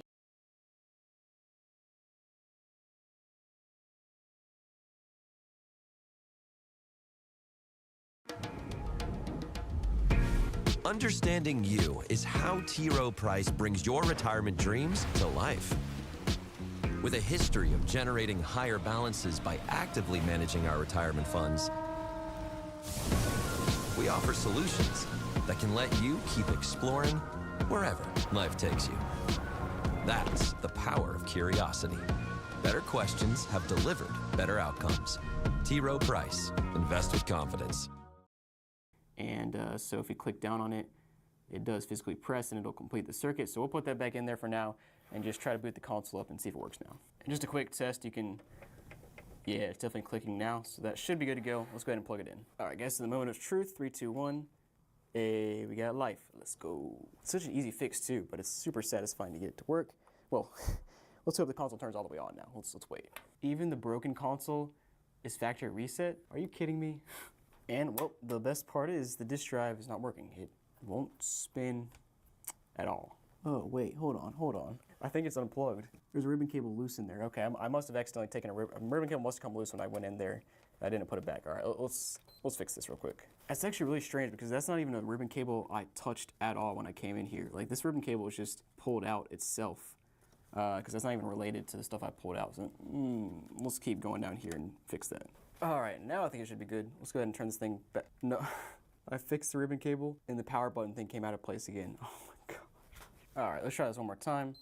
There we go, it's turning on. Let's go ahead and put a disc in here and see what it does. All right, guys, so I finally got this console on, shown on the screen, and the game loading up. So this console is good to go. Of course, I will have to buy a new PCB for the power button and just replace it, but it's literally just swapping out that PCB that you saw. Otherwise, this console is good to go. Let's go ahead and move on to the next one. Now, for a bit of variety, we're gonna do a 360 Slim next. This is a matte Slim that actually looks really nice. And ooh, I just noticed we have a GameStop certified pre-owned sticker on the back, or on the bottom, excuse me. It says MBT, I guess, is the one that tested this. Oh, it actually has a date. Tested on 7/5/2015, so tested 8 years ago. Pretty crazy. Let's go ahead and see if we have a hard drive here. We do not, and this piece is like falling off. That's awesome. Let's go ahead and plug it in and see if it works. All right, plugged in, 3, 2, 1. We got life now, disk tray. I feel like I heard a disc in there. Let's see. Ooh, we got, dude, no way. We have the 3rd season of iCarly, disc 2. That is so random. Wow, it looks terrible on the back, but that's hilarious. I love how half the games I get in 360s are not even 360 games. Now let's go ahead and scroll around this menu because are there 4 gigs built in? I don't know. Yeah, there are. Okay, cool. So let's go ahead and see if we have any profiles here. We have, wait, how do we have 0 profiles? I didn't even know you could play your 360 without a profile. All right, no profiles, but I think we can see some. Nope, there's no games or anything. Okay, I'm really confused now because it says 1.5 gigs free, but these came with, if it has memory, it has 4 gigs built in, but it shows nothing under games or apps. There's literally no storage taken up here at all, so I don't know what is going on. The only thing I noticed here is that the initial setup is grayed out, so that means we have family settings turned on, which is just awesome. Let's go ahead and see if we can guess the password. There's no way I just guessed that. The code was XYXY. All right, I'll take it. All right, I'm curious what the favorite person from history is. Alan. Who is Alan? All right, let me turn this off. I can't believe I guessed that. Actually, the funniest one is, like, I don't know, a year ago when me and Danny somehow guessed pizza is the password, and it was correct, but that was hilarious. Let's go ahead and see if this iCarly disc works, though. Yep, so despite that disc looking terrible, iCarly is sure enough on the screen. That's pretty funny. Let's go ahead and see if an actual game works now. So the game is working. Now, I'm still kind of confused how we only have 1.5 gigs available when 4 gigs are built in, and there was literally nothing saved on here. Very strange, but let's go ahead and move on to the next console. Now, this PS3 is a bit strange because not only does it have a giant X on it, it also has a 3. Don't know what that means, but let's go ahead and see. Warranty seal? No, ooh, man. I did not even notice the bottom of this console is just mutilated. Wow. Scratches everywhere, but the warranty seal is still intact. So let's plug it in and see what it does. We have a red light here. Let's go ahead and see if it turns on. All right, guys, so it appears that this console unfortunately has the green light of death. So basically, I turned it on, it's green, but there's no video, no audio, I can't do anything. I tried both HDMI and AV and neither of them do anything. So what I'm gonna try is to take the hard drive out and see if the console will boot up and then tell me there's no hard drive. That means it's a hard drive issue. If that doesn't fix the issue, it's probably a board level issue that I'm not sure I'll be able to fix, but we'll still open the console up and see what's going on inside. But let's go ahead and take the hard drive out and see what it does. Oh, and the other thing I just noticed is the button doesn't even respond. So it basically turns on and it responds that way, but other than that, it won't turn back off. Okay, so in the process of taking the hard drive out, I heard something inside, and so I'm shaking it a little bit. Yeah, the motherboard is straight up shaking inside of the console, so I don't think this will do it, but let's try.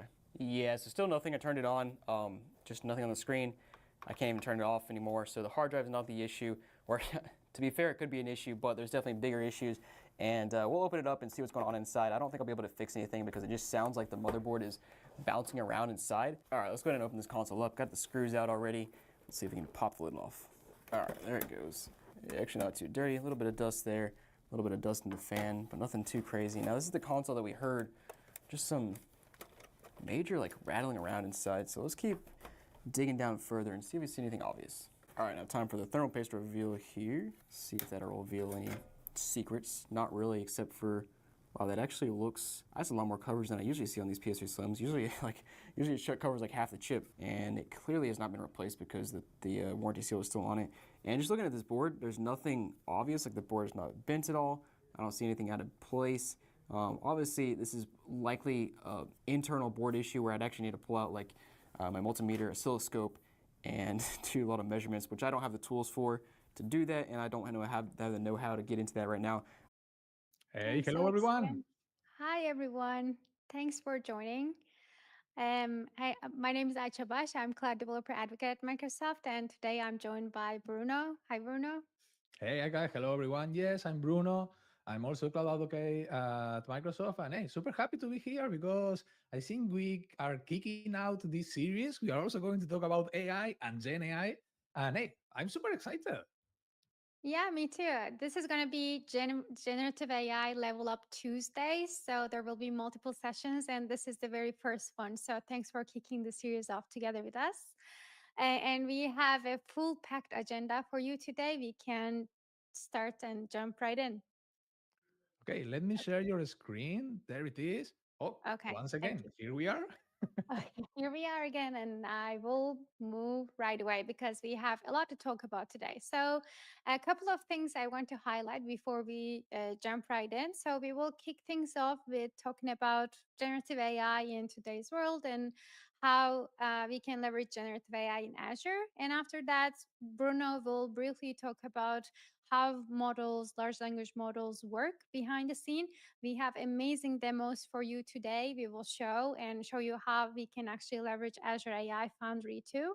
And finally, we will show you what is next and what we're expecting to be next in generative AI world. And we will close out this Tuesday's session with all these amazing demos and the information. Okay, so let me kick things off with a statement and very clear statement that captures the essence of our discussion today. Every app will be reinvented with AI. Generative AI is already in the forefront of this revolution, as you all know. And unlike traditional AI, now generative AI creates a new content, brand new content. So this could be anything from human-like text, creating images, composing music, as you all are aware and already using in your day-to-day life. So um, let's have a look quickly how generative AI is not just a concept of the future, but it's already making a significant impact. This slide basically illustrates how quickly generative AI has been adopted compared to all of the other revolutionary technologies. So it definitely has a special place in our community, in our world. So looking at Microsoft's AI journey, it hasn't been a short journey for sure. So, Microsoft has started in 1991 with Microsoft Research Establishment. And then, late 90s, all of us know the works behind the scene. Clippy and how it comes into our scene, and it was all really excited for us. Then we have Xbox Kinect. If you all remember, we used to work with the Kinect sensors as well. Cloud computing, Cortana took a lot of space in our Windows and day-to-day life too. And finally, moving forward, coming to today, we launched Copilot in 2023, which was the biggest announcement of that year. And we continue improving, and we continue adding new stuff in our services. So today specifically, we have a bunch of exciting demos to show you how actually generative AI is used and how it is capable to build really exciting stuff, not just like building, let's say, basic APIs or leveraging AI in the apps, but something out of the edge and something more of a out of the box. So we have 3 demos to show you what AI is capable to do today. And then we will jump right into how generative AI works in Azure. And then we will talk briefly about the models and LLMs and how we can leverage them in Azure AI Foundry. So I have a bunch of demos created for you. Just to be on the safe side, I've recorded these demos, but you can build them. These services are all available in the Azure Speech Studio. So if you go ahead, you can basically create all of these by yourself today too.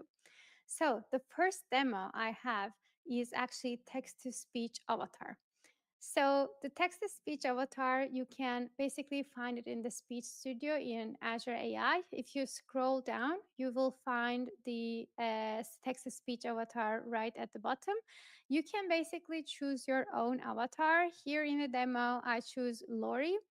And then you can basically put any text you want Lori to say, and you can also choose the voice options you want. We have a bunch of different options. And finally, when you hit preview video, then we will be able to view the video and get the result. I'm Lauren. Welcome to the Microsoft AI Tour. It's a pleasure meeting you all here. So this is pretty awesome. We can also insert some gestures. If you want to add some thanks, please hand gestures, you can add them too.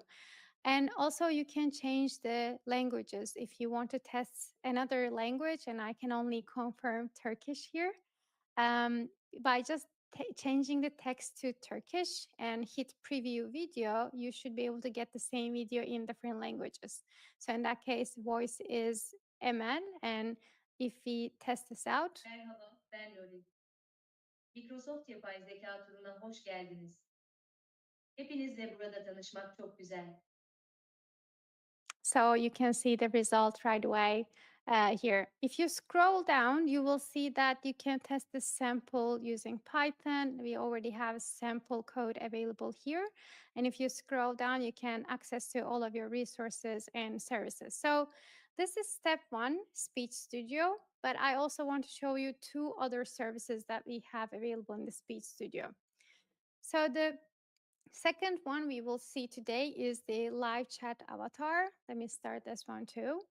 If you go to live chat avatar, you can try the sample or you can try on your own.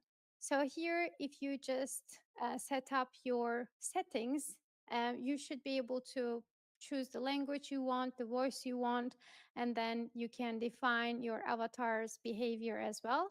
So here we will choose language English. We can make this multi-language and we can choose the avatar we want. So we can also choose the response style simple and it will give us some prompt suggestions. And finally, we can test this out by basically hitting the microphone and speaking. Let's make this to multi-language, and then you can choose the languages you prefer. I can only test Turkish in additional, so I'll choose Turkish too. And here we can define some of the behavior we want. We say that your voice assistant, Lori, who helps people learn more about Microsoft AI Tour. So we can ask questions about the AI Tour. So I'm gonna save the changes and let the testing begin. What is the Microsoft AI Tour?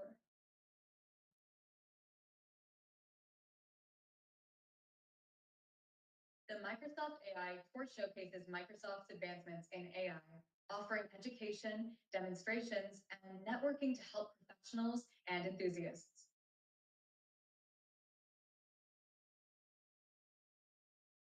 When does AI Tour happen?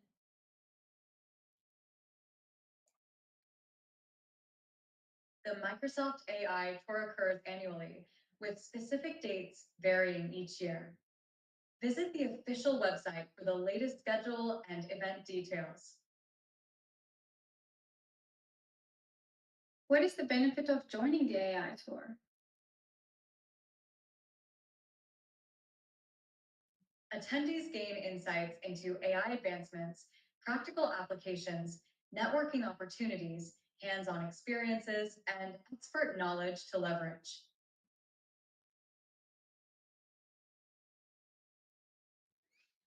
All right, so, and moving on to my favorite demo. I don't know, Bruno, which one is your favorite, but video translation is definitely my favorite. I like the speech translation because I am using this one. You are going to show the demo now, and I can tell later how we are currently using this, and it's very, very good. So, hey, all yours. It's pretty cool. So this is a speeded video as well, just to make sure that we don't take too much time when uploading the project. But let me run this and show you as well. So when we create a project with video translation, we can actually choose personal voice and we can upload any video we want. I pre-recorded a video for you all, and we define a project name, number of speaker, language of the video, and the translation. So as you all know, I don't speak Spanish, but some of you may confirm if it is a good Spanish or a bad. You can see from the translation. Once we upload this, it might take a couple of minutes to upload the video and create the video translation. So in that case, what we are expecting here is to have full fetch me speaking in Mexican Spanish. So that would never happen in the real world, but we will see if it would really happen in the demo sake using video translation. So yeah, go ahead, Bruno. No. That while this is processing, and this is super cool because just in case, what this is going to do is going to pick up the voice of the video and is going to generate the new voice in a new language using the original voice. This is a feature that we have that is called personal voice that basically allows to upload any video and then you have that video enabled to basically ready to be speaking in the different language with that voice. This is not you training a voice or using one of the pre-configured voice. The speaker of the video will have that. Yeah, sorry. I'm so sorry. It started again, but I can quickly move further and show you what it actually does. Okay, so the original of the video is in English. Hello, everyone, and welcome to the AI Tour. It's an absolute pleasure having you all here with us today as we start an amazing journey into the world of generative AI. Whether you're a developer exploring new ideas or just curious about AI, there is something here for you. So get ready for an inspiring experience and welcome to the Microsoft AI Tour, where the future starts now. And we check the translated version. Hola a todos y bienvenidos al Tour de IA. Es un placer absoluto tenerlos a todos aquí con nosotros hoy, mientras comenzamos un viaje increíble hacia el mundo de la IA generativa. Tanto si eres un desarrollador explorando nuevas ideas como si solo tienes curiosidad sobre la IA, aquí hay algo para ti. Prepárate para una experiencia inspiradora y bienvenido al Tour de IA de Microsoft, donde el futuro comienza. Okay, now Bruno, tell me if it is a good Spanish or not. It's very good. I mean, I speak Spanish, yo hablo español, and it's very, very good. And yes, I know some of you are going to say that, how about the lip? How about the lip syncing? Because this only translates this. So I am going to do a sneak peek super fast here.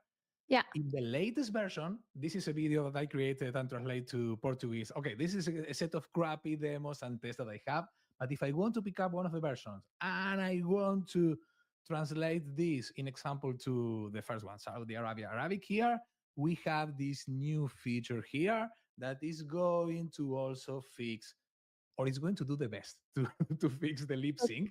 And you need to be very, very deep, very detailed. You are going to, okay, this is not real, but it's very, very good.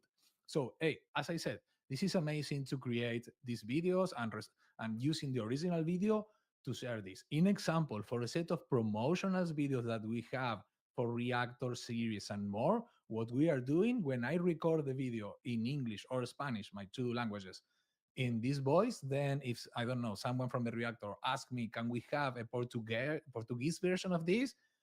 I shared one of these and they didn't even know that I didn't know them speak Portuguese, but it was good enough. So, hey, there are a lot of use cases. I'm happy to share more use cases if someone wants in the chat.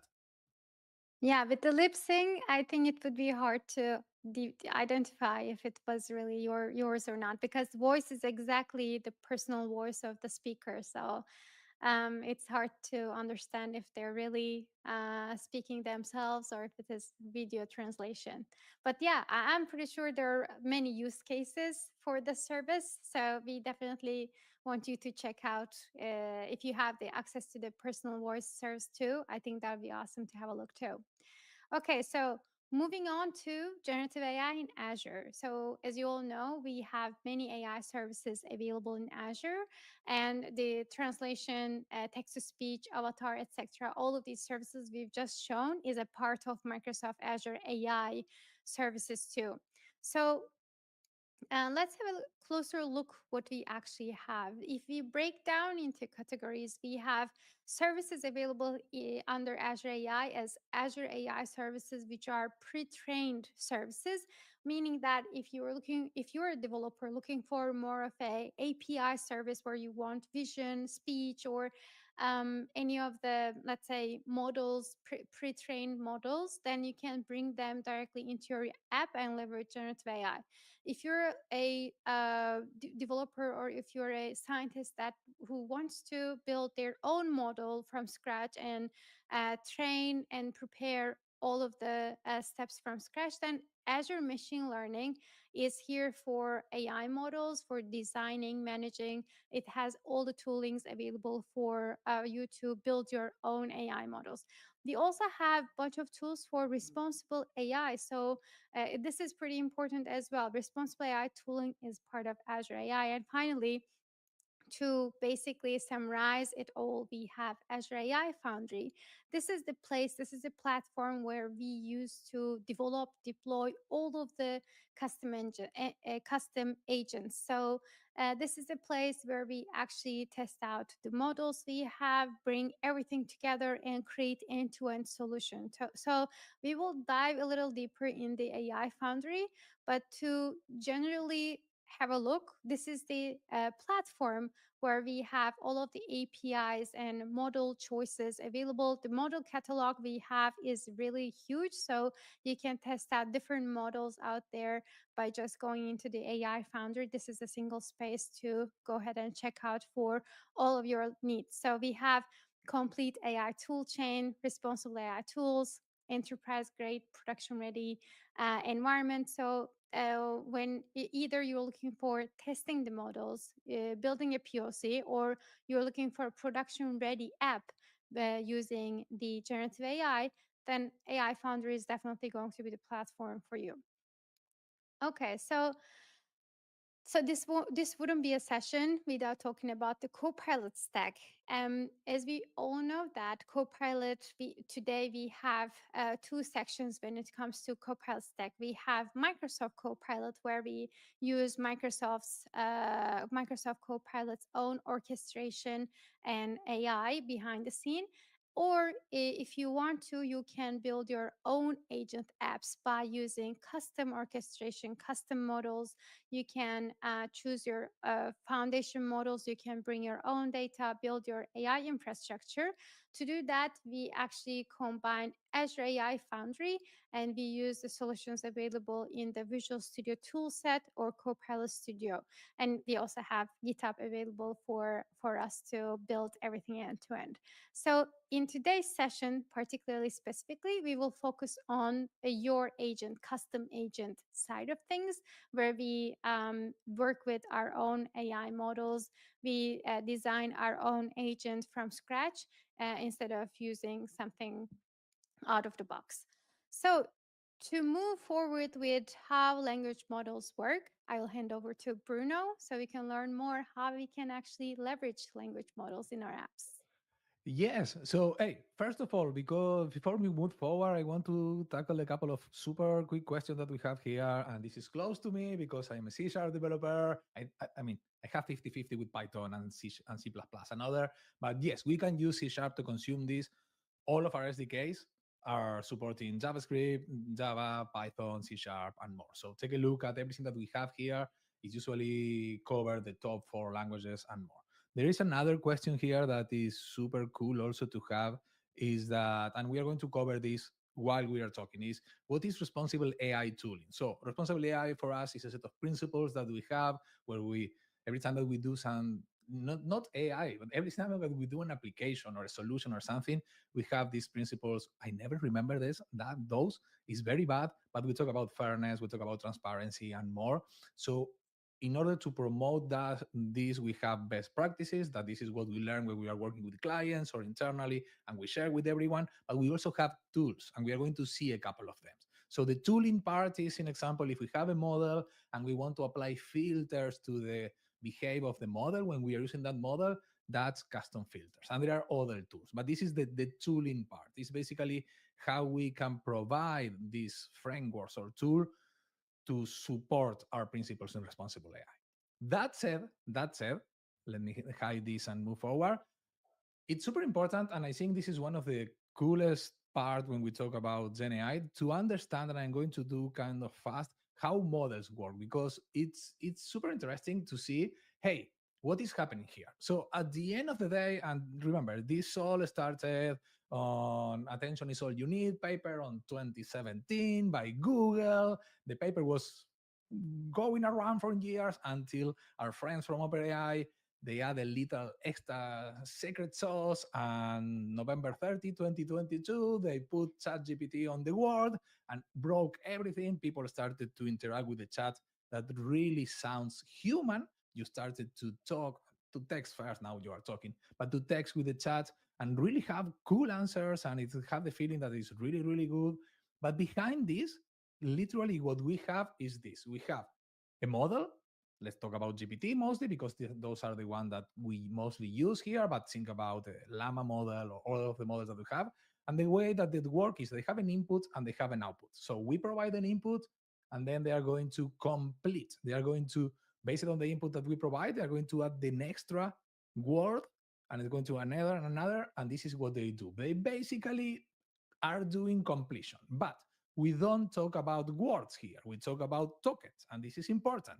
because even a token and a word are very similar is not the same. And it's important because this is what we use to pay. When we use a model, an example, in Azure AI, we usually have the prices based on the input tokens and the output token.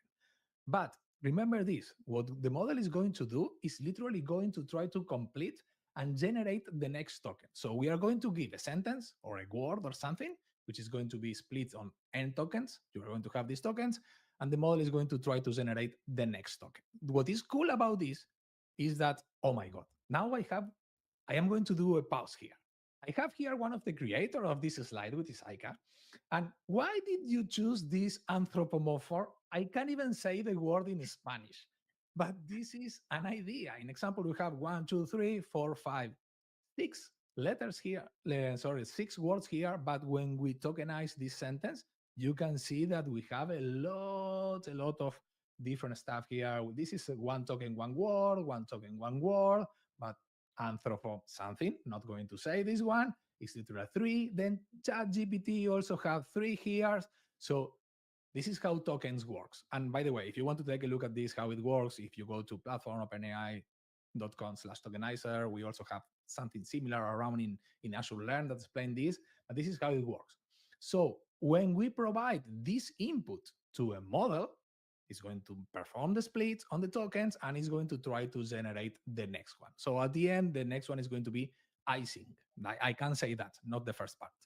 But what is interesting here is that if you put this on a chain, if you put this on a loop, you have the feeling that you are talking. You have the feeling that you are chatting because it's going to generate the next one, the next one, the next one, the next one.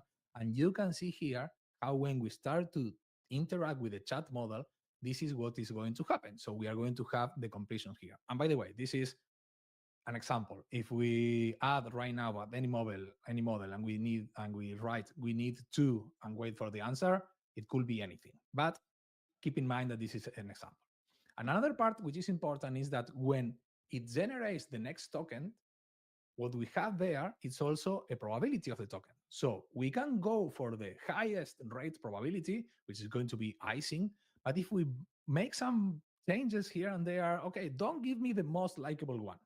Be more creative. An example is going to start to suggest other things. So this is the moment when we start to play with models. And please let us know in the chat if you play around with models to see how they can become more creative or not. What we are basically doing is asking the model, when defining that, hey, when you generate the next token, don't give me the most amazing, most probable token, give me the other one. And I see that Scott here is teasing me because I can even pronounce this in Spanish. I don't know if that's Turkish or something else. I am not going to be able to pronounce this, or maybe this is the way to pronounce this, but hey, I can't. But no, going back here, you can define the next generated token. Also, you can tweak there. So that's how you start to work around and define if the model you want to become more creative or more. And this is all amazing because it's not the only thing that it does, but at the end of the day, this is what is happening with these generative models. They are just generating the next token. What's happened here? When we put them all in a chain, when we put them that, hey, give me A, B, C, and D, it's going to generate E, F, G, H. So you have the feeling that you are talking. Based on that, OpenAI generated a definition how a chat should work. So now we can have history. So the moment the model can understand what we talked before, what we are talking now, so it's going to answer questions.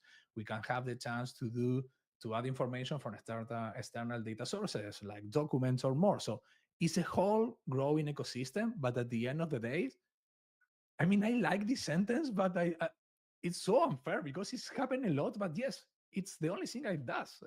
What do you think here, Aika?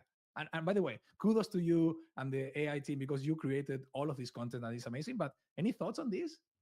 That's intentional, actually, just to show how indexing and embedding generation works, because it's not word by word. We are actually chunking even the longer word into multiple pieces. But it wasn't intentional that it is hard to pronounce. It's even hard for me to pronounce too. Yes, and hey, we have here, and we are going to talk a little about Manasi say that when you start to play around with multimodal, yes, you start to change, you start to compare models here and there. We have the tools to do that. You can even do that, and we are going to talk about this later, for free with GitHub models, in example, where you can use the same prompt in two models and start to see the difference. So yes, I don't know, I like it. This is a super exciting time. But okay, let's take a look. So let's take a look how we can start to build applications using large language models. So let me hide this one here. And what I have here, this is AI Foundry. This is, if you go to ai.azure.com, this is what we saw before, but this is the entry point to everything that we want to do. So AI Foundry, if you want to do AI,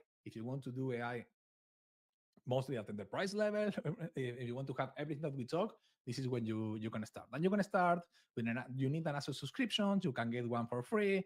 We talk about this, and we have tons of other sessions here where we can where we explain how to do that. But when we are inside, we have a couple of things. So we have a catalog of model. We are going to talk about this later. And I have here what we are going to focus more, playgrounds. So we have a chat playground, we have a speech playground, assistant playground, real-time audio, image playground, and more. And in the chat playground, what we have when we are users is the chance to choose one of the models that we have deployed. You can see here that I have several models deployed. I don't know whether I have two GPT 3.5 Turbo deployed. I don't know. Maybe I deployed one never. Hey, and we also have here our friends from DeepSeek. It's also available in Azure AI Foundry if you want to test it, and everybody's talking about DeepSeek. We also have DeepSeek here if you want to test it and more. But the whole idea here in the chat playground, if you are new to this, is that you're going to start to talk with the model. So in example, I can ask questions like, let me see, how is the weather in Toronto? So let's do a super crappy.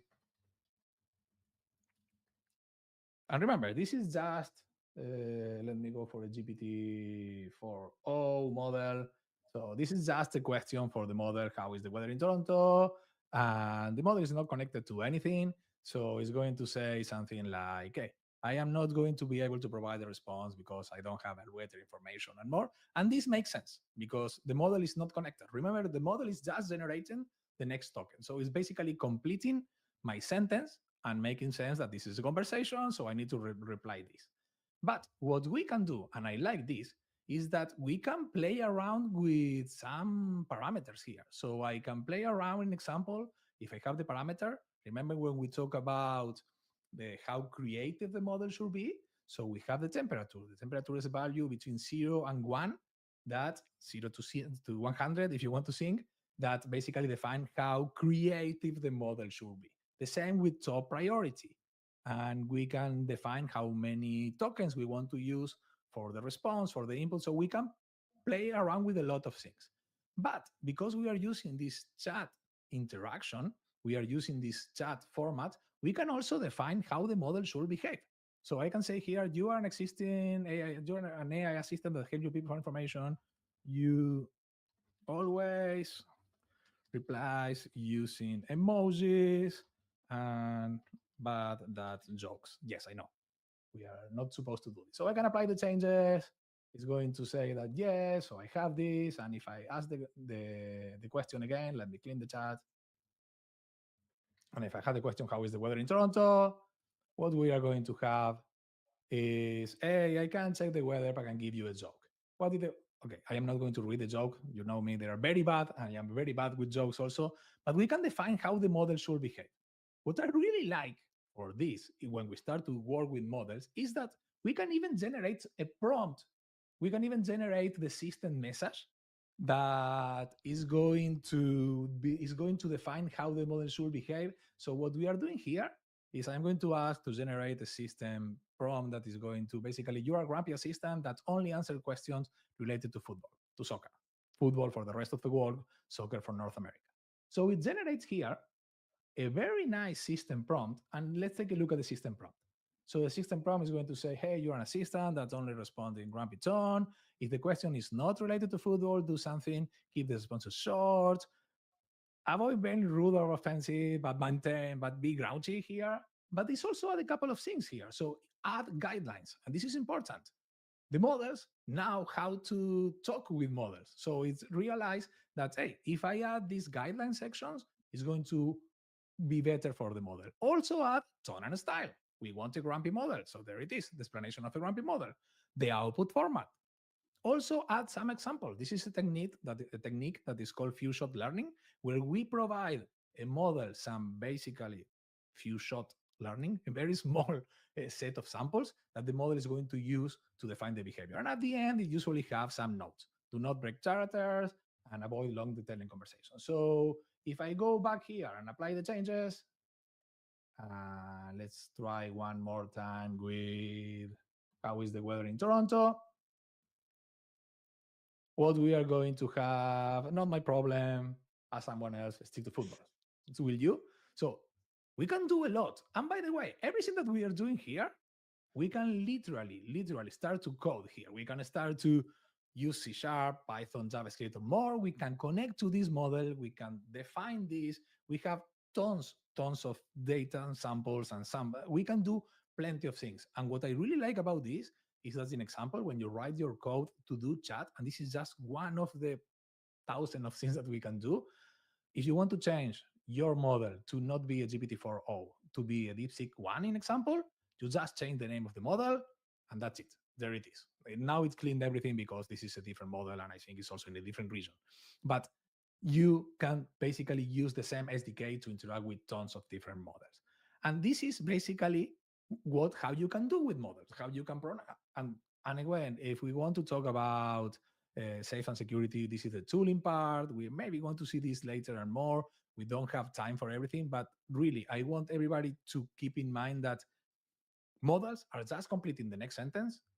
What we see here is usually a chat version of a model because it's kind of natural, but at the same time, you can define how you interact with this model using chat or even using audio. So let me share a super quick, before going back to the slides, let me share a super quick demo of how we do audio.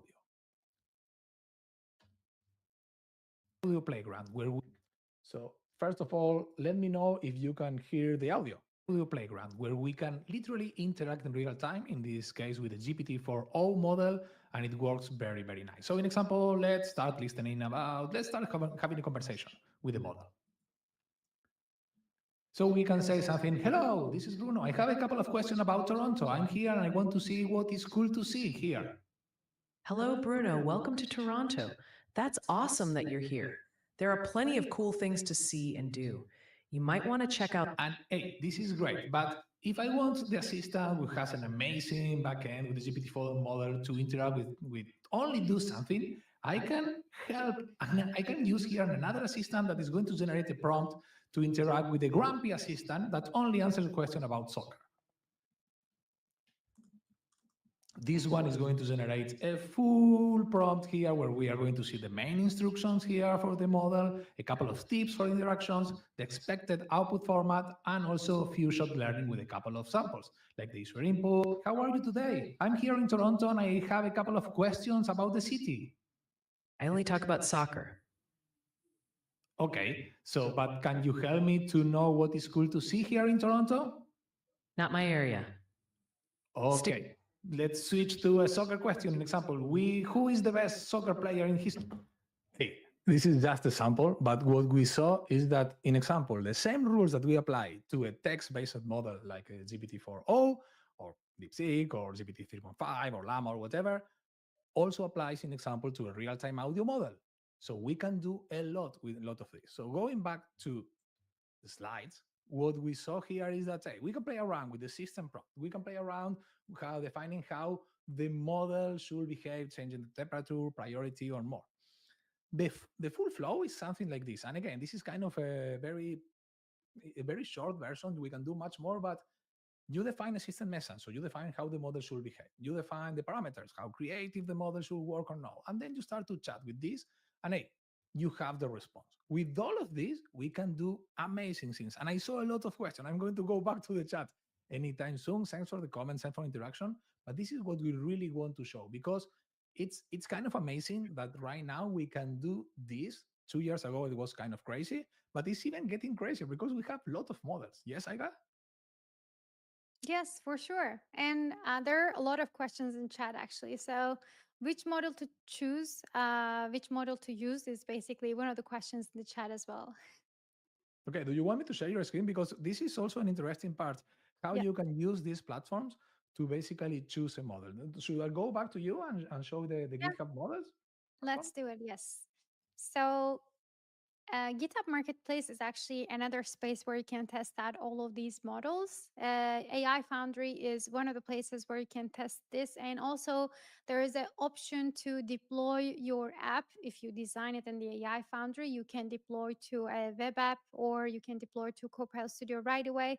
But here in the GitHub Marketplace, there's a pre marketplace where you can choose models and you will be able to test out models for free for basically a couple of tokens. So here there was one question in chat if SLM is dead if why you're not using SLM is going nowhere. We can definitely use SLM for our scenarios too. It depends on which scenario you want to go for, but here in this demo let's start with OpenAI GPT-4o Mini for my scenario. It's not a complex scenario. I just want to show you how you can actually leverage the GitHub model playground.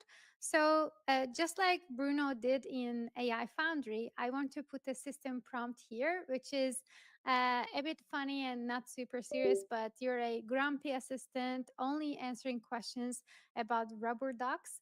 And when I say hi, then I'm assuming that my model will reply a bit grumpy and also will ask me to ask about rubber ducks mostly. Do you have a question about rubber ducks? So if I ask like, how is the weather? Then I'm assuming it will get really angry. So I don't know about the weather. And if I ask, what is your favorite? But it says that I don't have favorites, but rubber ducks come in all sorts of colors and styles. So it understands that I'm asking about rubber duck. The behavior may differ between the models. For example, instead of using OpenAI, we can use another model like Mistral Large, and we can test out the same prompt here and see the behavioral changes. I'll try to ask similar questions here and see the result by comparison. These platforms are really great to see which model is the best for you, for your system prompt, for the tokens you need, for all of the setup you need, and see that, you know, if this model is good for your setup, then you can actually bring it into your app. I can again ask about what is the weather like. Uh, this model is definitely more rude, first of all. So I get a really long and angry answers. I'll also go ahead and ask, what is your favorite? And I'm assuming now it will answer, I just know about rubber ducks now. This model is definitely so angry with me, but you get the point that each model will give you different benefits for your own scenario. You can basically use these playgrounds to understand how model works and if it is beneficial for you. Once you decide that this model is the best for my scenario, you can hit use this model and see that there are a bunch of language choices available. We can actually use the SDK we want and see how we can actually bring this model into our environment, our app. You can either choose the Mistral AI SDK or Azure AI Inference SDK, and you can choose the model you want, and you will see that the guidance here will change accordingly. You can use your personal access token on GitHub, or you can use Azure AI Services pay as you go here. And this is the place where you can get step-by-step guidance, how you can install dependencies, run the basic code sample, and explore more samples to understand how model actually works. And finally, you can add more capabilities in your model, like streaming, etc., and understanding the rate limits a little bit. For you to understand the AI inference SDK a little bit, I also have another demo for you. This is actually available in our repo for this session, AI Tour Generative AI in Azure session. If you quickly go to GitHub models section in session delivery resources, you'll be able to find out this demo right away. We have a video in the demo section. We have a insurance claim video recorded by a person, let's say, and we're going to use a model to capture this video and basically divide this into a piece of frames, images, so that we will create a insurance claim report. So that's the reason why we're going to use the AI model here. And we have a Jupyter notebook here to go ahead and test this out quickly. So first, in the Inference SDK, I will just run and get the dependencies. And the second, we will create 14 different frames, meaning that 14 different images in our frames folder. And as you can see, it's now generated. And we had different images from the video to capture what are the issues in the car. And then next, we will hit our endpoint and we will actually, as you can see here, we will generate the claim report. And in the first section 1, we need license plate, car make, car model, all of these details. Section 2, we need car damage, per damage in a list. And section 3, we need exactly 6-sentence description of the car damage. So all of these will be created by our model GPT-4o Mini. And if we scroll down, you can see that the incident report is created by our model. So the playground is basically for us to test out everything about the model and understand how the settings work, if this is helpful for us. And when it comes to using these models in our own application, then we would need some of the SDKs like AI Inference SDK, for example, to bring them into our own space in our own production-ready scenario. So yeah, so this is what I wanted to show. Quickly handing back to Bruno. We have a couple more minutes left and some more cool demos to share. Yes, hey, this is amazing. And by the way, I love this demo. I use this demo a lot because this is literally putting image recognition or image analysis or more on the next level. What's happened here is that based on the set of images that we will provide to the model, and by the way, you can run this using GitHub models. Like I said, it's easy. It's going to try to understand the context and it's going to give this information. But you can do more. Like an example, give this in JSON format. So it's going to generate the JSON. Give me this in different languages. You are going to have the whole car insurance demo running in 2 languages with the output in English and Spanish and French and more. And at the end of the day, what you are doing there, and this is to answer a couple of questions that you have in the chat, you are basically doing programming, but using natural language. You are programming in English. You are telling the model to do something for you. So if you really learn how to prompt, if you really learn how to do these kind of things, you are going to have amazing tools going to you. There was another question. Let me go back here around evaluation. So how we can evaluate the model. And yes, this is part, and before moving to the next topic, 2 minutes here, this is part of the set of tools that we have.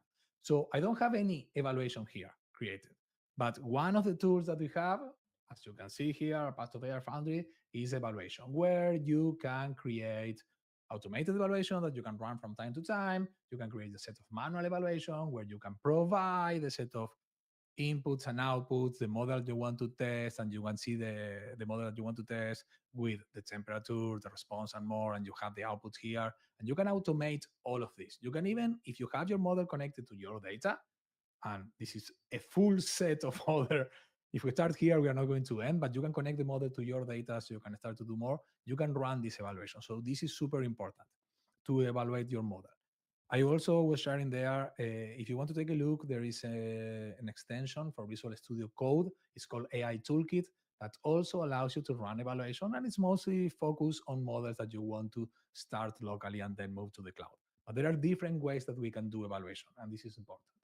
The other topic that we want to talk is that, yes, I don't want to say, is the safe and when we talk about responsible AI tooling, we have here the content filter. And as we saw earlier, this is one of the tools that we have, and it's very very basic, but it's super powerful. So we are going to define, select the connection, one sample connection. We are going to define a set of input and output filters, and these filters are going to be based on categories. So violence, hate, sexual, self-harms, and more. I can define how they're going to, what is the threshold to block low, to block everything. Is going to be applied also multimodal in text and images. So we're going to apply there. And we also have, and this is important, we also have jailbreaks attacks. If someone wants to hack a model, because this runs in the input and the output, it's going to detect the jailbreak intention and it's going to filter that and trigger a warning and more.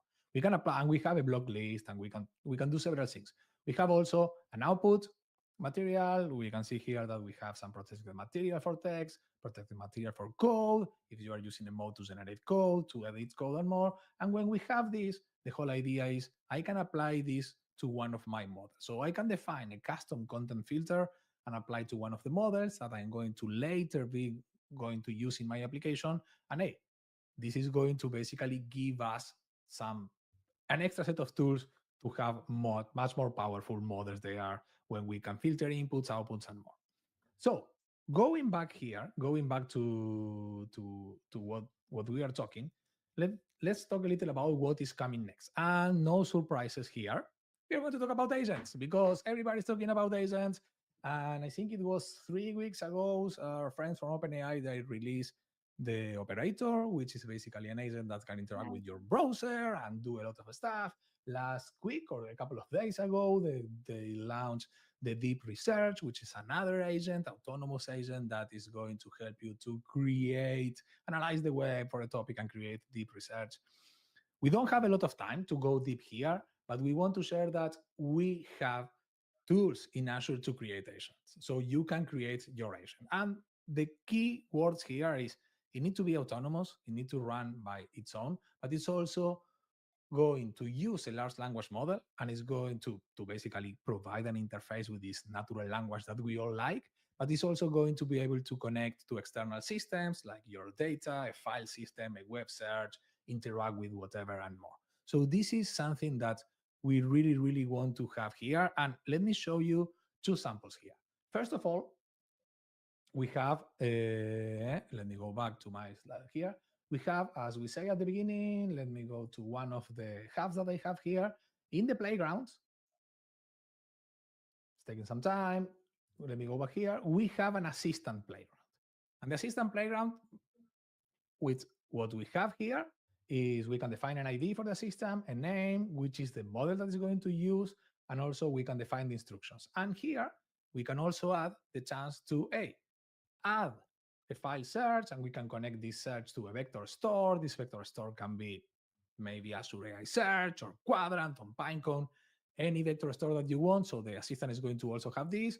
You can also add a code interpreter here, which is also super cool and fun if you want to do some data analysis and more, because the models are good, but when you ask the model, in example, to solve a math problem, sometimes the model gets stuck. So what we are doing right now is the model is smart enough to understand, oh, this is a math problem.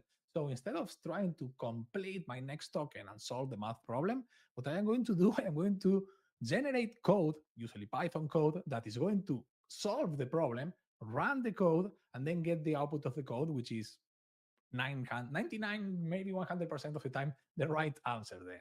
So we have all of these tools. So what I want to show you here, because we don't have time to do everything, let me show you an example of this. So I'm going to go to my resource group, and here I have one of the demos, which is the Creative Writer. So this is a full set scenario. This is open source. I will share the link in the chat if you want. So this is a full set scenario where we have a front end. And let me open the front end of a creative writer. And the creative writer uses 3 agents internally. It uses a researcher, it uses a marketing product specialist, a writer, there are 4, a writer and also an editor. And the way that this is going to work is we are going to ask the researcher to search online for a topic. Then the writer is going to get the output from the researcher that found 3, 4, 10, whatever found online, and is going to write a story using some self-information. At the same time, the marketing team will going to say, hey, we have products that may fit in that story, so also use them in your story. And at the end, we're going to have an editor that is going to validate this. So let me find, I lost my notes here, and let me find the template of where are my researcher. But okay, let's copy this if we want. And let's give this a try. And this is the input that we have. Can you find the camping trends in 2024 and what folk are doing this winter? Use a selection of tents, underwriting, writer fun and engaging articles that include the research and more. So let's run this and let's see how it's going to do. First of all, the researcher is going to search online. And by the way, there it is. So it's doing some search online. So found 2 for camping trends, found 2 for winter camping trends and more. So this is the researcher information that we have here. So this is an agent that found some information. The next step, we'll try to see, hey, oh my God, getting a lot of info. So getting information from camping tents, from our result. If we are working in a company that sells camping products, that probably makes sense. So the marketing agent found some products. So now the writer writes the story and discover the hottest campaign, write the story about the hottest campaign. And then at the end, we are going to have the editor. So the editor is going to say, hey, there is some review here. And the editor have some specific instructions. So you need to have clarity, you need to have use transitional phases and consistency and more. So with this, the editor but give back this to the writer. The writer is going to write a new story, and we are going to have a back and forward between the editor. I think we define that it's going to happen 10 times maybe, and that is going to give us. But this is a write. Okay, it's starting to write. Yes, it's pro. Oh, it's approved. So the editor say we are fine. We can move forward. But I hope that it makes sense, because this is really what we want to share and show with you, that we have this chance, we have this tool to basically create agents. That this is a set of agents talking between each other. And I know that we have 4 more minutes, and I don't know if you have any last minute question. In the meantime, let me share this QR where you can start to take a look at everything that we are doing, the next sessions and more. And I don't know. In the meantime, maybe I can announce a couple of things. So Yes. first of all, if we couldn't answer your question in the chat, tomorrow, actually in Azure AI Discord channel, we are hosting a Q&A session. Me and Bruno will be there to answer your questions. Don't miss that session. If you have more questions, we will be answering your question particularly. So there won't be any presentation. It will be only for Q&A. So if you're willing to discuss some of the specific parts of what we just talked about, please join our Discord session too. Second of all, and the most exciting one, Cloud Skills Challenge is starting now, today. So if you go to ak.ms/generative AI level up Tuesdays-blog, you will find out all the information about the Discord channel Q&A or the Cloud Skills Challenge. But we definitely encourage you to join the Microsoft Learn Challenge. And if you're interested in diving deeper and learn more, I think those challenges are the best to understand deeper what we are just talking about, basically going hands-on to test out yourself, etc. So that's the second thing I wanted to announce. And finally, don't miss out other sessions in Level Up Tuesdays. There will be more coming right after us, week by week. So you will be diving deeper into the world of generative AI. Okay, so more questions. If there are a little bit more questions, we can answer.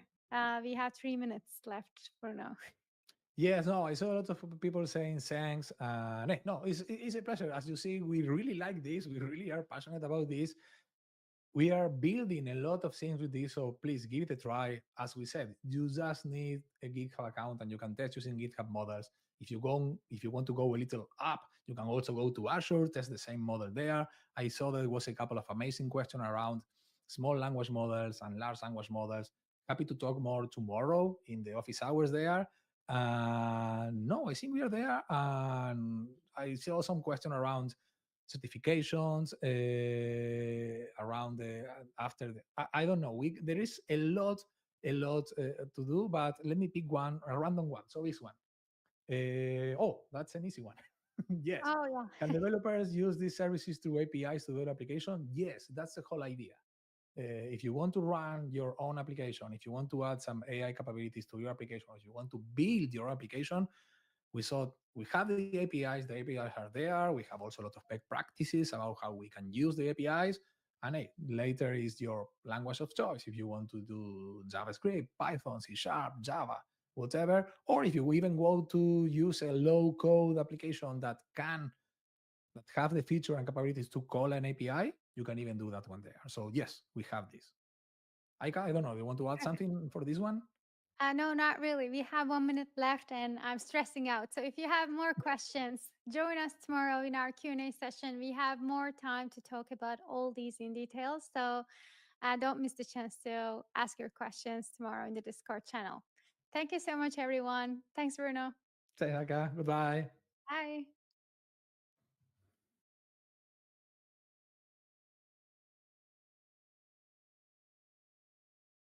Glad trash bags with a 2 times stronger top for over-the-top strength.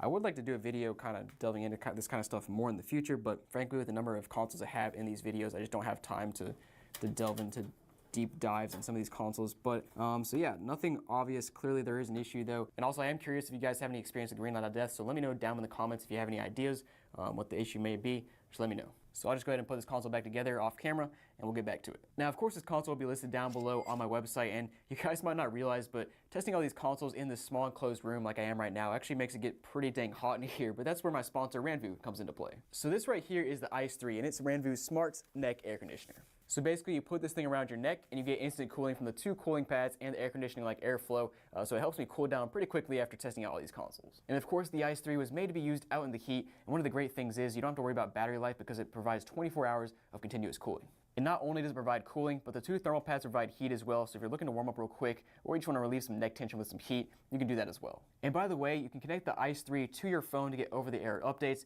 and if you guys are interested, make sure to check out the link down below. Alright, now next up I have an Xbox 360, which I already took the front off just to look at it, and we do still have the warranty seal intact, and it is a Xenon console, so I don't have much faith in this one. Manufactured in 2006. Let's go ahead and plug it in and see what it does. Alright, hold on a second guys, I was actually wrong. The power port is for an Opus, the very rare Opus, which is basically the same thing or similar to Falcon, except that it only has an AV port, no HDMI, so that's really interesting. I've only seen like one of these in my entire life, and from what I've seen online, these are only 2007 and later, but this is 2006, so I don't know what's going on here. Let's go ahead and turn it on. We got life. Let's check out the disk drive. Is it stuck? Wow, the disk drive is not stuck on a console this old. It is booting up. We are on one of the latest dashboards. This console has actually been used fairly recently. I don't know how recently, but let's check out the dashboard number. So yeah, 17349. That's pretty recent. Surprising. Let's put a game in and see if it works. Oh, and of course, now the disk drive is stuck.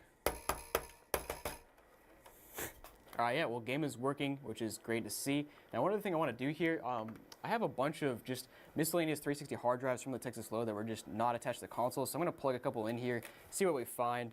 And yeah, let's go ahead and plug one in. Wow, this one actually has one of those hard drive covers. I've literally seen one of those one time. So starting off with a 120 gigabyte hard drive, we have Kivo121, Kevin, and that's it. Let's go ahead and see what he's got in here. All right, so selecting Kivo's profile, achievements. Last game played was MX versus ATV Untamed in 2015, so that's about 8 years ago. But we got Uno Rush, Shift 2 Unleashed, Sega Superstars Tennis, a bunch of games I never played, but it looks like he played anywhere from 2013 to 2015. So other than the one profile and a few save files, that's about all it's on here. Let's go ahead and turn the console off and put this other hard drive on as well and see what's on it. I love that it's just grease, fingerprints ingrained here. Some dude is probably eating pizza and just playing his 360, swapping out his hard drive for whatever reason. It's just, I don't know. It's always funny to make up stories about these old consoles. This is actually a console I've taken off another hard drive because I recognize half of these. Yeah, I definitely recognize Killer Panda and Linus. So this is actually a hard drive I took off another console. Let's try another third hard drive. All right, here we go. Got another one, and hold on. I think this is another one I've tried before. Wait a second. I definitely recognize AZ and Pride. Did I just put all of the consoles, all of the hard drives I've tested in a box? What in the world? All right, guys, one more hard drive. Let's try it. And of course, the fourth hard drive I try out just has absolutely nothing on it, which is great. But let's go ahead and move on to the next console because this one works fine. So next up, we're going to repair a PS3 Super Slim from a previous video, probably from about a month ago, where I needed to order a new switch for the disk drive, and it finally came in, so let's go ahead and fix that. Let me just explain the issue first. So basically, the first issue I had here is the disk drive wouldn't open all the way because it was super dirty, so I cleaned that out, and that's working fine now. Now the issue that we're having now is when it closes, basically this piece right here hits a switch that tells the disk drive to spin, read the game, that sort of thing, and that switch is just broken. All right, so zoomed in a bit, you can see the PCB we're gonna replace. It's this one right here. There's supposed to be a black plastic piece that sticks up and basically gets hit by the disk drive cover that tells the disk drive to start reading. And you can see this is the replacement one that actually has the black piece. And you can see, like, when it slides over, it presses that down. So let's go ahead and take this piece out and replace it. So basically, I just remove literally one screw. I take the PCB out. It's got a ribbon cable attached to it. I'll detach the ribbon cable. It just slides out, and then this one will slide in like so, and it should be good to go when we put the screw back on. All right, so as you can see, new PCB is in there, and so when it slides over now, it'll press that, and yeah, let's put the top back on. All right, console is on. Let's go ahead and first make sure it's still opening properly. It's mostly good. These things are just kind of finicky in my experience. As long as it opens most of the way, we should be good to go. Not really a big deal. Put the game inside now. When we close it, it should start spinning. So we have a slight issue. It is working when you press it with your finger. You can see it'll start to spin in just a second. There it goes. But when we close it, it doesn't spin because it's not actually pressing down quite far enough. So I think we need to move the PCB up like a millimeter. Let's try this one more time. Okay, there it goes. It is spinning up now. And it's all because basically there are two screws I hadn't put back. These two screws right here essentially push the case far enough down so that now when this slides over, it is far enough down to depress the switch all the way, which is good. Let's go ahead and actually make sure it reads games now. All right, sweet guys, so the game is working without an issue. I am pretty pleased with this repair here because not only did we have to replace that PCB, but we also had to clean out the gears here. We also had to take the gears all the way out from the disk drive and reseat them because they weren't in the proper spot. And if you don't know, the PS3 Super Slim disk drive gears are an absolute pain in the butt to work with. Yeah, we're good now. All right, so next up we're gonna test out a Wii console. I already got it plugged in here, and we have a white GameCube compatible console, one flap remaining. And let's see if there's an SD card in here. There is not, but let's go ahead and turn it on, see what it does. And ooh, there's definitely a disc inside, dude. Never fails. Probably Wii Sports. And You just got DiGiorno Classic Crust Pizza. So smart. Made with half a pound of toppings. So many toppings. It's deliciousness that only tastes expensive. Such a no-brainer. It's not delivery. It's DiGiorno. And oh, hey, Super Mario Super Sluggers, excuse me. And it's a bit beat up, but actually not too bad. It's actually a really fun game. One of my favorite Wii games. Had a lot of fun with it. And dude, it never fails to find free games in Wii consoles. And every time the console or the game is almost worth more than the Wii. And we got some channels on here. We've got pretty much the standard channels: Photo Channel, Wii Shop Channel, the YouTube channel.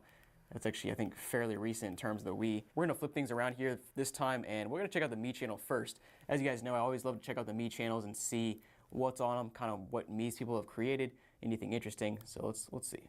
And ooh, hey, wow, this might be the most Wii's I've ever seen on a Wii. Most Mii's I've ever seen on a Wii. Bob Dad. Oh, Fat Bacon. Wow, that actually does look like a pig. That's funny. Now the interesting thing here is these all look like custom. I don't see any of the Mii's you'd usually see from the Check Me Out channel, like Garfield or Snoopy or anything like that. It's just all randomly created Mii's, which is actually pretty funny. Like, what is this big fat bug? And next up, we're gonna do something I don't do very often, which is look at the save data and kind of see what the last games this person played was. So go to Wii, we'll check this out. Here we got Wii Fit, of course, Mario Kart Wii, of course, all the typical stuff, EA Sports Active, Rio, oh, Donkey Kong Country Returns, nice. Of course, you got Wii Play and Wii Sports. You can't have a Wii without Wii Play and Wii Sports, and of course, Mario Super Sluggers, which we saw here. And speaking of that, let's go ahead and boot it up and see if the game works. Oh, and we can see the last time these files were saved. So we got a couple 2015s and a 2012 here. Was it just me, or did anybody else actually like stand up when they're playing baseball games like this? Oh, crap.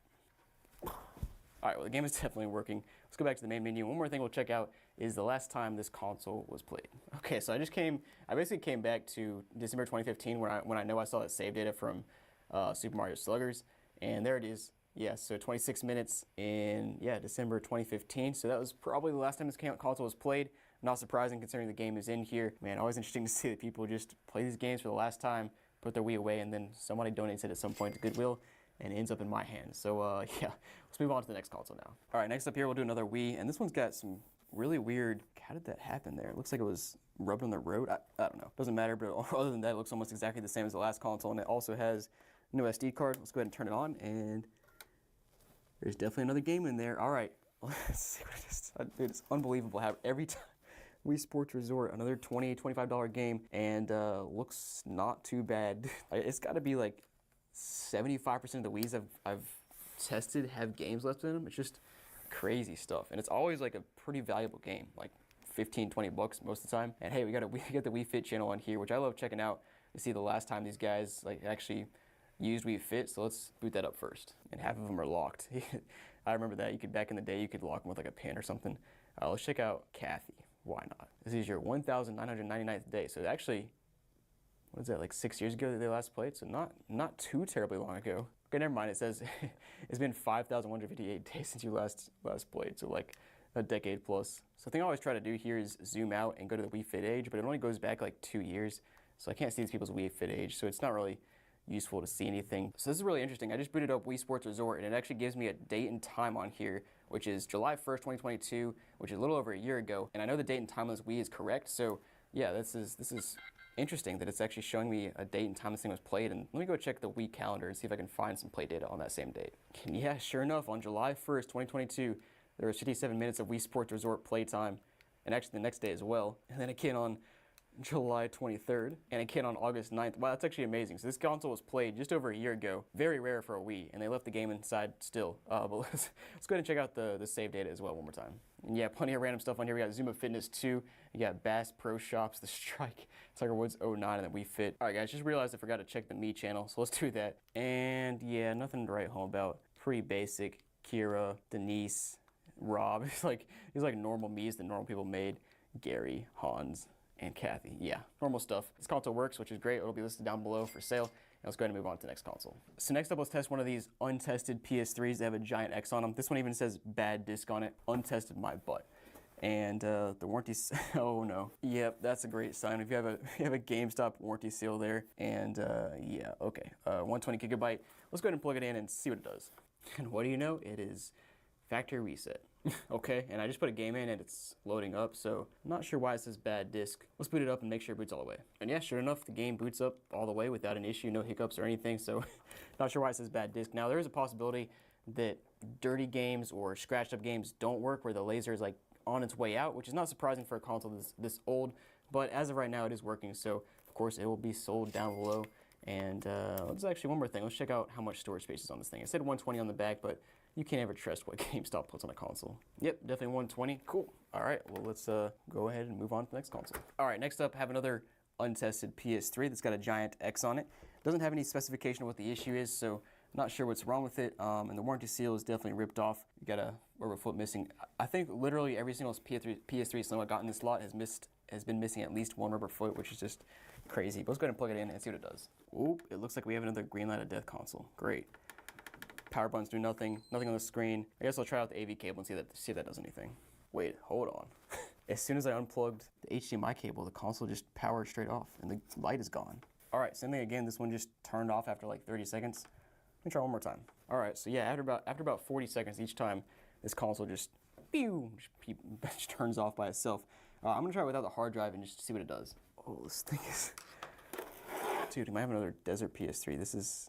I've never seen so much dust in my life in the hard drive. Wow. Yep, so again, after about 40, 45 seconds, turned off by itself. So definitely something going on, either board level, maybe the power supply. If we get lucky, it's just a power supply. So depending on how much time I have before this video goes live, I might try to actually swap the power supply and see if that does something.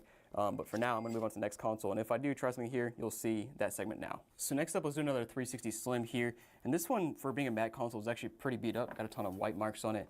And flipping to the back, we do still have the warranty seal, manufactured in 2012, so actually a more recent Slim, at least compared to the 2012 model or 2010 models. And ooh, there's a hard drive, a 250 gigs. It's not been too often in this lot that we've seen hard drives inside of Slims. So let's go ahead and plug it in and see what it does. All right, 3, 2, 1, got power. I feel like I heard a disc in there. Let's see what it is. Hey, dude, Skate 3, let's go. This is one of my favorite 360 games of all time. This one it doesn't look awful. It doesn't look great either. But hey man, Skate 3, that's worth like, I don't know, 10 to 12 bucks nowadays. Loggy doggy. All right, here's our skater. This is actually funny. I've never acquired another profile that had a pre-made skater on here. So this is what this dude looked like, or at least that's what his skater dude looked like. And oh, this is awesome. Oh crap. All right, so we can see some more skaters here. We got Lake, Logan, and another Lake. Let's go back to the main menu though and see what other kind of profiles we got here. And actually, 14 profiles? No, okay. We got Dawson, we got that, we got King Nom, we got Loggy Doggy, Maleficus, Miles, Monarch, Optimum Killa, Planet Aether, Planet Oblivion, Player 1, Sergeant Marok, Shakeable Hades 89, Willow. Wow, okay, let's go check these out. And no pain, no gain. Hey, that's a nice motto. League of Legends for the win. Location in, wait, how do I see the actual location? All right, but first, last played Call of Duty Black Ops 2 in 2015 and played a ton of games, actually Skate 3 as well. Yeah, he's got 77 different games with achievements. Let's see the first game this guy played. All right, so first one played was Soul Calibur 4. Don't know what year it was because it was offline. The first time played online was 2011, so actually not a very long span, 2011 to 2015. Again, let me see if I can figure out how to find this guy's location that's published there. There it is. Location in your face. I knew it was going to be something like that. That's funny. All right, back to Loggy Doggy. Let's check out this profile here. No motto, no name, no location. Let's go check out the last game he played, though. All right, ooh. So Loggy Doggy was definitely the one that left Skate 3 in here because that's the last game he played. And he also played Call of Duty Black Ops back in 2020. So this is interesting. It's definitely like a hand-me-down kind of thing where, because some of the games are the same. Like Skate 3 and Black Ops 2 were the same, played between profiles, but the other profile hasn't played since 2015. This one played in 2020, so it's like it was passed down to a little brother, little sister, I don't know. Or maybe just passed down to a relative, who knows. We got Optimum Killa's got, ooh, boom, headshot. Okay, and this guy's in Austin, Texas. That's not surprising considering this whole lot came from Austin, Texas. It's just always so funny to see that. And guys, just imagine, you saw 900 pounds worth of consoles just from like the Austin, Texas area. Imagine how many of these consoles are just being donated at Goodwills. If this is just one location in the US, imagine all over the world, just crazy. This guy last played online Injustice in 2018. And the first game he played online was 2010, Mortal Kombat versus DCU. Planet Aether, Live for Lax. I'm assuming that's lacrosse. Lax, Dolphins, Chicks. But he was playing Minecraft last. Come on, dude, come on. And last but not least, we got Planet Oblivion with 4,000 gamer score. Planet 2030. Oh, that's kind of cool. Got some stars and arrows there. And we shine at different things, and ours is sniping. I guess that's from a game. Is that from Oblivion? That would make sense considering. Oh, yeah, okay. I don't know. Halo 14 was Halo 4 was the last thing played in 2013, and first game played was Guitar Hero Aerosmith back in 2010, and Viva Pinata. Nice. It's nice. A lot of cool stuff on this this console. Of course, we had 250 gigs. I bet there's actually some interesting games downloaded here. Yeah, I think we actually have a decent number of playable games here. I saw Minecraft, and I think that's a symbol meaning you can actually play it directly off the console. A lot of these are just games that are downloaded, but you need the disc to play. But like Spelunky, Star Wars Battlefront 2. Let's just try this one out and see if it loads up. Okay, now that's pretty cool. We got Star Wars Battlefront 2, plays without an issue. So yeah, every game with the little symbol, the full controller symbol back down at the bottom right-hand corner, that looks like this, are games that are playable. So Star Wars Republic Commando, Tony Hawk's Pro Skater HD, Trials Evolution, which is a fun game. Actually, did I play Trials Evolution or Trials HD? I think Trials HD is the one I played a lot. We also got Worms Revolution and WSOP Full House Pro. Wow, this is actually a kind of like a jackpot of a console. All right, well, cool guys, this console is good to go. It'll be for sale down below. Let's go ahead and move on to the next one. So next up, let's test out a Wii console. This is a white one, and it actually has both flaps intact, GameCube compatible, and there is no SD card, but this console for a Wii looks pretty good. And I'm willing to, I'm gonna guess this console has a free game inside because they just mostly do. If it doesn't, I'm gonna sell this thing for $8 on my website, super cheap. So let's hope there's a game inside. There's not, just my luck. But the console might not even work because it made a weird noise. Oh wow, this is the extremely rare Wii console that is actually factory reset. Dude, I think this is the first one I've ever seen that was factory reset. Maybe like the second one. Well, since it's factory reset, there's not much to check here, but we will check and see if a game plays. So let's go ahead and pull out Super Mario, or Mario Superstar. Let's keep mixing that around. See if it works. This drive is pretty loud, so I don't know if it'll work. All right, and sure enough, despite the weird noise, the game is working, so this console is good to go as well. It will be listed down below. And guys, thanks for watching. That's the end of this episode, and not much left in the Texas load, but we'll finish out these consoles strong in another episode or two. And guys, thanks for watching. Let me know down below what your favorite console is, and I'll see you next time.